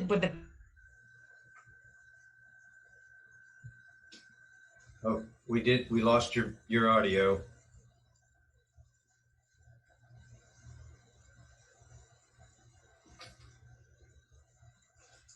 We lost your audio. fell to the bottom. Were emptied without following procedure, chain of custody, and that the ballots, which are basically pieces of paper with our pics on them but no signature, were taken out. The ballots that were taken out were not labeled or locked, and some of them were stored in unmonitored warehouses in Fulton County haphazardly. And even that some of those bags of ballots were put in the back of a Dominion worker's car. So when in our history, I ask you guys, when in our history has a voting booth company been present at our polling places, let alone managing them and holding power over these election officials, staying after they have left for the night in our townships, our cities, our counties, and all across the states in America?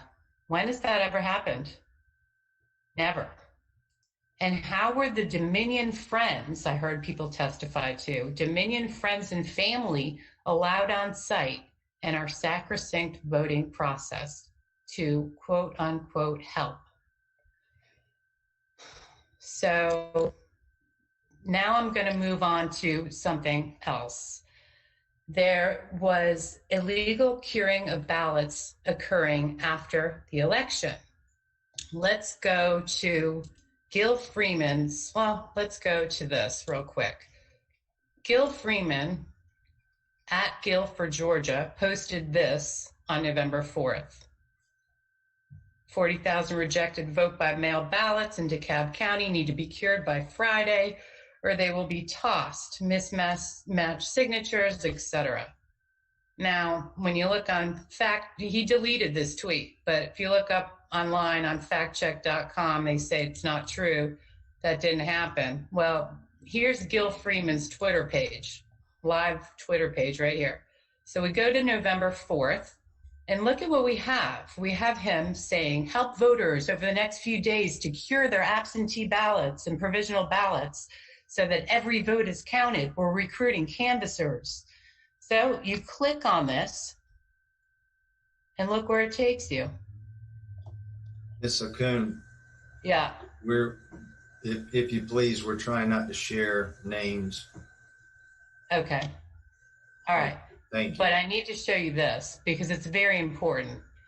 On November 4th, the Georgia Democrats created this Georgia Cure Canvasser Recruitment Phone Bank. Help us recruit cure canvassers in Georgia. All you need to join is a computer and a telephone. We will be calling on volunteers in Georgia and asking them to knock on doors to help voters through the process of curing their ballots. The deadline to cure ballots is Friday, November 6th. Let's fight. Okay, so that's this, okay? And Georgia code, as you all know, it allows ballots the chance to be cured for certain reasons, failure to sign oath, various things. So right out of 419C2, there are, to facilitate cures, Georgia law allows the relevant election official to notify the voter in writing. This is a quote right from our laws. The Board of Registrars or absentee ballot clerk shall promptly notify the elector of such a rejection, a copy of which notification shall be retained in the files of the Board of Registrars or the absentee ballot clerk for at least 2 years.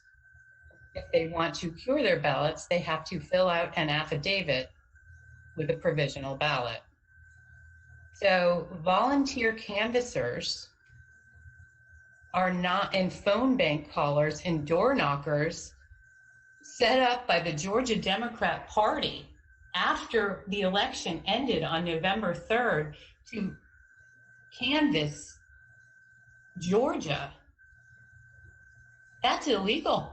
Who gave the Democrats the names, addresses, and phone numbers of the Georgia absentee voters that had not returned ballots? I mean, that had not filled out their ballots correctly. I'm wondering if it's the same people that gave those names to the ACLU. On November 6th, Hillary Clinton. Okun, I don't mean to interrupt you. We've got a minute or two. Okay, so all right, I'll finish real quick. I went to this, on November 6th, Hillary Clinton posted this. I went to this site, Democrats.org/Georgia-ballot. I went there. It asked me to upload my signature. It asked me to upload my voter information on my signature. Just to be clear, it did not take me to the SOS website to see if my absentee ballot was cured or was accepted.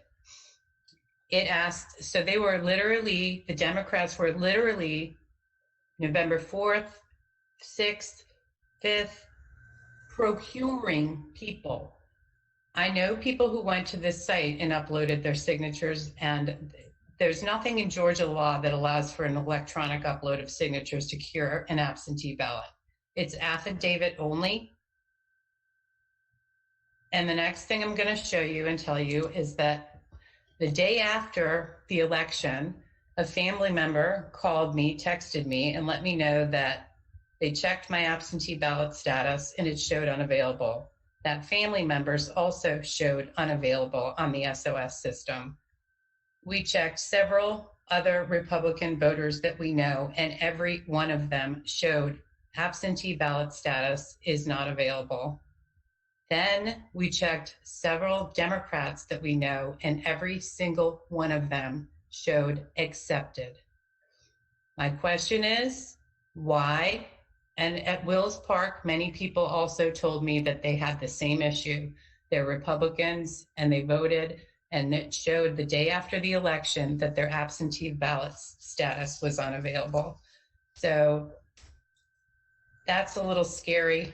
The last thing I'm going to tell you is that most, if not all, years that I voted prior to 2016, I voted Democrat.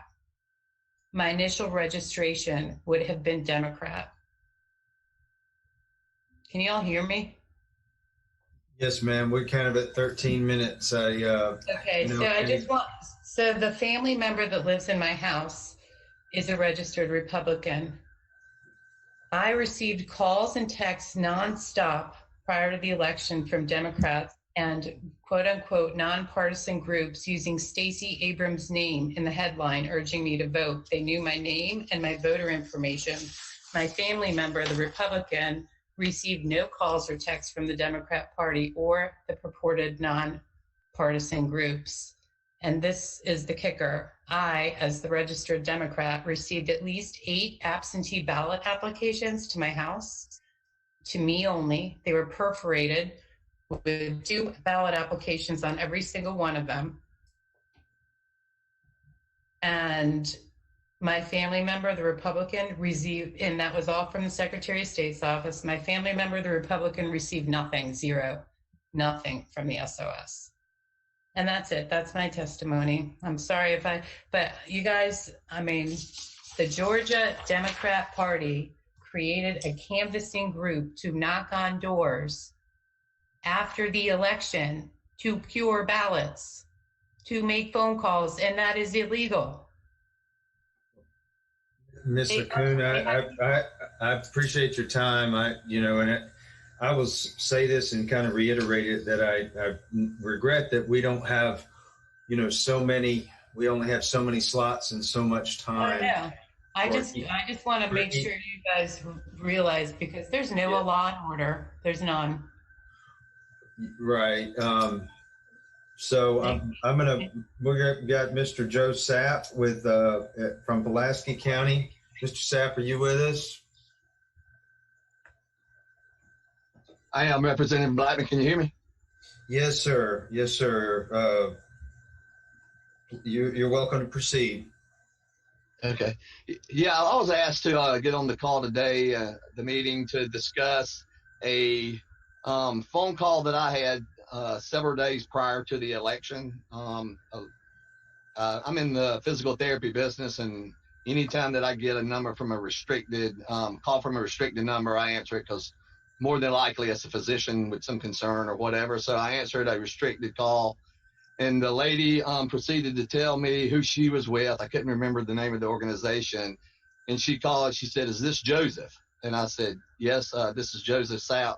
And she says, "I'm calling to see, we noticed that your absentee ballot has not been received yet." And at the time, I I knew that I had not requested an absentee ballot, but I put 2 and 2 together that my son, who is also Joseph Sapp, that lives he's a senior at UGA, she was referring to him, and she says something to the effect of Athens, and she says, have you sent your absentee ballot in yet? And I said, correct. Yes, as far as I'm concerned, they should be receiving it. And she says, well, if it hasn't been sent yet, she said, I'll be glad to send a representative by to get that ballot from you and put it in one of the drop boxes if you're unable. And at the time, I didn't think anything about it. I just said, no, it's no big deal. We got it covered. And that was pretty much the essence of that conversation. However, again, after the election, speaking with different people, I was like, that didn't seem right. So I called my son and I asked him, and, he said that a lot of his friends in Athens had received.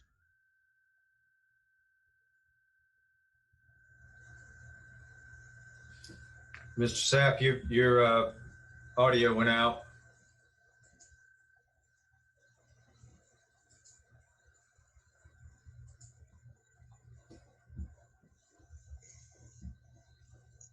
Can you hear me? We missed the last few seconds, but yes, sir, now we can. Okay, I'm sorry. Yeah, I was just saying that my son a lot of his friends had received similar calls, and I think that they were just kind of going after his age demographic, trying to get those absentee ballots in, and whether they were trying to control what was on those absentee ballots or not, I don't know, but it was definitely unnerving that this lady even had that information and called me and asked it to come pick the ballot up. Sorry. No, thank you. It's an interesting testimony. Was there any questions from the committee members? Representative Turner? Thank you, Mr. Sapp, yes, for sharing your story. Yes.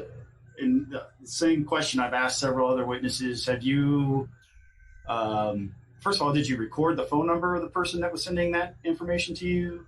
Or No, it came through. Again, it was listed as restricted. I mean, I don't answer phone calls if it comes from a number that I do not recognize or any potential spam. But if it says restricted, I always answer it because odds are it's a physician. So I happen to answer this. I went back and looked through my phone records, on my phone. And again, it doesn't give a phone number. I haven't gone back and looked at my phone records, through Verizon. I don't know if that's something that can be traced in any way to come back to a specific phone number, but right now there's no phone number. And outside of the hearing today, have you reported this to any authority?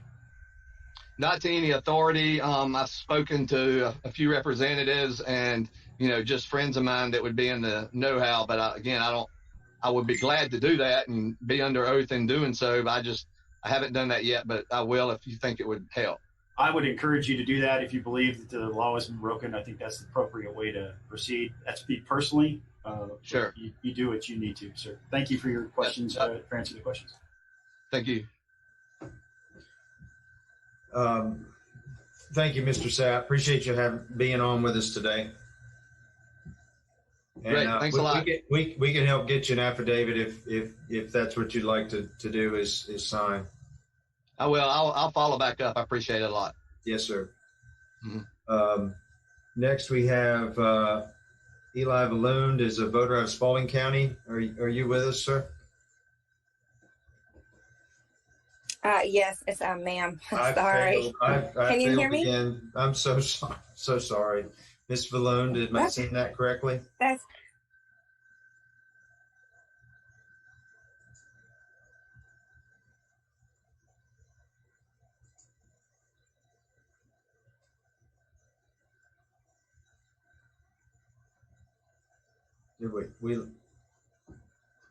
Did I do something or we lose? Can you hear me now? Yes, good now. Yes, ma'am. I'm so sorry. No. Excuse me. Okay. Please go ahead. So I might just have to. We can hear you. Okay. So, okay, perfect. On November 3rd, election day, my husband and I went to vote. And we actually had to go to two different locations. I went to the senior center And upon arrival, we got there, and we were told that all of Spalding County's system, I guess, I don't know, electric system, or their system went down. So we were told that we had to fill out a provisional ballot, which was fine at the time, or it seemed fine at the time. I mean, I thought it was a little interesting, but no surprise. So so we did that. And then my husband, he had to go across the way to the Lutheran church. And once he got there, he said the system had gotten back up. So he did it electronically. And I had gone to check my vote, kind of similar story to maybe some other people, check my vote on the GA, check your status. And it doesn't show that I voted. So, nor my husband, nor a lot of other people that I voted on election day in Spalding County.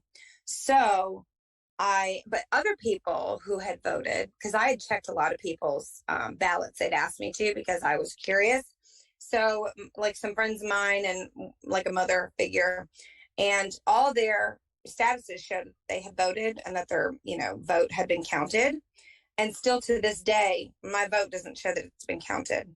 So I have been in contact with my local representative quite a few times to really just to find out, like, how do I find out if my vote counted or my husband's vote counted?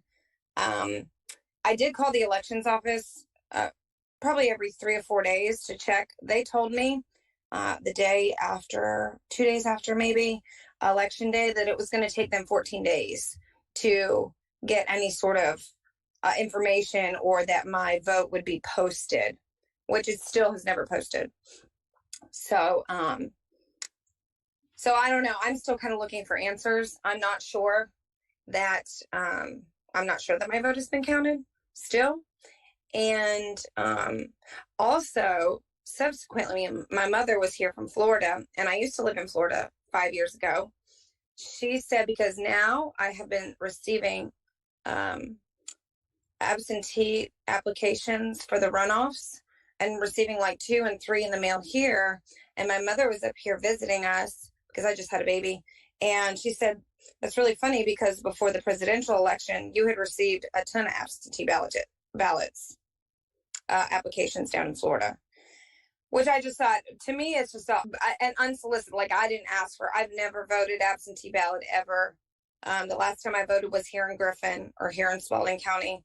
So it was just a little, again, odd to me. And I'm still kind of digging and trying to figure out where my vote is. And that's pretty much it. Well, thank you, and congratulations. Did I hear you say you just had a baby? Yes, thank you. Congratulations, y'all. Thanks again for being with us today.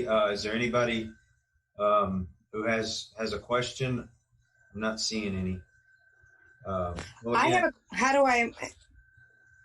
Yes, ma'am. Can I ask a question? Oh, sure. So sorry. How do I get more information, or where do I go? Who do I ask? Because to find out if where my vote is.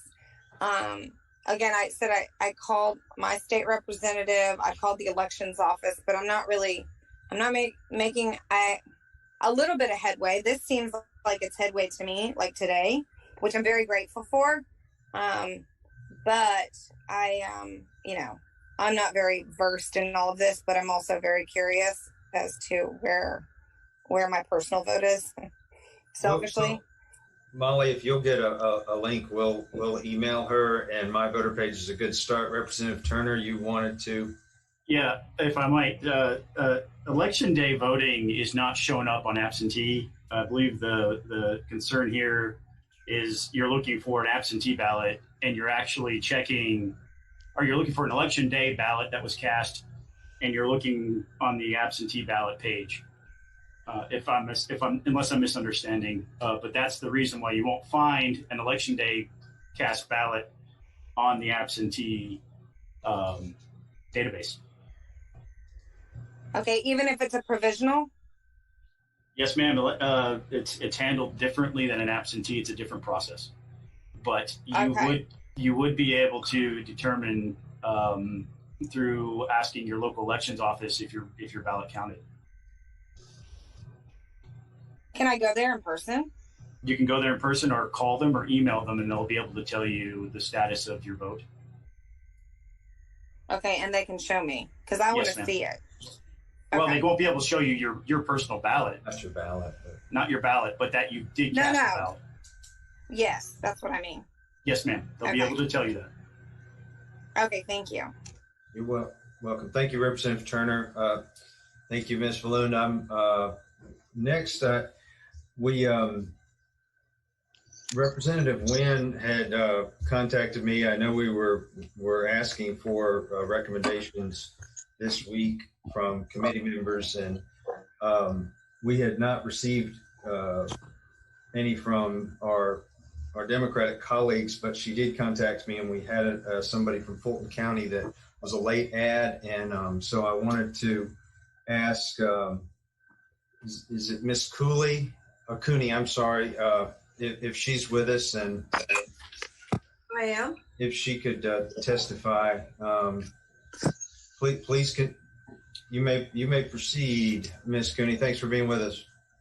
All right. Tell me what kind of remarks you would like from me, which I have not. Do you want recommendations? Do you want findings? Do you want a narrative?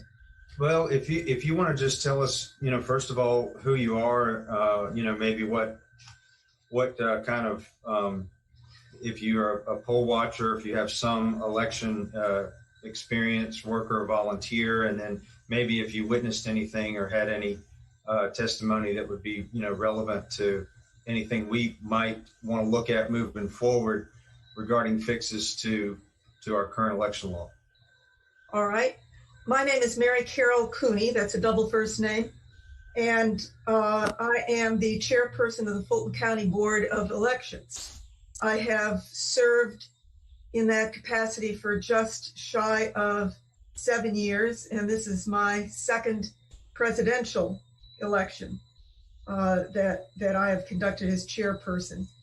I do not have any firsthand knowledge, that is to say, things that happened to me or that I have personally witnessed comparable to the other speakers that I have heard within the last hour. So there are two things I could tell you, and you can tell me if you are interested in either of them. And one of them is what my board is doing or prepared to do about similar complaints that have, and other observations that have been made to us this morning at our monthly election board meeting and in the recent past. I can tell you about that. And I can also give you a reason why I'm not going to be very satisfactory, but what I think we have to keep in mind about what fixes to make to the system. Now, I will assume you will just let me speak. So, yes, ma'am. You cut me right out. Yes, ma'am. I listened to our own public comments this morning, and I read many emails that we also received concerning the conduct of the November 3rd elections. I read and heard concerns about alleged illegalities, lax practices, insecurity of ballots, and some specific things like suitcases of ballots hidden under tables, water leaks, counting ballots without partisan party observers being present, and lawsuits that have been filed.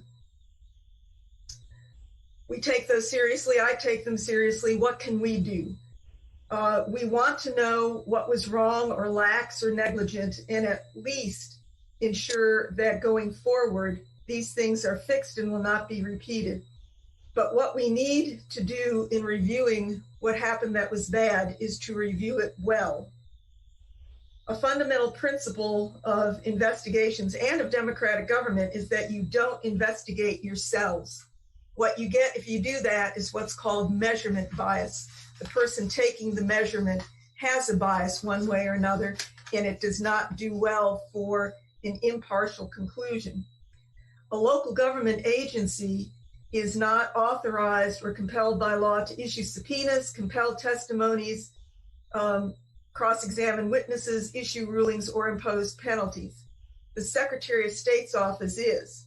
Routinely, after any election, the Secretary of State notifies my board of alleged misfeasance, nonfeasance, or neglect. We appear before them and we either enter into a consent order or tell them that we want to have a trial. We do not have the authority or resources, and we certainly have nobody on our staff who is designated as an investigator to do what would be required to do it well. I'm reluctant to undertake what cannot be done well.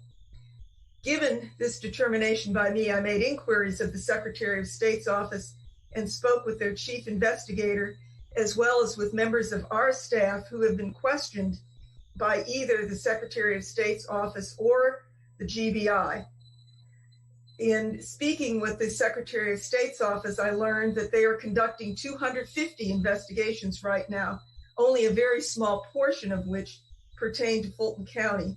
I asked specific questions about specific complaints brought to my attention and allegations made, and I was told as to each of them that they were under active investigation.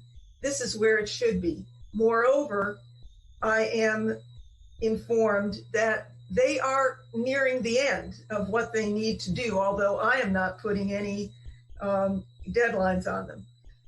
So I think that we are being investigated. We are being investigated by the entity that has that power and authority. And I will also tell you, based on the discussion among members of my board, that this should and will not be where the matter rests. My board put me on notice this morning that whatever happens will be immediately shared with the board, and we will make up our minds as to what we need to do. We want the, I also, as board chairman, at the end of the year, think about what our board needs to do better in the coming year. And I thought about undertaking that discussion. And at this year's end, I came up with a couple of things that will make us perform better. One is to have elections without brand new voting infrastructure and software, which is what we had this year and with which we had considerable difficulties. I would want us to have elections without a pandemic. This really was an obstacle for us. You may have heard that we actually had staff members die, and yet their compatriots went right back to our offices and kept working. Nonetheless, it very much slowed us down. We would like elections without 100,000 voters deciding to use absentee ballots for the first time, as facilitated by the state, but not facilitated and not put into place with any time or prior planning by us. All of these things would make for county and precinct level elections operations to ensure compliance with all elections regulations and laws. We also pledged that as a General Assembly, we would provide any financial, fiscal support to help them carry out that process.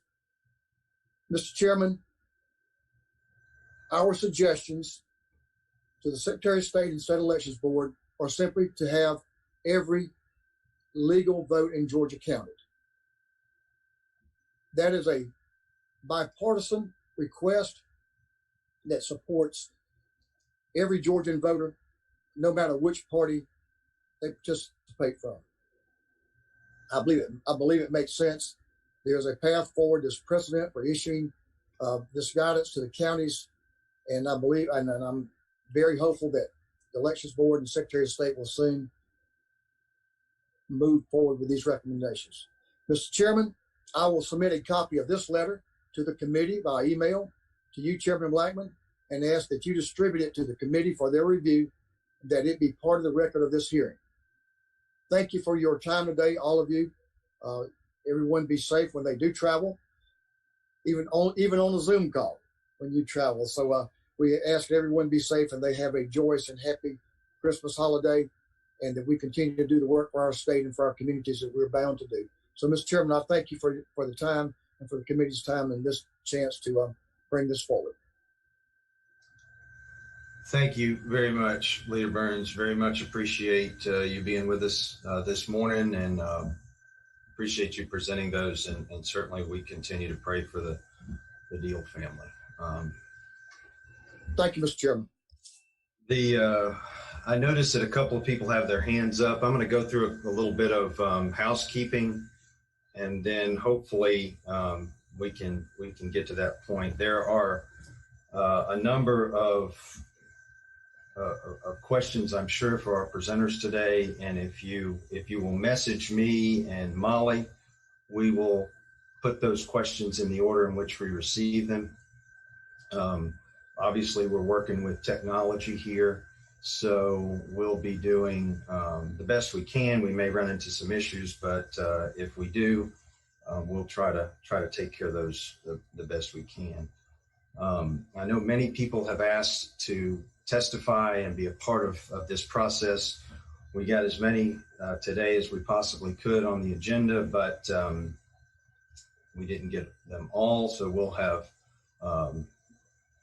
some more left over. This is our first meeting, but it is not our last. Also like to share that we did invite the Secretary of State to appear today, but they declined, and so many of our committee members had questions specifically for them. So we were going to budget some time at the end of the meeting so that everybody had a chance to make some comments. I say everybody, members of this committee, had time to make comments. And I see Chairman Fleming and Chairman Trammell. If that's appropriate, I would defer then to those comments so that we can get started on our agenda today.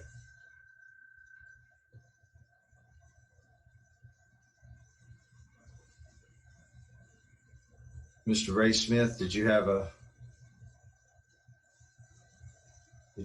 statement that you'd like to make first? Yes, Chairman Blackman, thank you very much. I'm Ray Smith. I am counsel for the President of the United States. There are two witnesses that you're going to hear from in the next few minutes, Christian Adams and Matt Brainerd. They are designated experts in the President's case of Trump versus Raffensperger et al. And out of an abundance of caution, they will be reading affidavit reports and will not be taking questions. However, if there are committee questions that want to be submitted in writing or by email to us, we'd be happy to try to get back to you all at a later time. But we ask that they just read their statements today. And then, of course, we'll be presenting a summary of our case at about 11 o'clock. So I just wanted to read that statement for the record. Thank you. All right. Well, thank you, Mr. Adams. I think I noticed you were on the call. Are you ready? Mr. Chairman. Yes, you're there. So I just asked if you start by, maybe telling us who you are, a little of your background, and the floor is yours, sir. Right. I don't want to tread on Representative Trammell. I think he had something.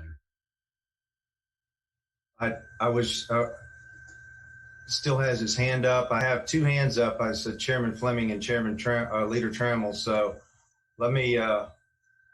I didn't get a message from either one of them, so I thought they'd be okay at the end. But let me go to Representative Trammell first. Thank you, Mr. Chairman. And I just want to object for the record to what is about to happen. Offering witnesses without the opportunity for members of this committee to ask questions is fundamentally unfair, and it bespeaks a sham process. We are, to the extent that this is an investigation to get to the bottom of it, we can all read. If they want to submit written statements, that's great. Time and space. We will need to have twice as many observers as we have had in the last election. We will need to find them, put them in place, and we will need to ensure that they have enough space in the places that we have set up to do so. Now, do I know the answers as to whether those obstacles can be overcome. I do not, but I do know that they are real obstacles, and we need, well, as I said, I have a bias, and it is that if I'm going to undertake something, I want it done well.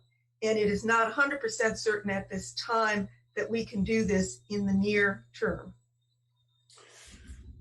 Do you have any objection at all into at least exploring that? Do you have any philosophical objection? It is being done as we speak. This was why I could not appear earlier. It was the subject of our discussion this morning. So you support the concept as long as the money and time and adequate spacing is available? I don't know why not at this time. Perfect. But as with everything, I would like to have it in front of me. But we seriously discussed that, and there are several members of our board who really want to move forward with it, and I support them. Thank you. Representative Jones had a question, and then we'll move on to Mr. Favorito. Thank you, Chairman Blackman. Ma'am, thank you so much for your candor. It's actually highly appreciated. Your demeanor could have been completely different, but instead you were very open. So I thank you for that. My question is this: as this committee is reflecting on November 3rd, thinking about January 5th to Representative Williamson's question, and then also getting prepared to see what we should be doing to get prepared for 2022, given the fact that you head up the largest county within the state of Georgia, do you look at other states, other counties that are in similar size, similar demographics, and see who is basically doing the best practice to see what you could possibly bring to Fulton and maybe even recommend to the entire state? Or is that something that isn't necessarily done within your purview? It is not necessarily done within our purview. We have looked at agencies from other states, and let me tell you what I mean. The business of absentee by mail is actually pretty new to Georgia. I have discovered that it is really in the western states that those have been put into practice, places like Utah and Colorado. I have not spoken with the heads of local county election boards in those states or in others out west, but I have spoken to persons who have undertaken that function. And one of them, actually several of them, have said to me that it takes years to have a good absentee by mail function in place. And we have listened to them. Whether we accept what they say, we have not done yet, because we were, as I said a little bit earlier, kind of thrown into it in the middle. But we have spoken to them. When we hired our present elections director, I also became aware, he was from Texas. We seem to be looking to people from the West. I found that in different regions of the country, there are different systems in place. And we hired him because at that time, Fulton County and the state had hardly any early voting. So we addressed early voting. I think we've got some great early voting this time. We are going to have 30 early voting locations on before the January 5th election, plus buses, which you may have heard of, RVs to go where there's a specific need, plus outreach places. We're going to have 38 drop boxes. We're going to cover that. But there are other things that we don't have. We are aware. I told my husband this would happen, and I am sorry. And we do know some things, but not anything I can tell you definitively or conclusively that we have learned that we will adopt. We only know them. Thank you. And if I could just ask, notwithstanding the K-9, and you don't need to answer an email to the chairman, would be perfectly fine. But what I'd love to get is just a very quick answer to these two things. One, you just mentioned 35 plus boxes. Are they all being under video surveillance? And two, could you please ask Fulton's attorneys under which part of the code section are the buses authorized?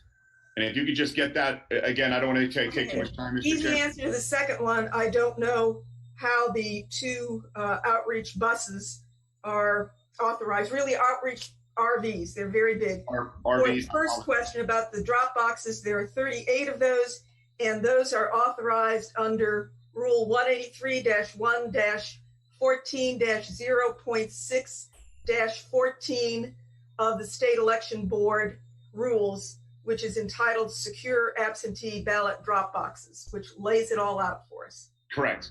I appreciate that. And if you could send that, I'm fully aware of that section. And if you could send things to the chairman, I would appreciate it. Thank you so much, ma'am. Thank you. Ms. Cooney, is that right, though? It's a mobile polling location? It is a mobile polling location, and we have 2 of them, and we can use them for we have 2 things in mind. One is if there is an emergency, and we do have emergencies. We do have sewer backups in polling places, things like that. We can dispatch a bus there so that people can vote instead of simply being turned away. And also, if we are aware of very long lines, we can dispatch one of those RVs.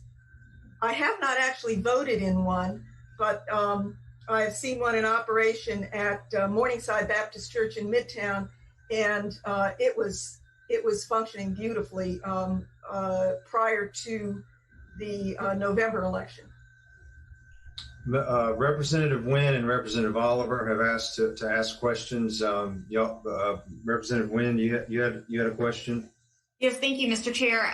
Ms. Cooney, I'm just going to ask, there are a lot of allegations that were made about Fulton County elections, both in testimony in this committee today and all over the news cycle. So would you be willing to send the members of the committee in writing just the response that Fulton County has in regards to those specific allegations? You named some of them today,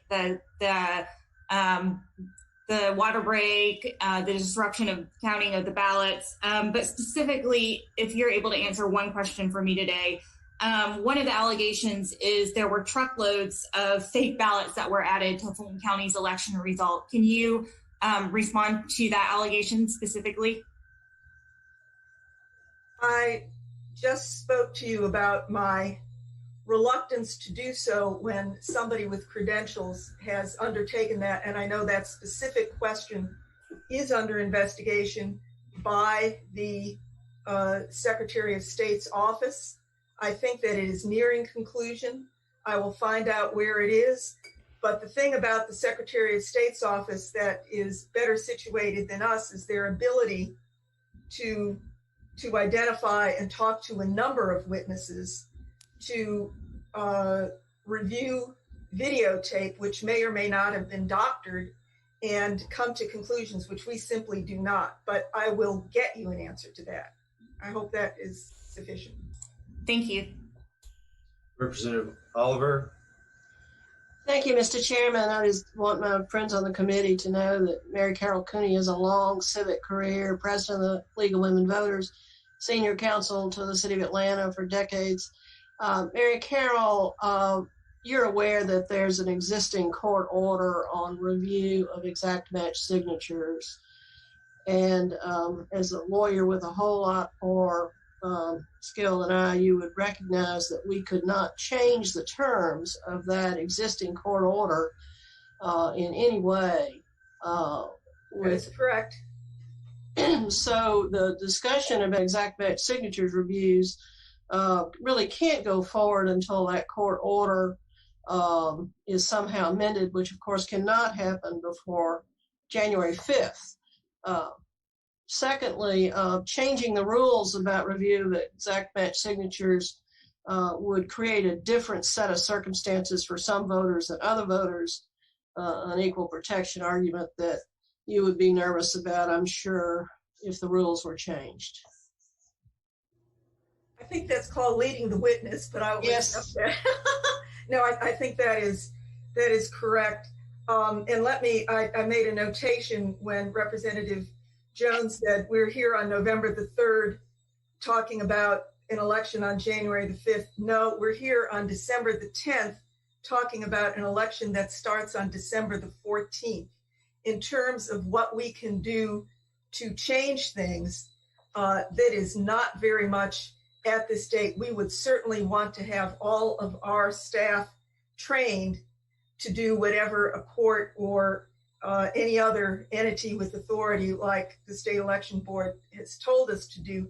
And I will say, having received some last minute orders or rules, that it is very difficult for us to get to the entirety, and sometimes as many as 2,000 employees, to get the word to them in time to make a meaningful difference.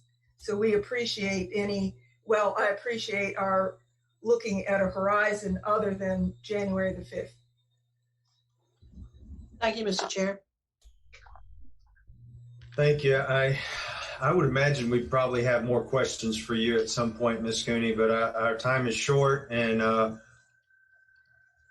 have some interest in the county there and which you chair. So thank you for being on with us. Mr.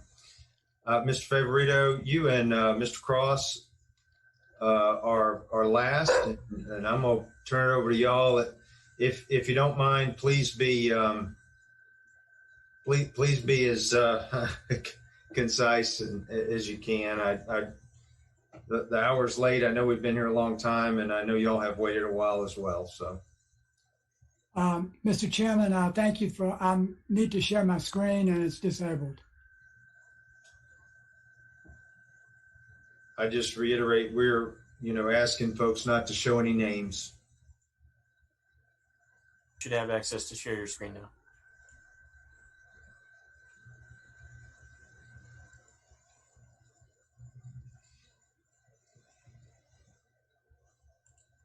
Mr. Chairman, I'm assuming that you can see my screen, so and I appreciate happy to be back with you again this year. I'm going to be as fast as I possibly can. Most of you know me, Garland ᴩᴜᴜ. I'm a career IT professional, co-founder of ᴪGA, and I'm also the elections director of the Constitution Party of Georgia. ᴪGA is a nonpartisan organization that we've kind of led the election integrity movement here for 16 years. I think the real question that we need to answer today is there compelling evidence of Georgia election fraud in the 2020 general election? That's what I think we should be here for.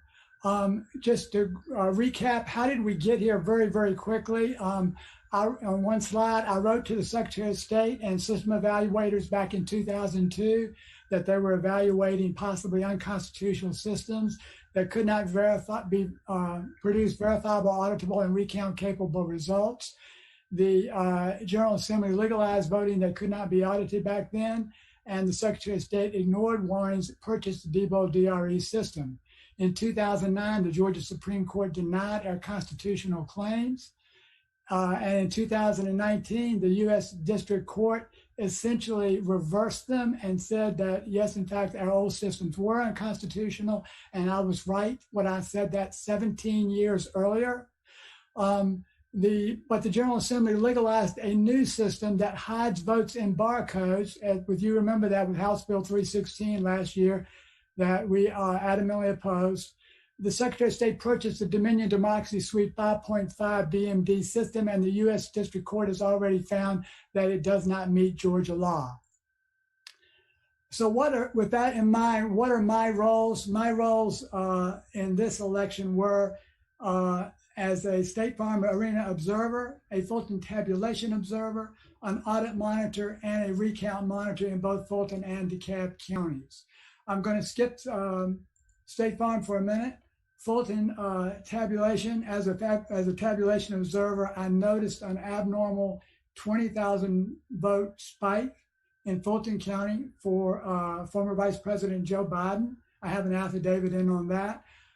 As soon as I saw that on the 5th of November, I notified elections director, the board, election board, the attorney for Fulton County, and I made an ORR, open records request for the interim results to the board that for Chairman Cooney, Chairman Cooney chairs. I have never received a response from that one on November 5th. Moving to audit monitor, as I was an auditor monitor, we noticed there were 3 boxes of 100% Biden ballots, which we thought were extremely usual. We thought we'd at least have a few in there that were different. But the thing that disturbed me most was that 4 auditors detected potentially fraudulent absentee ballots when they were auditing the hand count. They said this because they were not creased from being mailed. They were not marked with a writing instrument. They seemed to be marked with toner, and there were differences in ballot stock.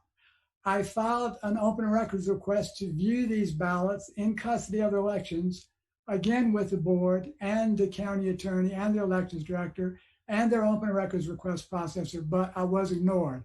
If we could see the ballots, I think it would resolve the dispute and we would know who won the election. But since we still can't see them, the question becomes, in my mind, how could the audit counters have found invalid ballots?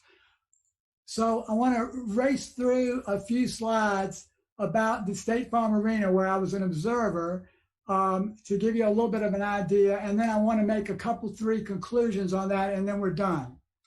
So this is the ballot processing room. It's very hard to understand this because it's a curved room. I tried to lay out the slides so that you could see what's going on, but there's very poor visibility from the observation area. This is where the entry door for the public entry door. There's the observation area. There's another door back here on the other side, but you can't really see much between those 2 areas. The room curves like that. So you remember at 6:07 a.m., I'm going to run through the chronology very quickly. There was a leaky toilet that was falsely reported as a water main break, and the supervisor delayed starting of the mail-in ballot processing for 2 hours. The closest toilet in that room would be back behind this wall here. But I do not know if that was the correct toilet or not. Fast forward to 8:22 a.m., a woman with blonde braids brings in a skirted table into the room. The room itself, I believe, violates Georgia law for transparency, but the skirted table, I would think, certainly should do that. At 9:30 a.m., after the delay from the water main break that never really was a water main break, it was just a leaky toilet or urinal, urinal, ballot processing began and it continued through the day. At 10 p.m., everything seems to be normal. The same woman in blonde braids, now dressed differently, came out, changed clothes with a different change of clothes, announced that the processing will stop for the night. You can see back here, the observers are present at that time. The observers are still present at 10:40, but everything has been closed up here. The monitors still stayed. And at 10:55, the monitors and the Fox 5 reporter leave, but the 4 workers still remain, at least 4, maybe more.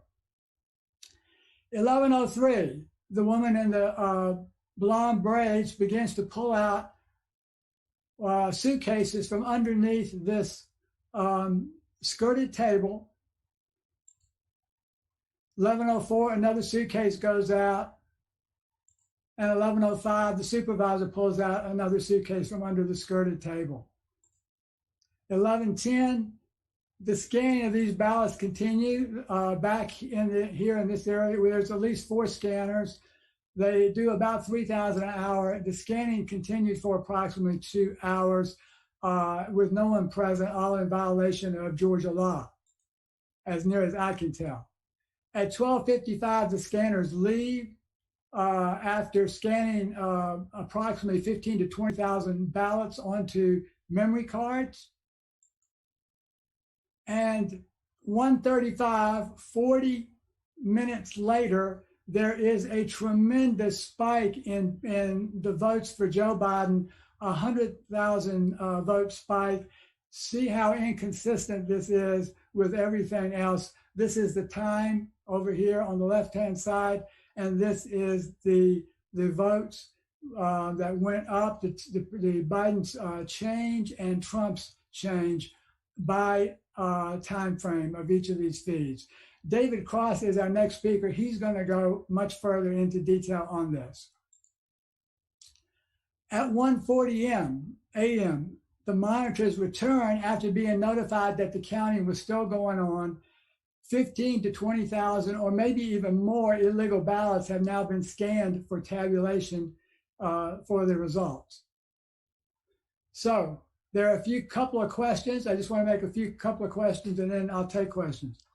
Some of the things I've heard, which are really good questions. If fraudulent ballots were scanned, why do the number of ballots cast match the number of voters voted? That's a great question. Well, first of all, they didn't actually balance. Fulton was out of balance by 300 plus. They called a special meeting and eventually returned to the State Farm Arena. Some other considerations as to why these might eventually balance. The ballot processing supervisor controls the absentee ballot tracking list. I don't think you should have the ballot processing supervisor controlling the ballot tracking list. That's a security issue. You might remember many people came to the polls and they were told that they had already voted by absentee ballot. It's pretty easy. I'm not being accusatory, but it's pretty easy to check somebody off the list if you wanted to insert a ballot.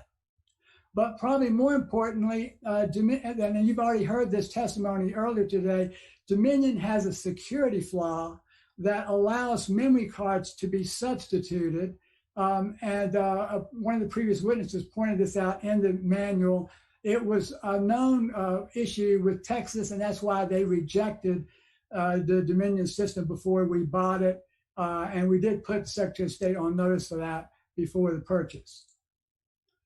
So there's a couple of questions here that was raised by the Secretary of State's IG. Did monitors decide to leave on their own? The video shows that the processing cease announcement, it shows it was clearly made. We can go back and look at that further if you want to. There are 2 affidavits from the monitors who confirmed that announcement. The scanning stopped before the monitors left. You saw that on the video. And the monitors returned after finding out the counting continued. Another thing that we've heard from the Secretary of State's office is that this is normal ballot processing. Well, I beg your pardon, skirted tables are not normal ballot processing. We didn't see any skirted tables in the audit or the recount that I can recall. Ballots are not hidden under tables. The normal process is they get them from the wall. You saw the wall. I can go back and show you that a little bit more later if you want to see it. But in the interest of time, I'm moving as fast as I can. These ballots do not appear to me to be in standard suitcases. Most of the absentee ballots I saw as an observer were in boxes. They were not in suitcases. In fact, all that I can recall. The ballots were scanned onto memory cards after the monitors had left. That's a direct violation of Georgia law. I don't think anybody's going to refute that.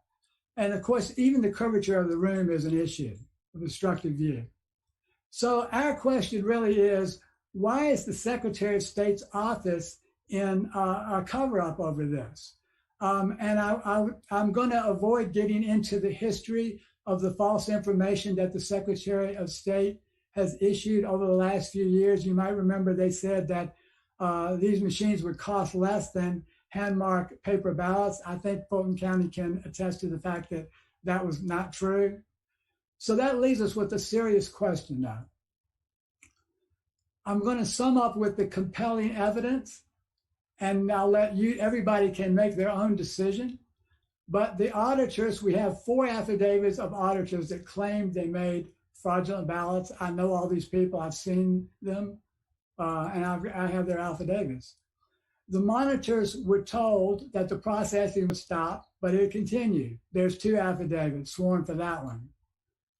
The election feed shows a huge spike in Biden votes after the ballots processed. You've got 2 affidavits on that. David is going to talk to that election line feed a lot more. I think you'll be interested in that. Fulton County has refused to show us the ballots to resolve the issue. And I've put in the open records request to do that.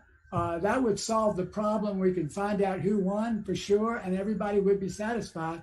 It would either be, one of the other two candidates. You've got the video evidence. We looked at that, and you might want to check this out. But there is one of the ladies who's on in the video has literally confessed to this on social media and prayed for forgiveness and told the public she's lying up.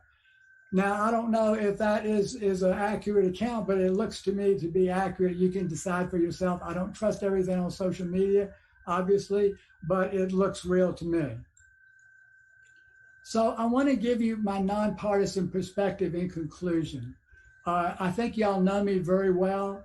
I fought against this bill last year with everything I had, the House Bill 316. I joined with all the Democrats who opposed that bill, and they were absolutely right. And I didn't vote for either one of these two candidates. We, as a Constitution Party representative, we ran our own write-in candidate. We couldn't get the candidate on the ballot because they wouldn't allow it.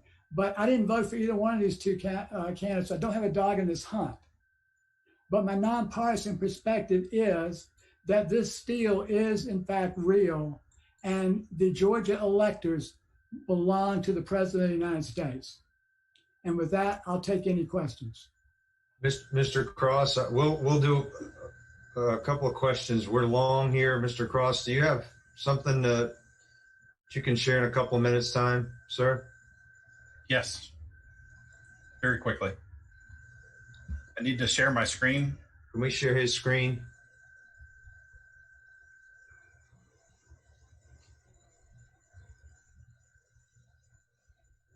Okay.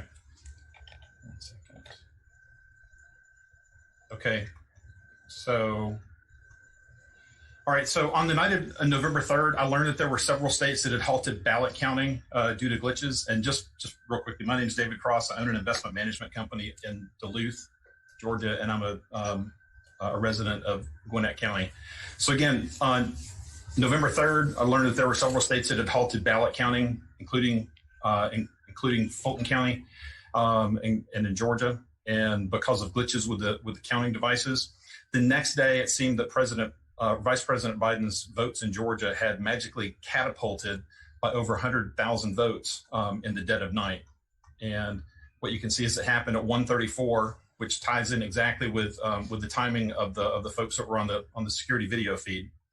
I also learned that Biden's votes had catapulted by over 100,000 votes in Wisconsin and Michigan, and there were statistical flukes in Pennsylvania as well too. Again, you can see Michigan here at 5:31, Wisconsin at 3:42 in the morning. I found the Edison Research data, pulled it all down. That's the most comprehensive data that's out there. It's not perfect, but it is the most comprehensive that's out there, and it is time-stamped. I also found that the data was time-stamped London time. So sometimes you might find these things and they look like it's got weird time on it. You have to adjust it for the time zones. But it was pretty easy to spot states that were using Dominion systems because they all seem to have these anomalies. All right, so that got me interested in visiting down at the second recount on November 24th. When I got down there, I observed that ballots were being run through high-speed scanners, but I couldn't see what the vote tally was for any candidate. You could not get close enough to the screens. You couldn't see it. The font was really tiny. I also observed that there was no hand counting going on, or to compare machine count versus hand count. That concerned me because I've also seen video evidence of high-speed scanners making counting errors on both small and large batches. Because I did not have a way to compare the physical versus machine counts, I began to inspect other areas of the vote counting space, including the ballot transport bags. Those are those black suitcases. I identified 9 ballot transport bags that were not secure, and they were missing the red security zip tabs. These things are made out of metal. If you want to get into one, you've got to cut it with tin snips or some strong scissors. Some of the ballot transport bags had numbers of ballots inside printed on the top of the bag. Some did not. I noticed that one bag indicated that it had 3,400 ballots on the inside. If you have 9 bags And we assume that maybe there's some that have 0 and others that have 3,400 in them. That's an average of 1,700 bags. At 9 bags, that's 15,300 ballots that do not have proof of claim or proof of chain of custody. So 15,300 votes represents over 2.5% of Fulton County's votes, more than the difference between Biden and Trump and more than the margin of victory in the election. Because of the failure of the chain of custody, I think Fulton County's results cannot be verified and probably should be vacated. The ballot transport bags that I saw, here's one that has no security tab on it. You can see right here that the yellow bar or the yellow arrow. There's no tab like the one on the left. Here's a close-up of the actual tag for this one. But I had noticed, I notified 3 of the recount witnesses, including Garland, about the unsecured ballot transport bags. I was told it's not possible. Those are they all have security tabs on them. I walked over to the other election witnesses, showed them, when I got back. And when I walked over, I approached the ballot transport bags. And when I did that, I used my foot to point at one of the bags that had no security tag.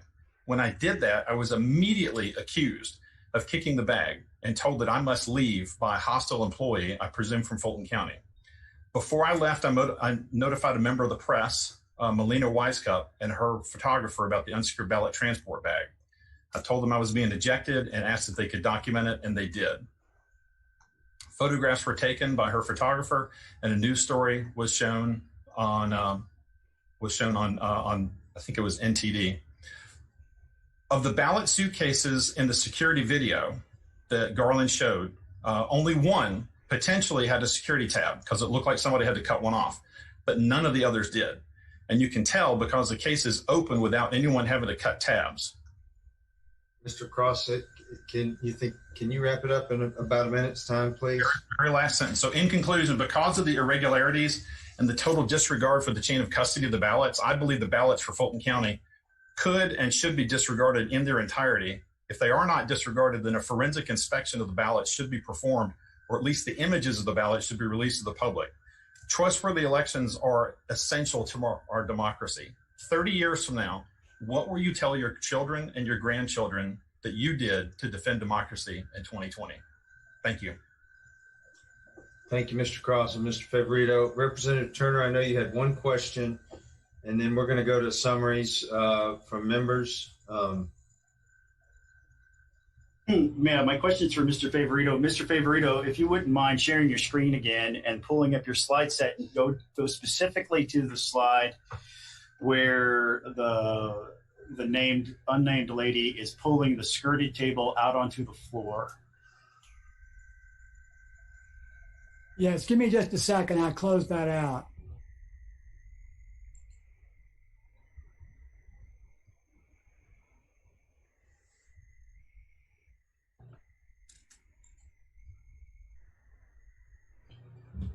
Mr. Garth, while you're doing that, maybe you can tell us, what time did you arrive as an observer at the State Farm Arena? I was there twice, but I am not testifying to that, what is on the clips. I'm just simply recapping what the Senate has already seen and what shocked us so vividly. I'm trying to add a little context so that you understand what's going on there based on my role as an observer.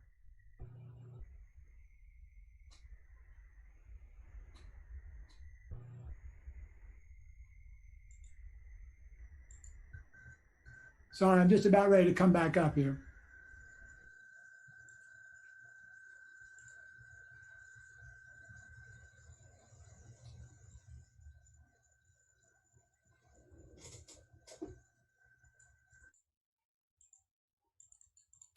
Can you see my screen now? Yes, we can. Okay, so Representative Turner, where did you want to go to?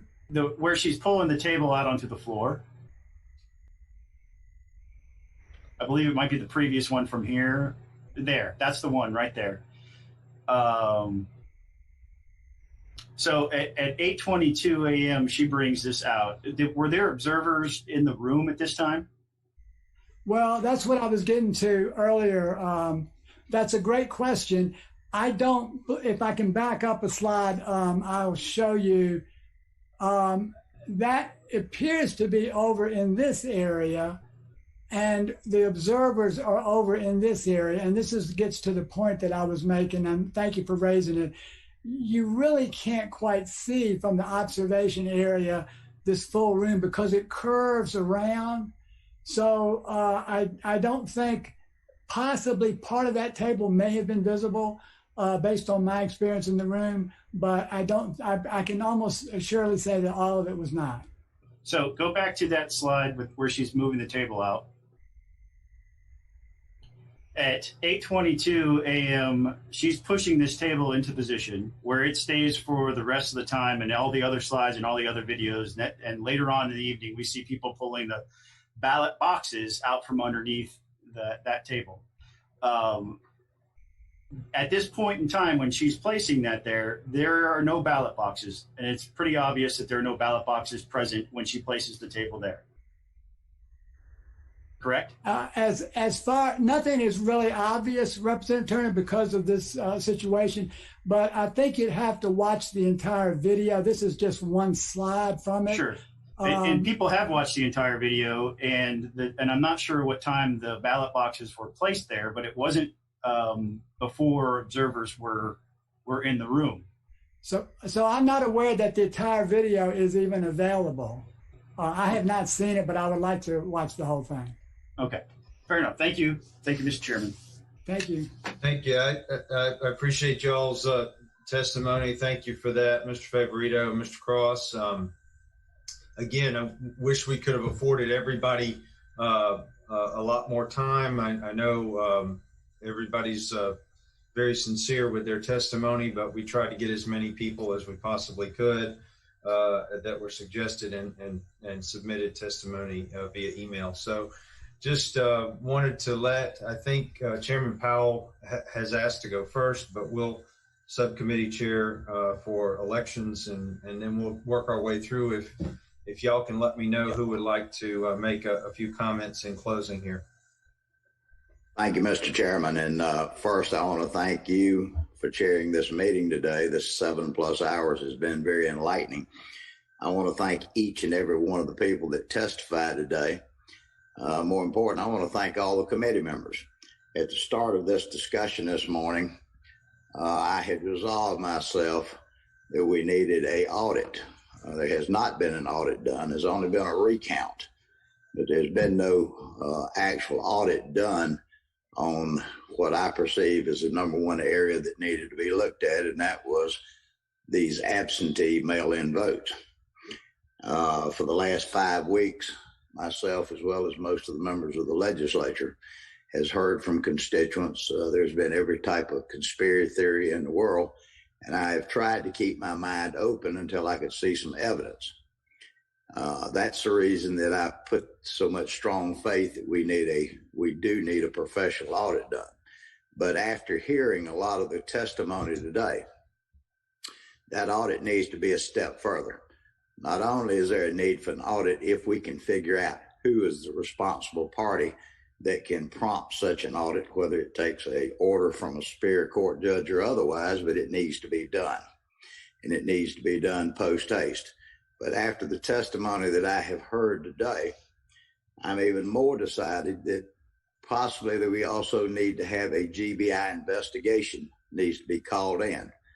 One on the tape on the arena business, but also as a separate independent set of eyes, but also an audit to look at these absentee ballots, because you don't just pull hundreds of ballots out that have no creases in them. These ballots are mailed in, and they're folded and placed in the envelope and signed.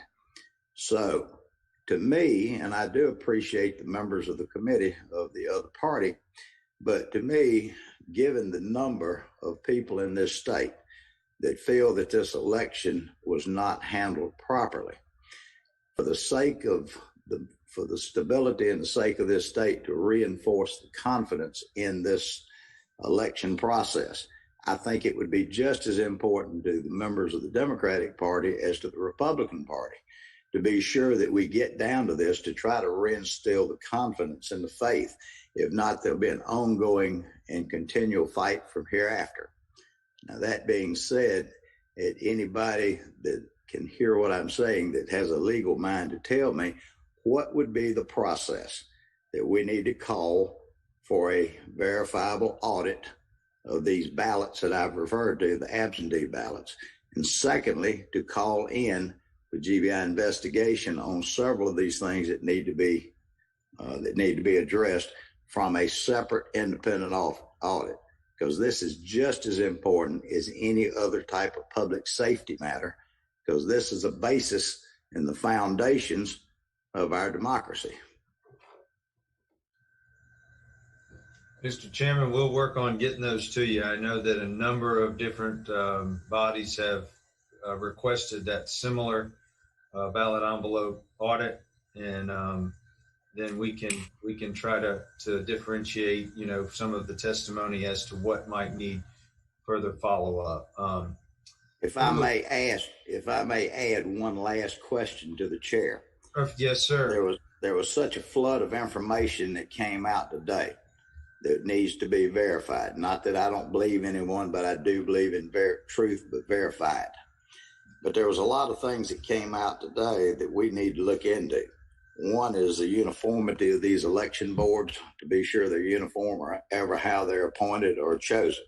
Secondly, we need to look at this. Something that stood in my mind since the first testimony this morning was private money that has gone to finance some of the activities of the election boards.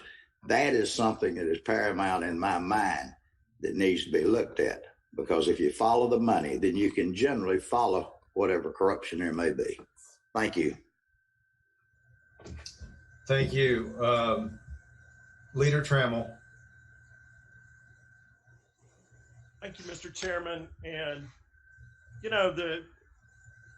this is the 37th day after the election, and there have been court challenges filed in 8 states.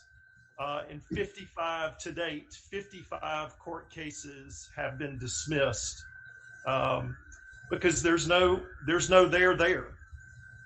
This in Georgia, we had an initial count. Joe Biden was the president elected in Georgia. We had a hand count audit, a risk limiting audit, for a second count of 5 million ballots. Joe Biden was the president elected in Georgia. We had a machine recount pursuant to statute, and for a third time, Joe Biden was elected in Georgia. Multiple cases have been dismissed here in Georgia, dismissing some of the very allegations that have been raised in this committee. But I want to say, I understand losing elections is hard. Believe me, I have a unique perspective on this committee about losing elections. And elected officials have a responsibility. They have a responsibility to the institution and to the democratic process. And that is, when you lose a competitive, narrow election, your responsibility is to make sure that you don't burn down the building on the way out. And that's what we're seeing at the presidential level. And I know 2020 has been a tough year. And I just want to say one other thing about something that deeply troubles me that happened this morning, and I hope is never normalized. I hope that every member of this committee disavows this specific testimony. But we heard a witness come before the Governmental Affairs Committee and allege that the governor of this state, a governor who I might add 38 days ago was on television for my opponent, so I'm in a unique position here, say that the governor, the lieutenant governor, and the secretary of state were engaged in an active crime of a cover-up of a crime. This is just absolute insanity. And we can't countenance it as a committee because it's absolutely insane and absurd. And giving more fuel to this fire will do no one any good. So I won't be there when you take up these in 2021, but I would say this, that changing the rules simply because you lose an election is not good policy. And with that, Mr. Chairman, I yield for the final time.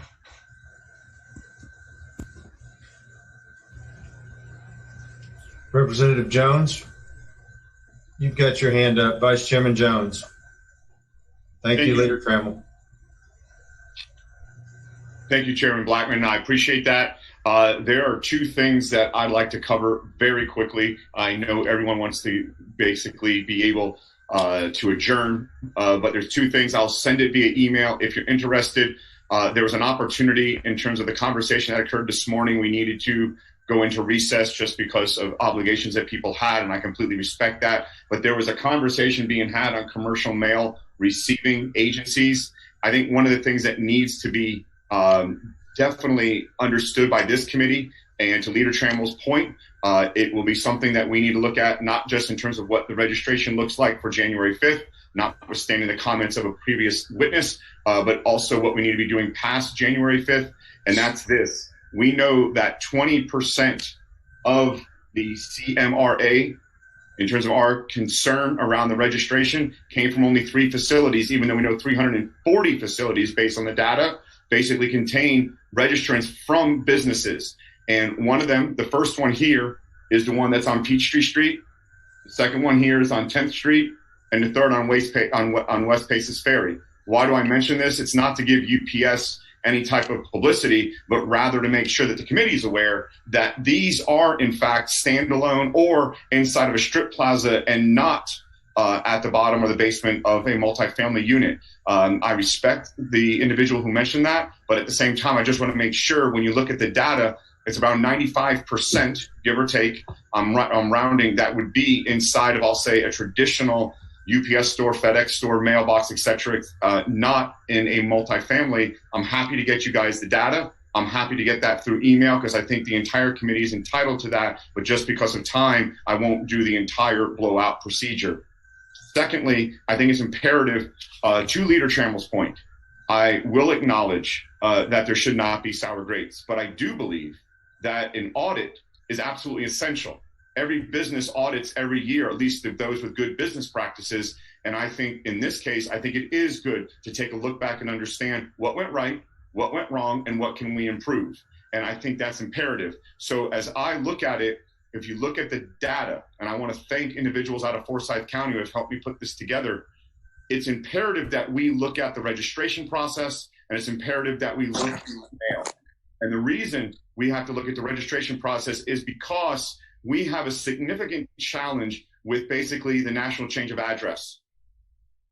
When you look at what occurred over the past 10 years, we have seen a move from active to inactive based on the NCOA. We have seen that traditionally on the monthly basis, especially over the past 24 months. We have seen that, 24 months prior to April 19th, April 2019, you saw approximately 4,200 people come off of active into inactive based on the NCOA permanent address change outside of the state. That dropped precipitously in April of 2019, down to about 100 to 150 per month. Now, there could be a good reason. We know that there are federal court decisions that could have driven that. We know Eric could have driven that. I will get the data to this committee and make sure that you have it, but I think it's something that we need to be looking at. I think the second thing we need to be looking at is we know that based on the ballot request forms that were sent out by the Secretary of State, about 6.9 million, we know that about 25,000 of those had put in permanent address changes outside the state but still voted.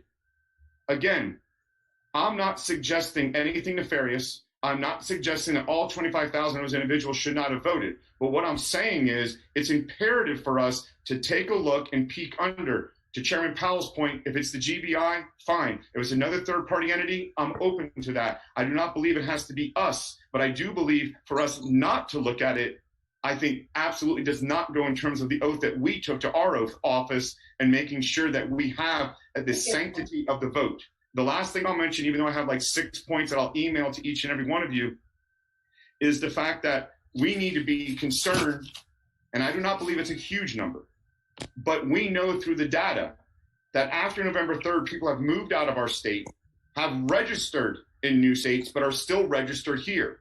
Again, I'm not suggesting those individuals are planning on voting in Georgia. They may not have just taken the time to take their registration off. But the SOS have not removed them, and maybe they haven't gone through the national address database yet. But we need to be looking at data anomalies like this to ensure that from a registration standpoint, the right people who are qualified, and we want all qualified citizens to vote, and we also want to make sure that mail is protected. So I'll get this data to the group. I want to be completely transparent with you, not looking to hide anything, but I do think, and I have several other points, but for the purposes of time, I won't say them, but I think it's imperative that we look at each and every one of them as a committee. Thank you, Chairman Blackman. Thank you very much, Representative Jones. Representative Nguyen. Did you put your hand up? It's been up. Keep saying, Representative Darling, say it. Thank you, Mr. Chairman. I know we've heard a lot of testimony today, and there's a lot of information for the members of the committee to process.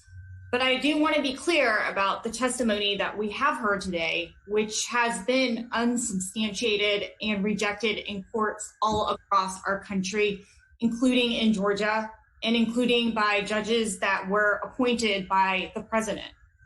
The election that was conducted in the state of Georgia on November was the most secure election we've had in the state of Georgia, and we have no evidence of voter fraud, as backed up by the Secretary of State and the Lieutenant Governor. This morning, we heard testimony to try to undermine the use of absentee ballots without any substantiated evidence. And I'd like to remind the members of the committee that this was a Republican-passed initiative, the No Excuse Absentee Ballot. I know Chairman Powell didn't vote for it, but there are sitting members of our Republican legislature, including on this committee, who did vote to pass that. Taking away the right to vote by mail with no excuse is simply a voter suppression tactic. And I'd like to remind the members of the committee, the reason we saw so many Georgians use absentee ballots this year is because we are in the middle of a pandemic that is still going on, a pandemic that has taken the lives of nearly 300,000 people across our country. And while we did hear changes or suggestions on changes for the absentee ballot process, I am curious as to why we have not addressed any changes that we could potentially make to the Dominion voting machines, which Republican members insisted on passing as well. We know when the Dominion machine legislation was brought up for consideration, it was the Democratic members who voted against that legislation. A potential way to address some of the concerns of vulnerability with the elections machines would be to move to a hand-marked paper ballot system, a proposal I think would be supported by both Republicans and Democrats. And I'd finally just like to close by thanking election workers who have worked through a pandemic, countless hours, 3 different recounts, who have faced threats and who have worked, who are continuing to work because we are still in elections right now.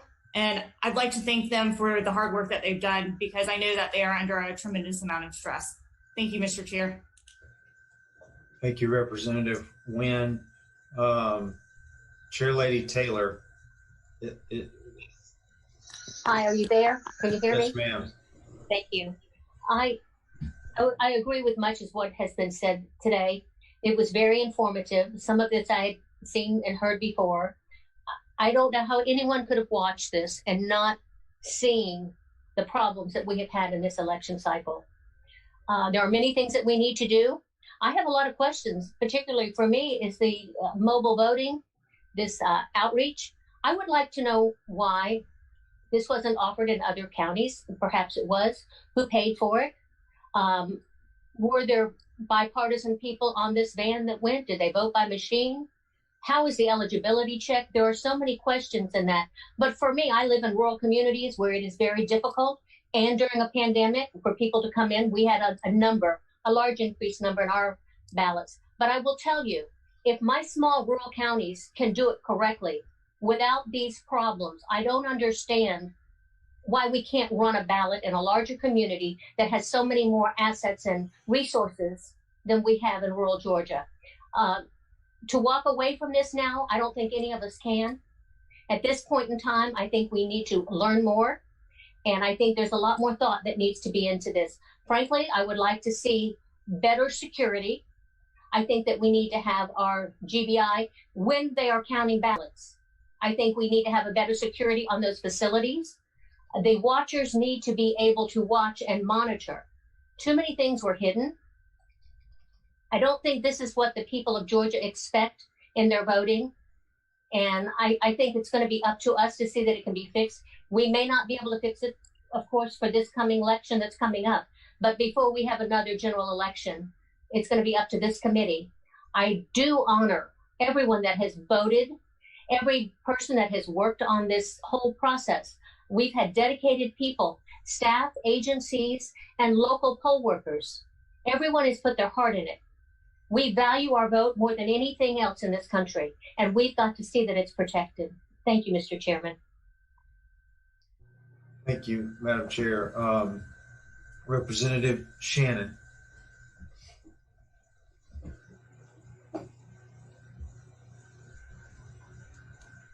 Representative Shannon.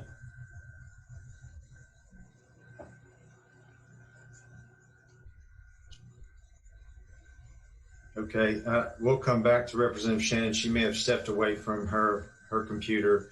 Well, I waived, Mr. Chair, because Representative ᔕOᗰE covered everything. But thank you. Thank you. Representative Williamson? You're muted. I just had to unmute my microphone. Thank you, Mr. Chairman. I just had a couple of comments. I do, first of all, Leader ᔕOᗰE, enjoyed serving with him. I do have to strongly disagree with his comment about rule changes. I've heard nothing about rule changes during this, but we certainly, and by having an audit of the signature match is only about move forward. Do we have secure absentee balloting process or not? We just need to assure the public that their vote matters and legal votes only matter. That being said, I think it's very important that we revisit the evidence presented by Mayor Giuliani today, the uncontrovertible evidence of the problems with the adjudications of ballots that was presented, that occurred in Coffee County. Unless you doubt the veracity of that statement, I would just refer the members of the committee to the affidavit that was sent by administrative assistant of this committee at 1:24 p.m. today. And the affidavit not only verifies that they knew about this problem, but they've known about it for a while. So that I think all of us in a bipartisan manner want to make sure that there's no back doors, there's no ability for people to controvert the will of the elector or the voter by having somebody have the very clear, easy opportunity to change someone's vote. I think that goes without saying. So I would like to stress that on that note, that at some point when this committee issues a final committee report, I personally would like to have a mandated hand count in the upcoming election of paper only. We can use the ballot marking devices because the voter is able to verify on that piece of paper their intent, but drop that in the box. Do not use the scanners in this case, and do the same hand count of the absentee ballots, all of which should be confirmed by bipartisan watchers of every single ballot being counted. But that's my firm hope the committee would move forward and assure the people of Georgia that we have fair elections with only legal votes being counted. Thank you, Mr. Chairman and members of the committee. Representative Turner. Did I miss anybody? I think you'll be last to Representative Turner. Oh boy. This may be my last words as a committee member and during a committee hearing. And I just want to start by saying thank you, Mr. Chairman, for putting up with me for all these years. And the friendship means more to me than our professional one and our professional relationship. And thank you for that.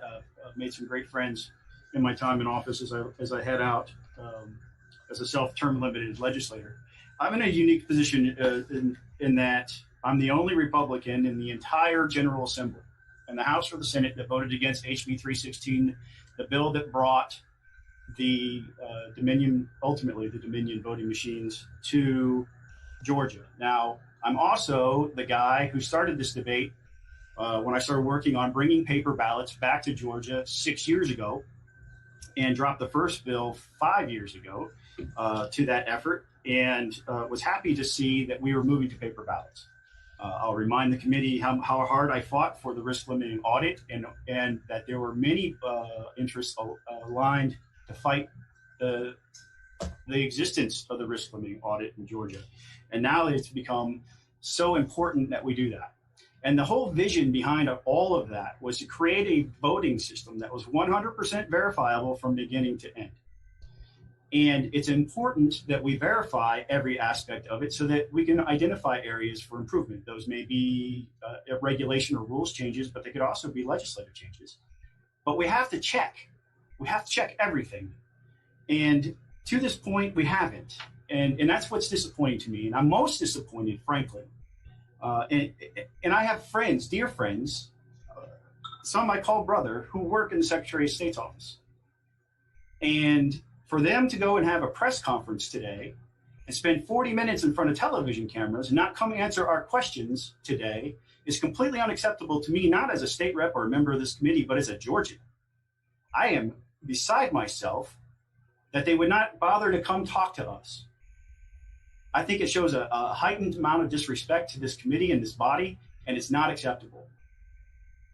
To that end, over the Thanksgiving weekend, I authored a letter and had 20 plus, some members of this committee even signed a letter to the Secretary of State asking for a signature audit because it has to be checked. Now, state law requires us to keep that for 2 years, and it's implied that so that people can go back and look at those things. But the problem is that after certification, you're going to need a court order. So I won't be here to introduce that bill, but if I was coming back, I'd be dropping a bill on January 11th stating that we're opening that process up so that we can look at it. We didn't go through the RLA process and recount the ballots because of specific instances of fraud. It was to validate the system. We need to do that with the signature audits as well.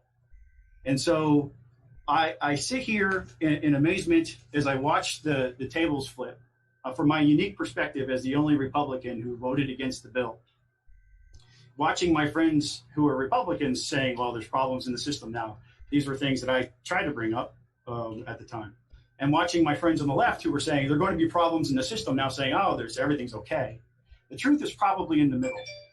And it has been really hard to hold that candle of truth in front of the tsunami of misinformation that has been brought from everywhere. And when we have hammer and scorecard accusations, as one person tried to testify today, all we're doing is feeding this conspiracy theory stuff, and it's making it really hard to focus on the areas that actually need to be improved. Of all the stuff that we heard today, there were two things that stood out for me personally. And that is, we had a data analyst come and bring findings that matched a different data analyst's findings. And these two gentlemen never knew the other was doing the work, but the numbers matched. And you need to dig in on that because that's 15,000 potential people who voted in this election that shouldn't have. And we should be honest enough with ourselves to look at this process. I've defended this process from the beginning, even though I voted against the bill, because I believe that it was intended to be 100% verifiable. And so when you have independent auditors who have taken it upon themselves to look at our data, voting rule cleanup must be a priority. That's not changing the rules. That's doing a job. Somebody needs to do that, and they need to start doing it right away. And secondly is the issue around the signature match audit. I think if it has to be addressed legislatively, it should. And I'm just going to, one more thing, Mr. Chairman. We talked about this last evening. It pains me to bring this up, but the changing nature of the information that we've been getting as legislators from the Secretary of State's office has been most disappointing. I'm going to hold up a hard copy of a memo that we all got as members of the legislature dated November 12th from the Secretary of State's office. It has a signature on it. On that day, he sent us a frequently asked questions memo. And in it, it said, did Fulton County count ballots without observation? He says, this particular issue remains under investigation. The Secretary of State's office had a state election monitor and a state post-certified investigator who remained with Fulton County workers, even though some party-appointed poll watchers may have left. Since both the observer and the investigator remained with Fulton County workers, scanning was observed by the Secretary of State's office at all times. And it's in bold letters. I'm going to read that again. Since both observer and investigator remained with Fulton County workers, scanning was observed by the Secretary of State's office at all times, in bold letters. That same exact language appears on a second memo from the Secretary of State's office on November 19th, which will be in your email if you kept it. Then the video comes, and there's no observer in the video. Now, I have some other issues with the video that shows at State Farm Arena where the observers were out of the room and the ballot counting resumed. I don't think that is as inflammatory as people have seen it to be, but this is my problem with it. There was nobody from the Secretary of State in that video when they restarted counting. And we were told twice, and I repeated this in public multiple times because I believe the Secretary of State's office when they told us that there was an investigator and an observer from the office at all times, because I had gotten it twice from their office. The video comes out, he's not there. They send another email to the legislature on December 4th, debunking the claims in the video from the Senate testimony. At the very last paragraph, this is what it reads. There was about an hour that workers scanned ballots before a state monitor arrived, but video shows those moments. They changed the story without even acknowledging that they changed the story. And that damages credibility. We have to be better than that. We have to be better than that. When I saw that, I was like, that doesn't add up. And it doesn't make sense. So I started doing some even more research, and I found this factcheck.org statement that the headline is video doesn't show suitcases of illegal ballots in Georgia, which, by the way, the word suitcases is an inflammatory term. It's very obvious for any a casual observer that those are ballot boxes that look just like every other ballot box in Georgia. But that being said, what was most disappointing to me was this part of the statement. In a statement to PolitiFact or to factcheck.org, the Secretary of State's office, quote, we have launched an investigation into why monitors from political parties left before scanning ended. The Secretary of State's office said in the statement, while it was their right to leave early, we want to make sure they were not misled into thinking scanning had stopped for the night when it had not. Nothing we have learned from the independent monitor or our investigation has suggested any improper ballots were scanned.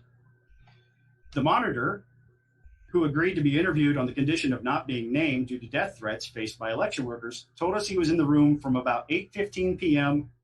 and when he left and returned at 11:52. It doesn't take a whole lot of math to realize that's a lot longer than 1 hour. And then, this is the best part, the Deputy Secretary of State told factcheck.org that the monitor was not required to be there at all times, but she instructed him to return after hearing the news outlets that the county was going to cease counting for the night. This means that the Deputy Secretary of State knew the entire time that there was not an observer in the room when ballot scanning was happening, and they sent 2 memos to us saying that there was. The story doesn't add up. Somebody isn't telling the truth. And it's not acceptable, Mr. Chairman. And I'm sorry I won't be here to help clean up this mess, but there it is. Thank you, Representative Turner. I do want to thank everybody for their service to this committee. Thank you for your patience. And this was a very long day. And obviously, elections can be very intense regarding their discussion. But the people I've talked to, and friends of mine and others, they know that the person they want to win is not always going to win. They just want to know the person that does win the election is the one who got the most legally and legitimately cast votes. So let's continue to work towards that end. Thank you again, all of you. Again, this is our first meeting of this particular investigation, not our last. Have a good evening. God bless. We stand.